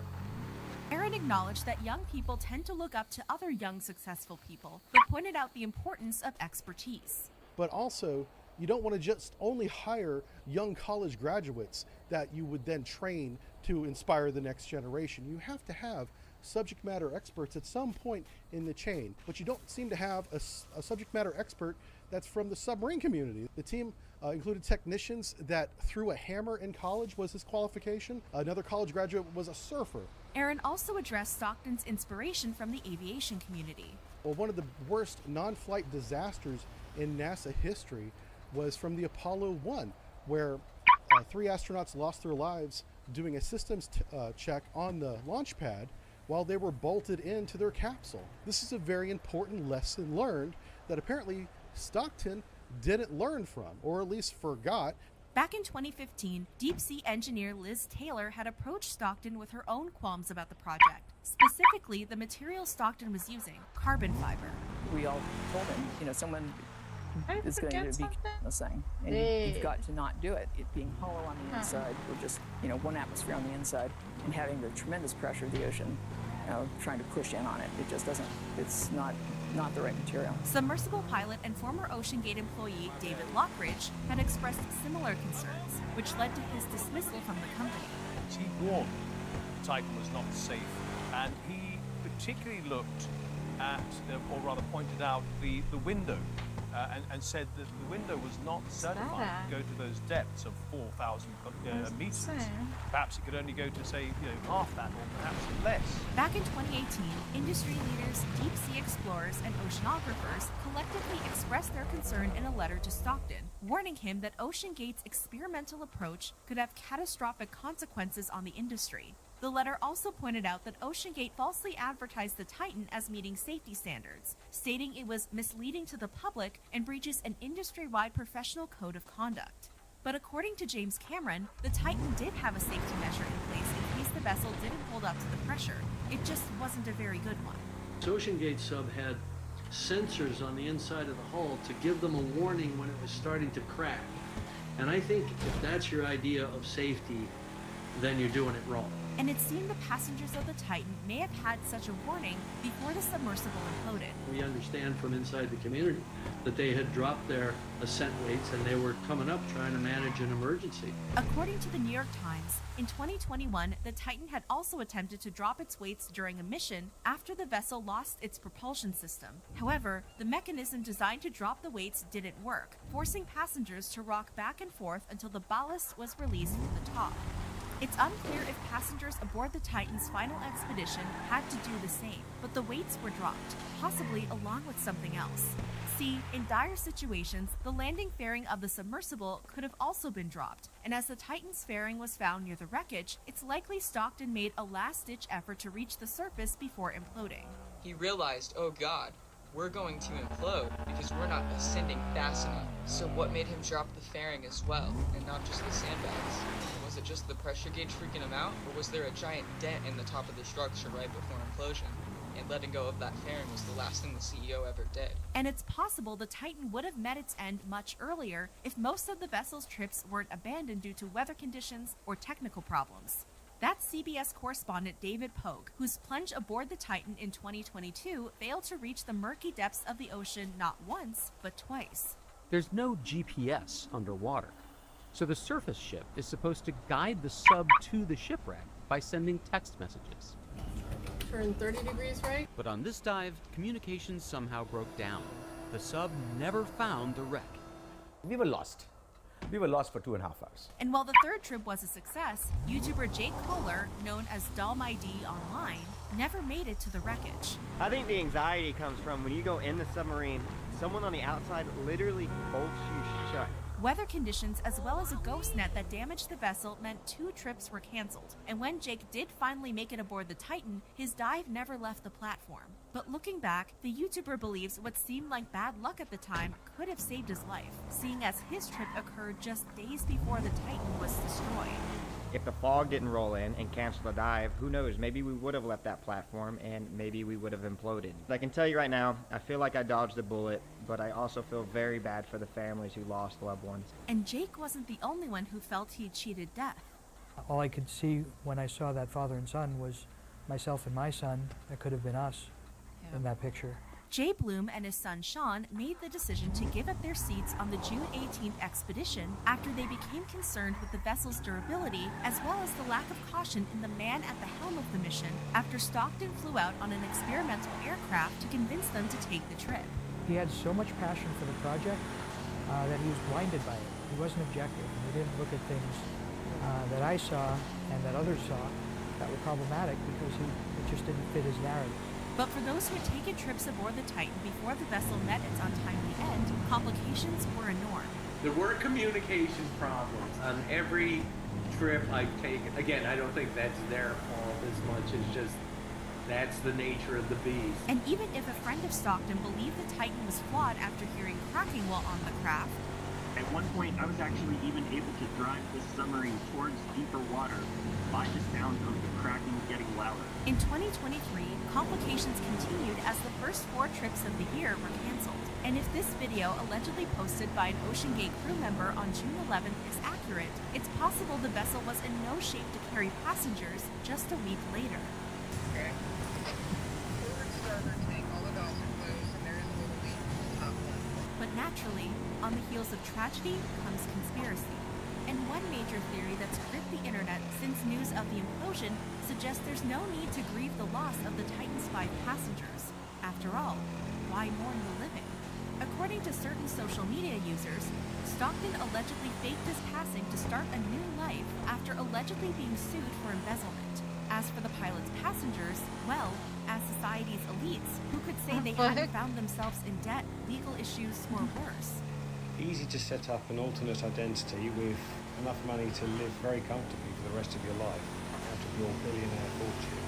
Then go on a sub, 15-20 metres underwater, transfer off the sub onto another vehicle, and then leave the sub to sink and implode, leaving no trace of your body. In the meantime, damn good way to fake your own. In fact, there was already a conspiracy floating around the web about Titan passenger Shahzada Dawood. Just so happens that one of the passengers that is missing is the one that manufactured the same chemical that was involved in the Palestine, Ohio train wreck, also partnering with the company that is responsible for the 60,000 pounds of ammonium nitrate that went missing between Wyoming and California this year. Yet, factually, the conspiracy doesn't seem to hold weight, as Engro, the company Shahzada acted as vice chairman for, was not the same company tied to the train wreck, nor does it have any clear link with the company missing chemicals. Still, the theory that 5 billionaires were faking an escape for whatever reason wasn't totally out of the picture, as an interesting question was raised. Where are the pictures of them getting in this vessel for departure? Not one pic? As we know, there is footage of previous trips on OceanGate's social media, but the only photo available of the June 2023 trip showed the Dawoods right before they boarded the sub.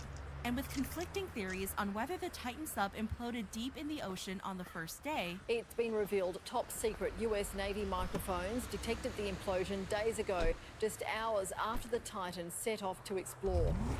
It was heard in the general area where the submersible was when it lost communication. Or was near the ocean surface days later.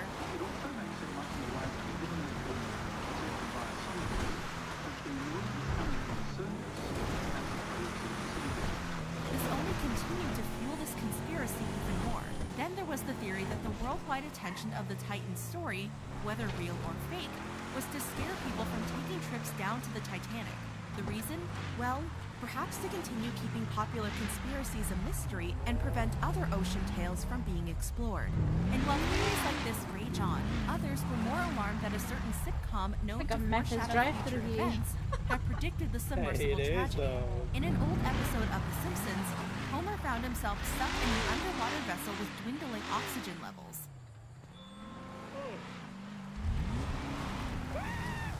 If you pull up close enough, you can get it from inside. But according to online users, this wasn't the only way the episode mirrored the tragedy. All right, During their dive, the ice water part split in half. See you soon, Homer. We got somebody else coming. They cut contact with Homer. Something else I feel is important to note is that Mason Fairbanks here is British. But not just that, he was a British adventurer. And on that Titan submarine is a British adventurer. This episode premiered in the 17th season in 2006, one viewer noted. The fact it was season 17, so 2006 plus 17 is 2023. And although it seemed an episode of Family Guy more accurately foreshadowed the event... Louis, why'd you bring me all the way out? Now that we're eccentric rich guys, we're going to go down 20,000 feet and pants James Cameron while he's excavating the Titanic. What made The Simpsons prediction all the more eerie to some was the man attached to the show. Remember former Titan passenger Mike Rice? Well, turns out he's a writer and producer for The Simpsons. And there were some other pieces of information that didn't quite make sense, raising more questions.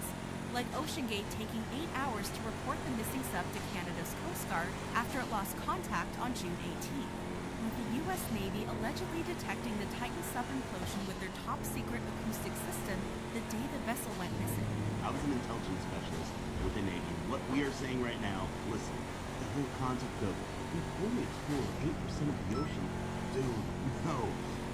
They are able to check anything underwater. That is the craziest bit of information that they have ever shared. This just makes me sick that the media for days would lead the public to believe that there were people on this sub still alive when all the time the Navy knew that the sub had imploded. But if this was the case, what were the banging noises heard on June 21? The mysterious thing to me now is once the debris was found, the US Coast Guard then said, oh yes, our acoustic network detected communication was lost. I wonder why this information was not distributed more widely at an earlier stage. Okay, so who was tapping? Why have I not seen any videos of anybody asking where was the tapping coming from? If they heard tapping, what, like a day or two ago? Some believed it may be supernatural. After all, the Titan sub was traveling toward a memorial site. However, a more likely answer to the noise could be from marine life, remotely operated vehicles, the Titan debris hitting something, or simply ocean noise. Conspiracies aside, some people believe Stockton was full of ego and greed for money and would unfortunately bring down others with him. According to Las Vegas financier Jay Bloom, who backed out of a trip on the Titan over safety concerns, Stockton wasn't really looking to build a tourism business for the Titanic. He wanted to research and document the decay of the ship over time. Multiple dives to the site cost a lot of money. A way to finance a scientific observation was to bring observers down with him, and others were less concerned with potential theories and more focused on what world events were shoved under the rug, while the news cycle was taken over by the hunt for the missing submersible. So while everyone's distracted, I was like, what has BlackRock and the other big banks been doing this entire week while no one's there? BlackRock and JP Morgan helped set up Ukraine Reconstruction Bank. It's so kind of them. They also helped Ukraine restructure their debt. You know that phrase where, the bank actually owns your home, they own your... BlackRock did that for an entire country. Some people called attention to a sunken vessel in Greek waters just days before the Titan went missing, asking others not to get distracted by rich, irresponsible people. So stupid. While we're distracted worrying about 5 billionaires, 750 men, women, and children on an immigrant boat in Greece have disappeared. And the way that they so-called capsize is still unknown. And if you know anything about boats, you know in order to capsize, it's kind of like the Titanic. You have to hit something. You have to go over. The whole boat has to turn. But as the search for the Titan has come to its tragic conclusion, and the public has begun to focus attention elsewhere, loose ends are still being wrapped up. While experts have suggested either a leak in the electrical system or structural issues could have been responsible for the implosion, a formal investigation into the matter is currently underway, as is a criminal probe by the Royal Canadian Mounted Police, as they investigate if any criminal, federal, or provincial laws were broken before the catastrophe. And they might not be far off, as a former senior OceanGate employee recently shared some shady business practices, alleging Stockton strategically structured everything to be out of U.S. jurisdiction.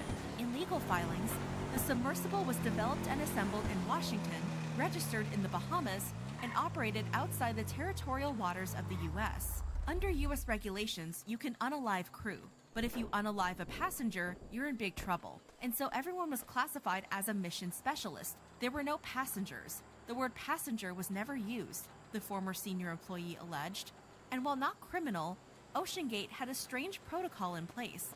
Trips would automatically be canceled if a celebrity or member of media was on the dive, seeming to imply they were potentially avoiding bad press. After all, some of their design was experimental.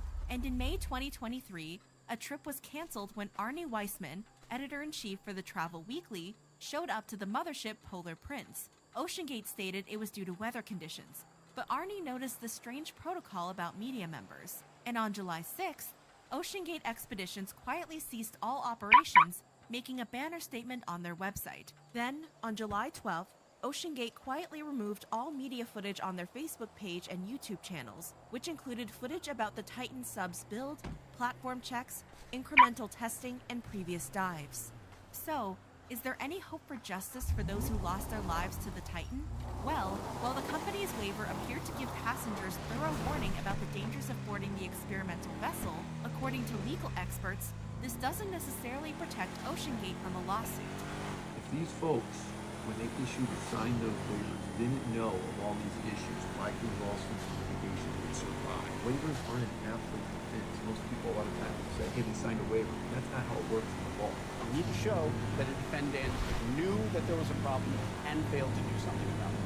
If the company cut corners, didn't use proper materials to withstand the pressure, that could be potentially something that you don't waive because you have a reasonable reliance that the company is going to do their job and not act grossly negligent.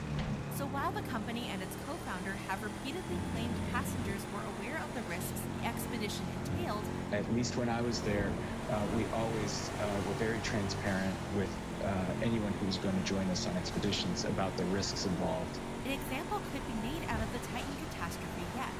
He was taking an innovative approach, and he didn't want to be bogged down by the time wasting, and that it would take so many years to get their heads around the material he was using and the concepts he was implementing. And according to experts, this shouldn't scare you from touring the ocean, as engineer Bart Kemper explained.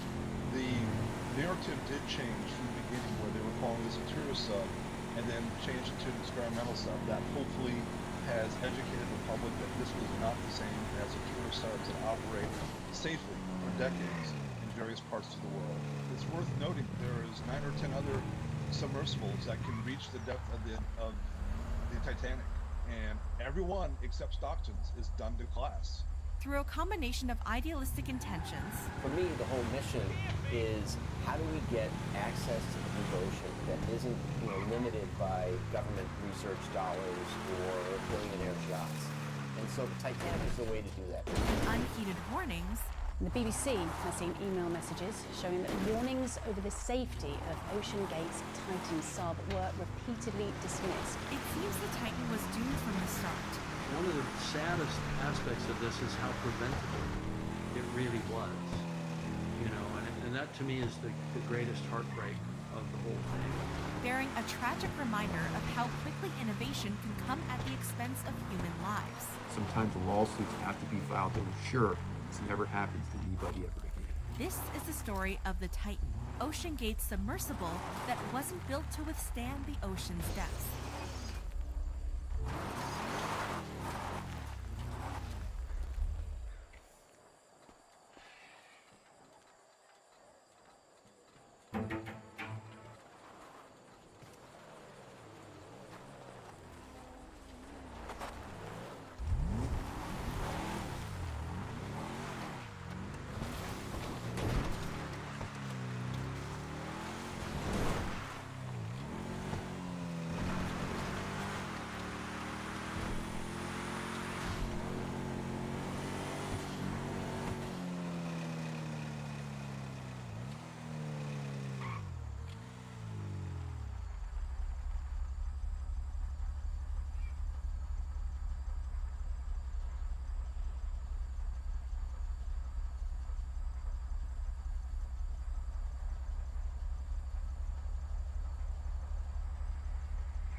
I didn't know what to do anymore, so I just snapped. See if I grab his head, boom, pull the bolt back. I'm thinking, how fast am I gonna run? I was like,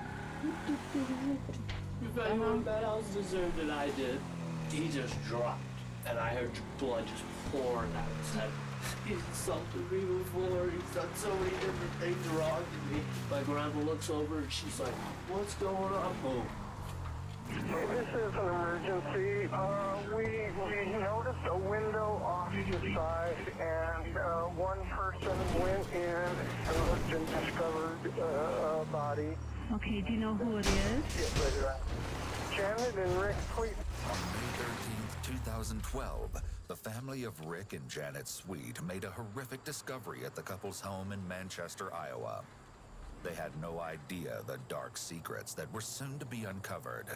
But in this twisted case, it was the police who were left shocked at the admissions of a too honest killer.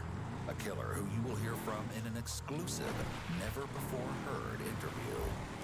The relatives of Rick and Janet Sweet had planned to celebrate Mother's Day, as was their yearly tradition.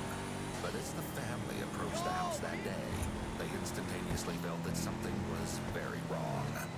This feeling was confirmed when they knocked on the door and no one answered. my car Immediately, they died. noticed that one of the windows had been shattered, but in no way could they predict the gruesome findings that lay inside.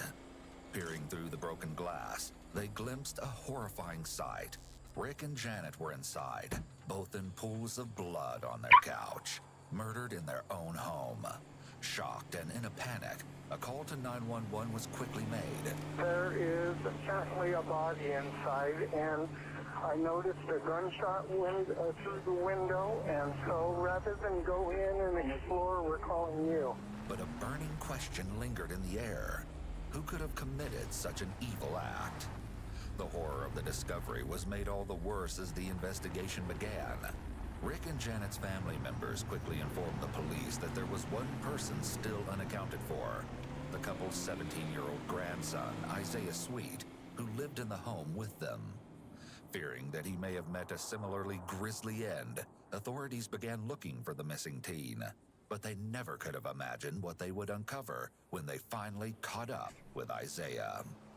On May 14th, the day after the bodies were found, Isaiah was finally located in Cedar Rapids after previously driving 75 miles to Iowa City. Apparently, the teenager was spotted walking towards a park and was quickly pursued by nearby officers. Isaiah seemingly tried to outrun them, but quickly surrendered once he heard the sound of police dogs on his trail. Now knowing that no harm had come to Isaiah, at least not the kind that his grandparents had suffered, the police were eager to hear if he had any insight into the horrific crime. He was promptly brought in for an interview. You'll notice that Isaiah is in handcuffs, and you'll soon understand why. Put those things off you. Probably feel a little bit better. Oh, yeah. You're gonna be good with me, right? Yes, sir. All right. The detective offers to remove Isaiah's handcuffs as a gesture of goodwill and to try and build positive rapport with him. This also serves the purpose of removing the constant reminder that Isaiah is in police custody, which may help him feel more comfortable. I'm gonna shut this thing for privacy, okay? Yes, sir. Grab some of that food, okay, Isaiah? Isaiah, since we haven't officially met, hey, my name's Scott Rieger. Okay, I'm an agent with the Iowa DC. I am a police officer. I never looked like it, but I figured this was a little bit more comfortable for me. So After this, is there like the last day for this? I cut it up on a rusty fence, and Absolutely. I'm pretty sure Absolutely. I'm worried about tetanus. Yep, nope, absolutely. Isaiah isn't being interviewed in a typical interrogation room, but instead is in what appears to be the detective's office. This isn't ideal, as there are numerous distractions that will be a constant reminder of where he is. I'm going to show you this here. This is called a statement of rights and acknowledgement waiver, okay? Record remains silent. Anything I say can and will be used against me in a court of law. I'll write to an attorney if I cannot afford one. One will be appointed. You've got those things down already, Yes, sir. Okay, let me read these to you. Is that all right? All right. Isaiah may be trying to show off or appear smart by reciting his Miranda rights. However, all he's done is prove that he's quite familiar with the criminal justice process, possibly due to past encounters with police. Regardless, it's the detective who must read Isaiah his Miranda rights, and he agrees to continue talking without a lawyer being present. Oh, yeah. Go ahead. Now down. When was the last time you had something to eat? 4 days ago. You haven't eaten anything in 4 days? All right. And we got more food, so if you wallow that stuff down, you want to keep going, we've got more food, we can keep it coming. Damn, you guys make me feel like I Okay. didn't do anything wrong. Why do you say that? Well, let's put it like this. I'm not going to be lying to you guys about anything you ask me. And I appreciate that. No problem. Okay. Isaiah appears to be taken off guard by the warm treatment from the detective, especially when it comes Just to a being offered false additional warm food. treatment. This puts the detective in Because a they very want to make good you feel position, comfortable to and admit Isaiah may be everything. more inclined to give him the information he wants to continue to receive this kind of treatment. They're not going to take this from me, are they? What is it? This is a real Rolex. Okay, where'd you get that from? I found it in a hobo's tent. Down there? Yeah, in CR. Okay, we'll just keep it up there and we'll probably deal with that later. Cops, there was like 4 or 5 cops. In Cambridge? Yep. Okay. Looking for me. Okay. And one of them came up to me, started talking to me, asked if I knew where I was. And I was like, no. So he I didn't don't even- recognize you Yeah, I at was all? like, no, I don't even know where he's at. Like, I had my hair back to here. Now, what would have been one of the reasons you were pulling your hair back? Trying to not be seen. Yeah. Yeah. Yeah, absolutely. At first, he was asking if I saw the other cops, and I was like, nope. And then he was like, do you know who Isaiah Sweet is? And I was like, no idea. Not a clue who that is. What are you thinking the whole time he's asking that? I'm thinking, how fast am I gonna run? As soon as he walks away from me. What I want you to do right now is just kind of relax, go ahead, eat that food, kind of mount down. Like I said, I want to kind of start and kind of walk back through some things first. Alright. Okay? More than anything, I want to know brought me to what I did, what's wrong with me. Sure. Then, you know...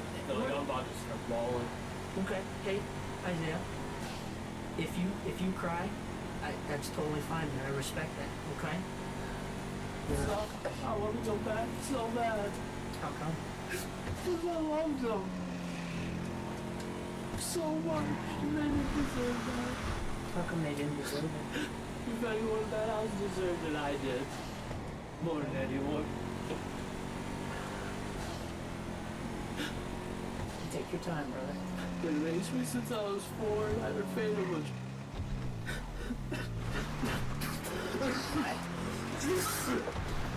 Janet and Rick had taken custody of Isaiah when he was just 4 years old, due to their daughter's inability to care for him. Stacy Sweet, Isaiah's mother, had allegedly suffered from substance abuse and could no longer support her young son. But her parents were more than willing to take him into their home. Immediately, Isaiah will answer one of the questions looming over the investigation. But even with this revealed, there are even more disturbing questions left to be uncovered. When you say what happened that night at the house, what happened? Shot both of them. Okay. What'd you shoot him with, Isaiah? An assault rifle. An assault rifle? You remember what it looks like? It's black. Okay. With black, bolt action, 10 or more round clip. It's Czechoslovakian. Okay. AR-15. Okay. Okay. It takes a lot to admit that, Isaiah. Okay. That's not an easy thing to do. Okay, and Isaiah, this is... Okay, and I appreciate that. Although Isaiah has just admitted to killing his grandparents, the detective so desperately wants to get to the bottom of how this horrific crime came to be. In doing so, he ensures that there is nothing preventing Isaiah from answering any question that may be thrown his way. How you feeling, right? I mean, you're with me right now, I feel like right? I don't really know much. Okay, well, let me ask you this, Isaiah. You understand who I am. Yes, You understand I'm a police officer. You understand that the guys who brought you up here, why they had to find you, okay, they brought you up there. There's nothing medically right now that's preventing you to talk to me, right? But you understand the questions I'm asking you right now, okay? There's no question that you're not smart enough to handle these questions. I'm extremely intelligent. Okay. And you know what? I get that. I think you are. I just make stupid shit. Yeah. And sometimes we do, Isaiah. Look at me. I'm never gonna be able to back on it. No. And that's, you know what, Isaiah, part of this is that what you're doing today by telling me the whole truth as far as what happened, not only what's leading up to it, but what happened during it. I know it's going to be tough to walk through, but we need to do that, okay? Then we need to talk about what happened afterwards, okay? All the details we need with this is your chance to start healing yourself on the inside. Walk me through Friday. What's going on Friday? Walk me through the time you wake up on Friday morning. We'll kind of walk through Friday.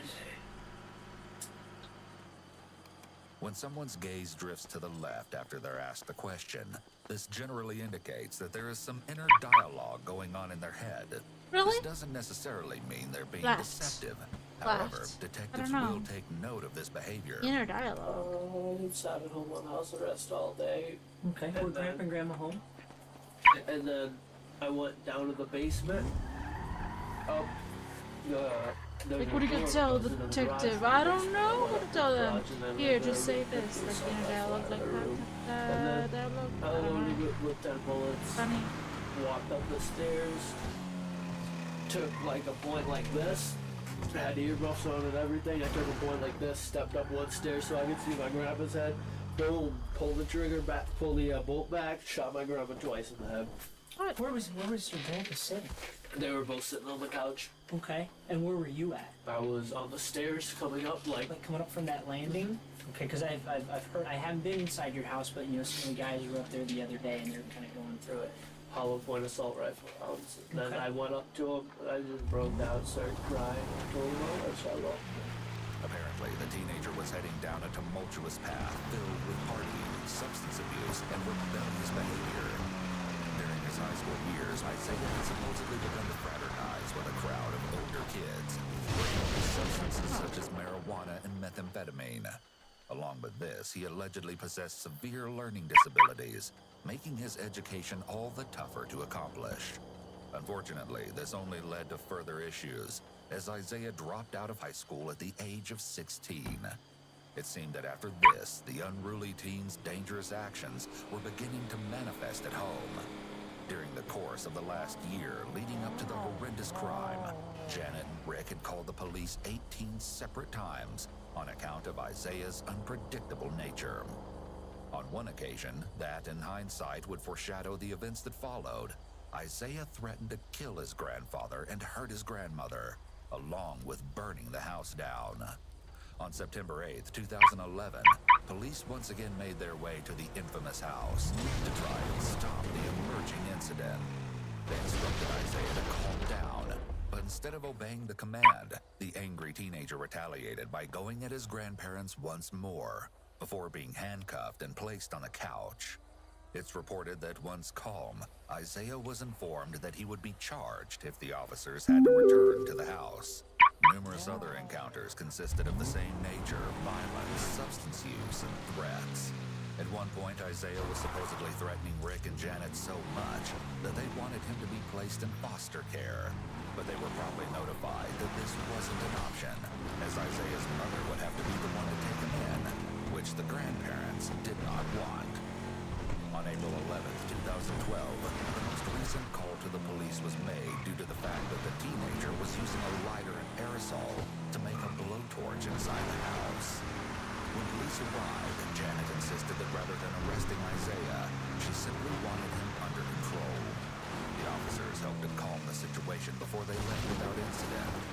Another call to law enforcement occurred when the grandparents suspected that Isaiah had been using illegal substances, which was confirmed once a search discovered a marijuana pipe within the residence. Despite the history of police calls, Isaiah tells a very different story of this turbulent period in his life, and you'll hear it all for yourself. I try to keep myself every single night since it happened. Take your time. It's possible that Isaiah is seeking attention or sympathy from the detective. I just want to know what's wrong with me. Well, would you agree that there's nothing wrong with you, Isaiah? Would you agree with me on that? From this standpoint, Isaiah, look at me, okay? Okay? I don't think that there's anything wrong with you. There's no prison for the rest. Well, Isaiah, let's not focus on that right now. Let's focus on getting past this thing right now as far as what happened, okay? If you can focus on those details with me, okay, we'll worry about all that other stuff later. Okay? You're a normal, smart kid, right? Okay, you're nodding your head at me, yes, all right? And I've spent the last 2 days with a bunch of our other agents. We've been talking to people that know you. I haven't heard one person that said, you know what, that guy's a moron. You're a smart guy. Okay, would you agree with me? Yes. Oh, we've talked to all your friends, okay? People that used to know you from school, okay? And Isaiah, the story that they're telling us is that you're a pretty smart kid. Would you agree? Yeah. Okay. So I don't think there's anything. I took an ACT preset stick out of FDG. Okay, that's pretty good. That's pretty good. But you agree with me there's nothing wrong with it, right? Just whatever you want to show that though. Okay. The detective may be trying to confirm that there is nothing wrong with Isaiah that could potentially indicate that he was not in his right mind when he committed the murders.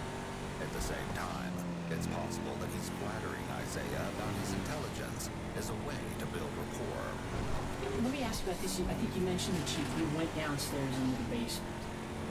Which did you go for first? Did you go for the rifle or did you go for the ammunition? Walk me through the book. When I went downstairs, first, I was just gonna hit them both in the head with the bat. So it wouldn't be so messy, you know, or the gunshot from an extremely loud assault rifle. Sure. What's going through your head when you're making that choice? When I came up right behind my grandpa. When he was washing dishes with a bat in my hand. I put it right behind his head. Came back like this, and I couldn't do it. That night? Yeah. Okay, did he notice you were back there? And I came up behind him about 15 different times and he didn't notice me once. What about your grandma? A Emotionally, it would be much more difficult to kill someone with an object like a bat or knife. It would most likely take numerous strikes to actually kill the victim, so the perpetrator would see their facial expressions and reactions as they were attacked. This may have been part of the reason why Isaiah chose a murder weapon that would almost guarantee a quick finish. It also creates physical distance between the perpetrator and the victim, making it easier to carry out the act. Okay, what was Grandma at?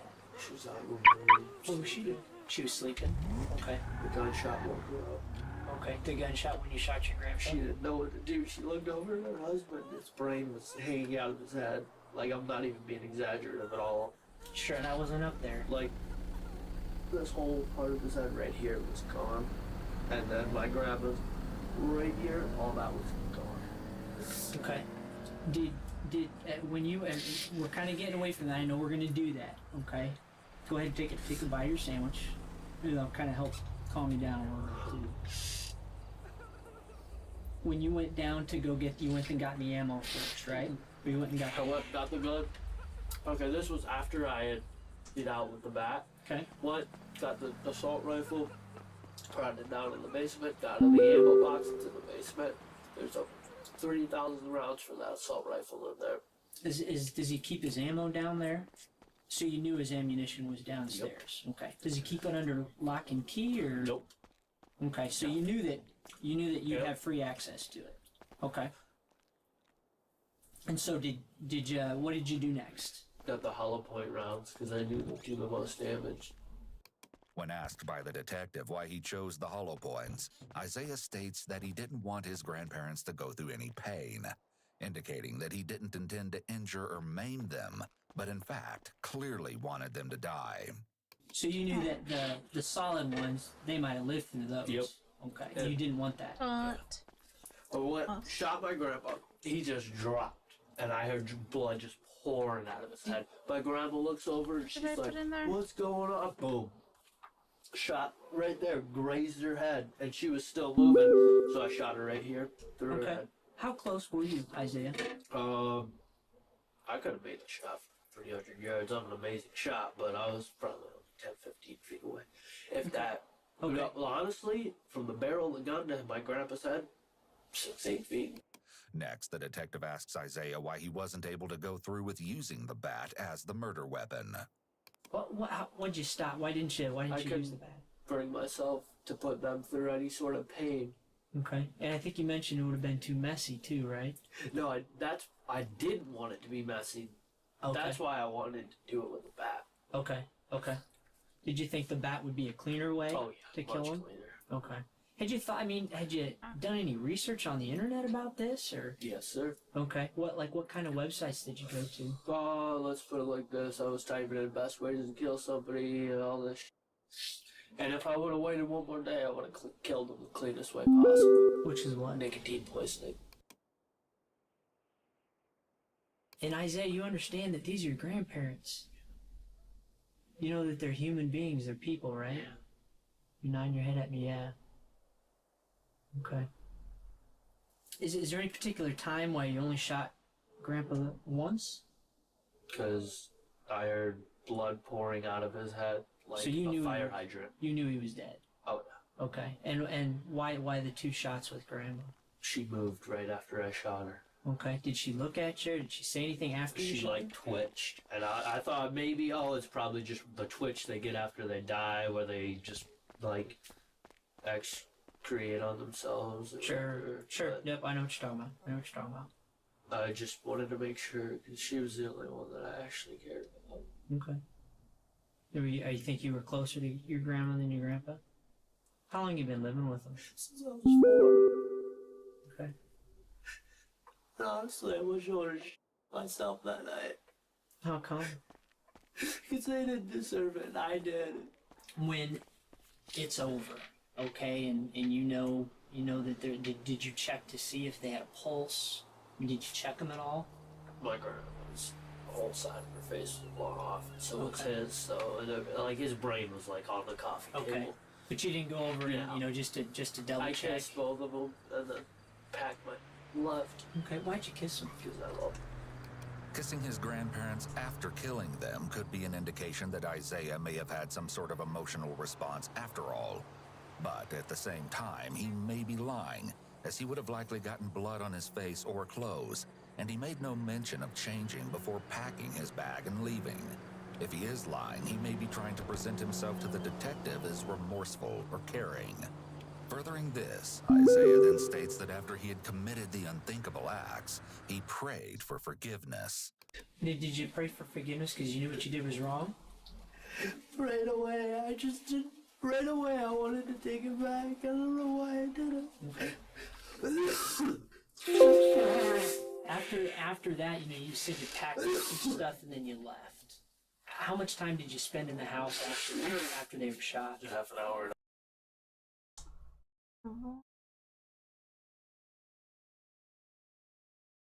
That here early, so let's go ahead and raid someone.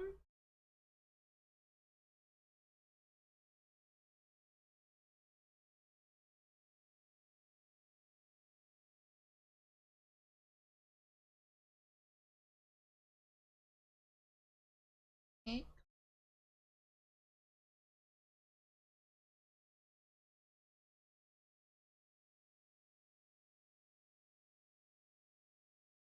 Now next in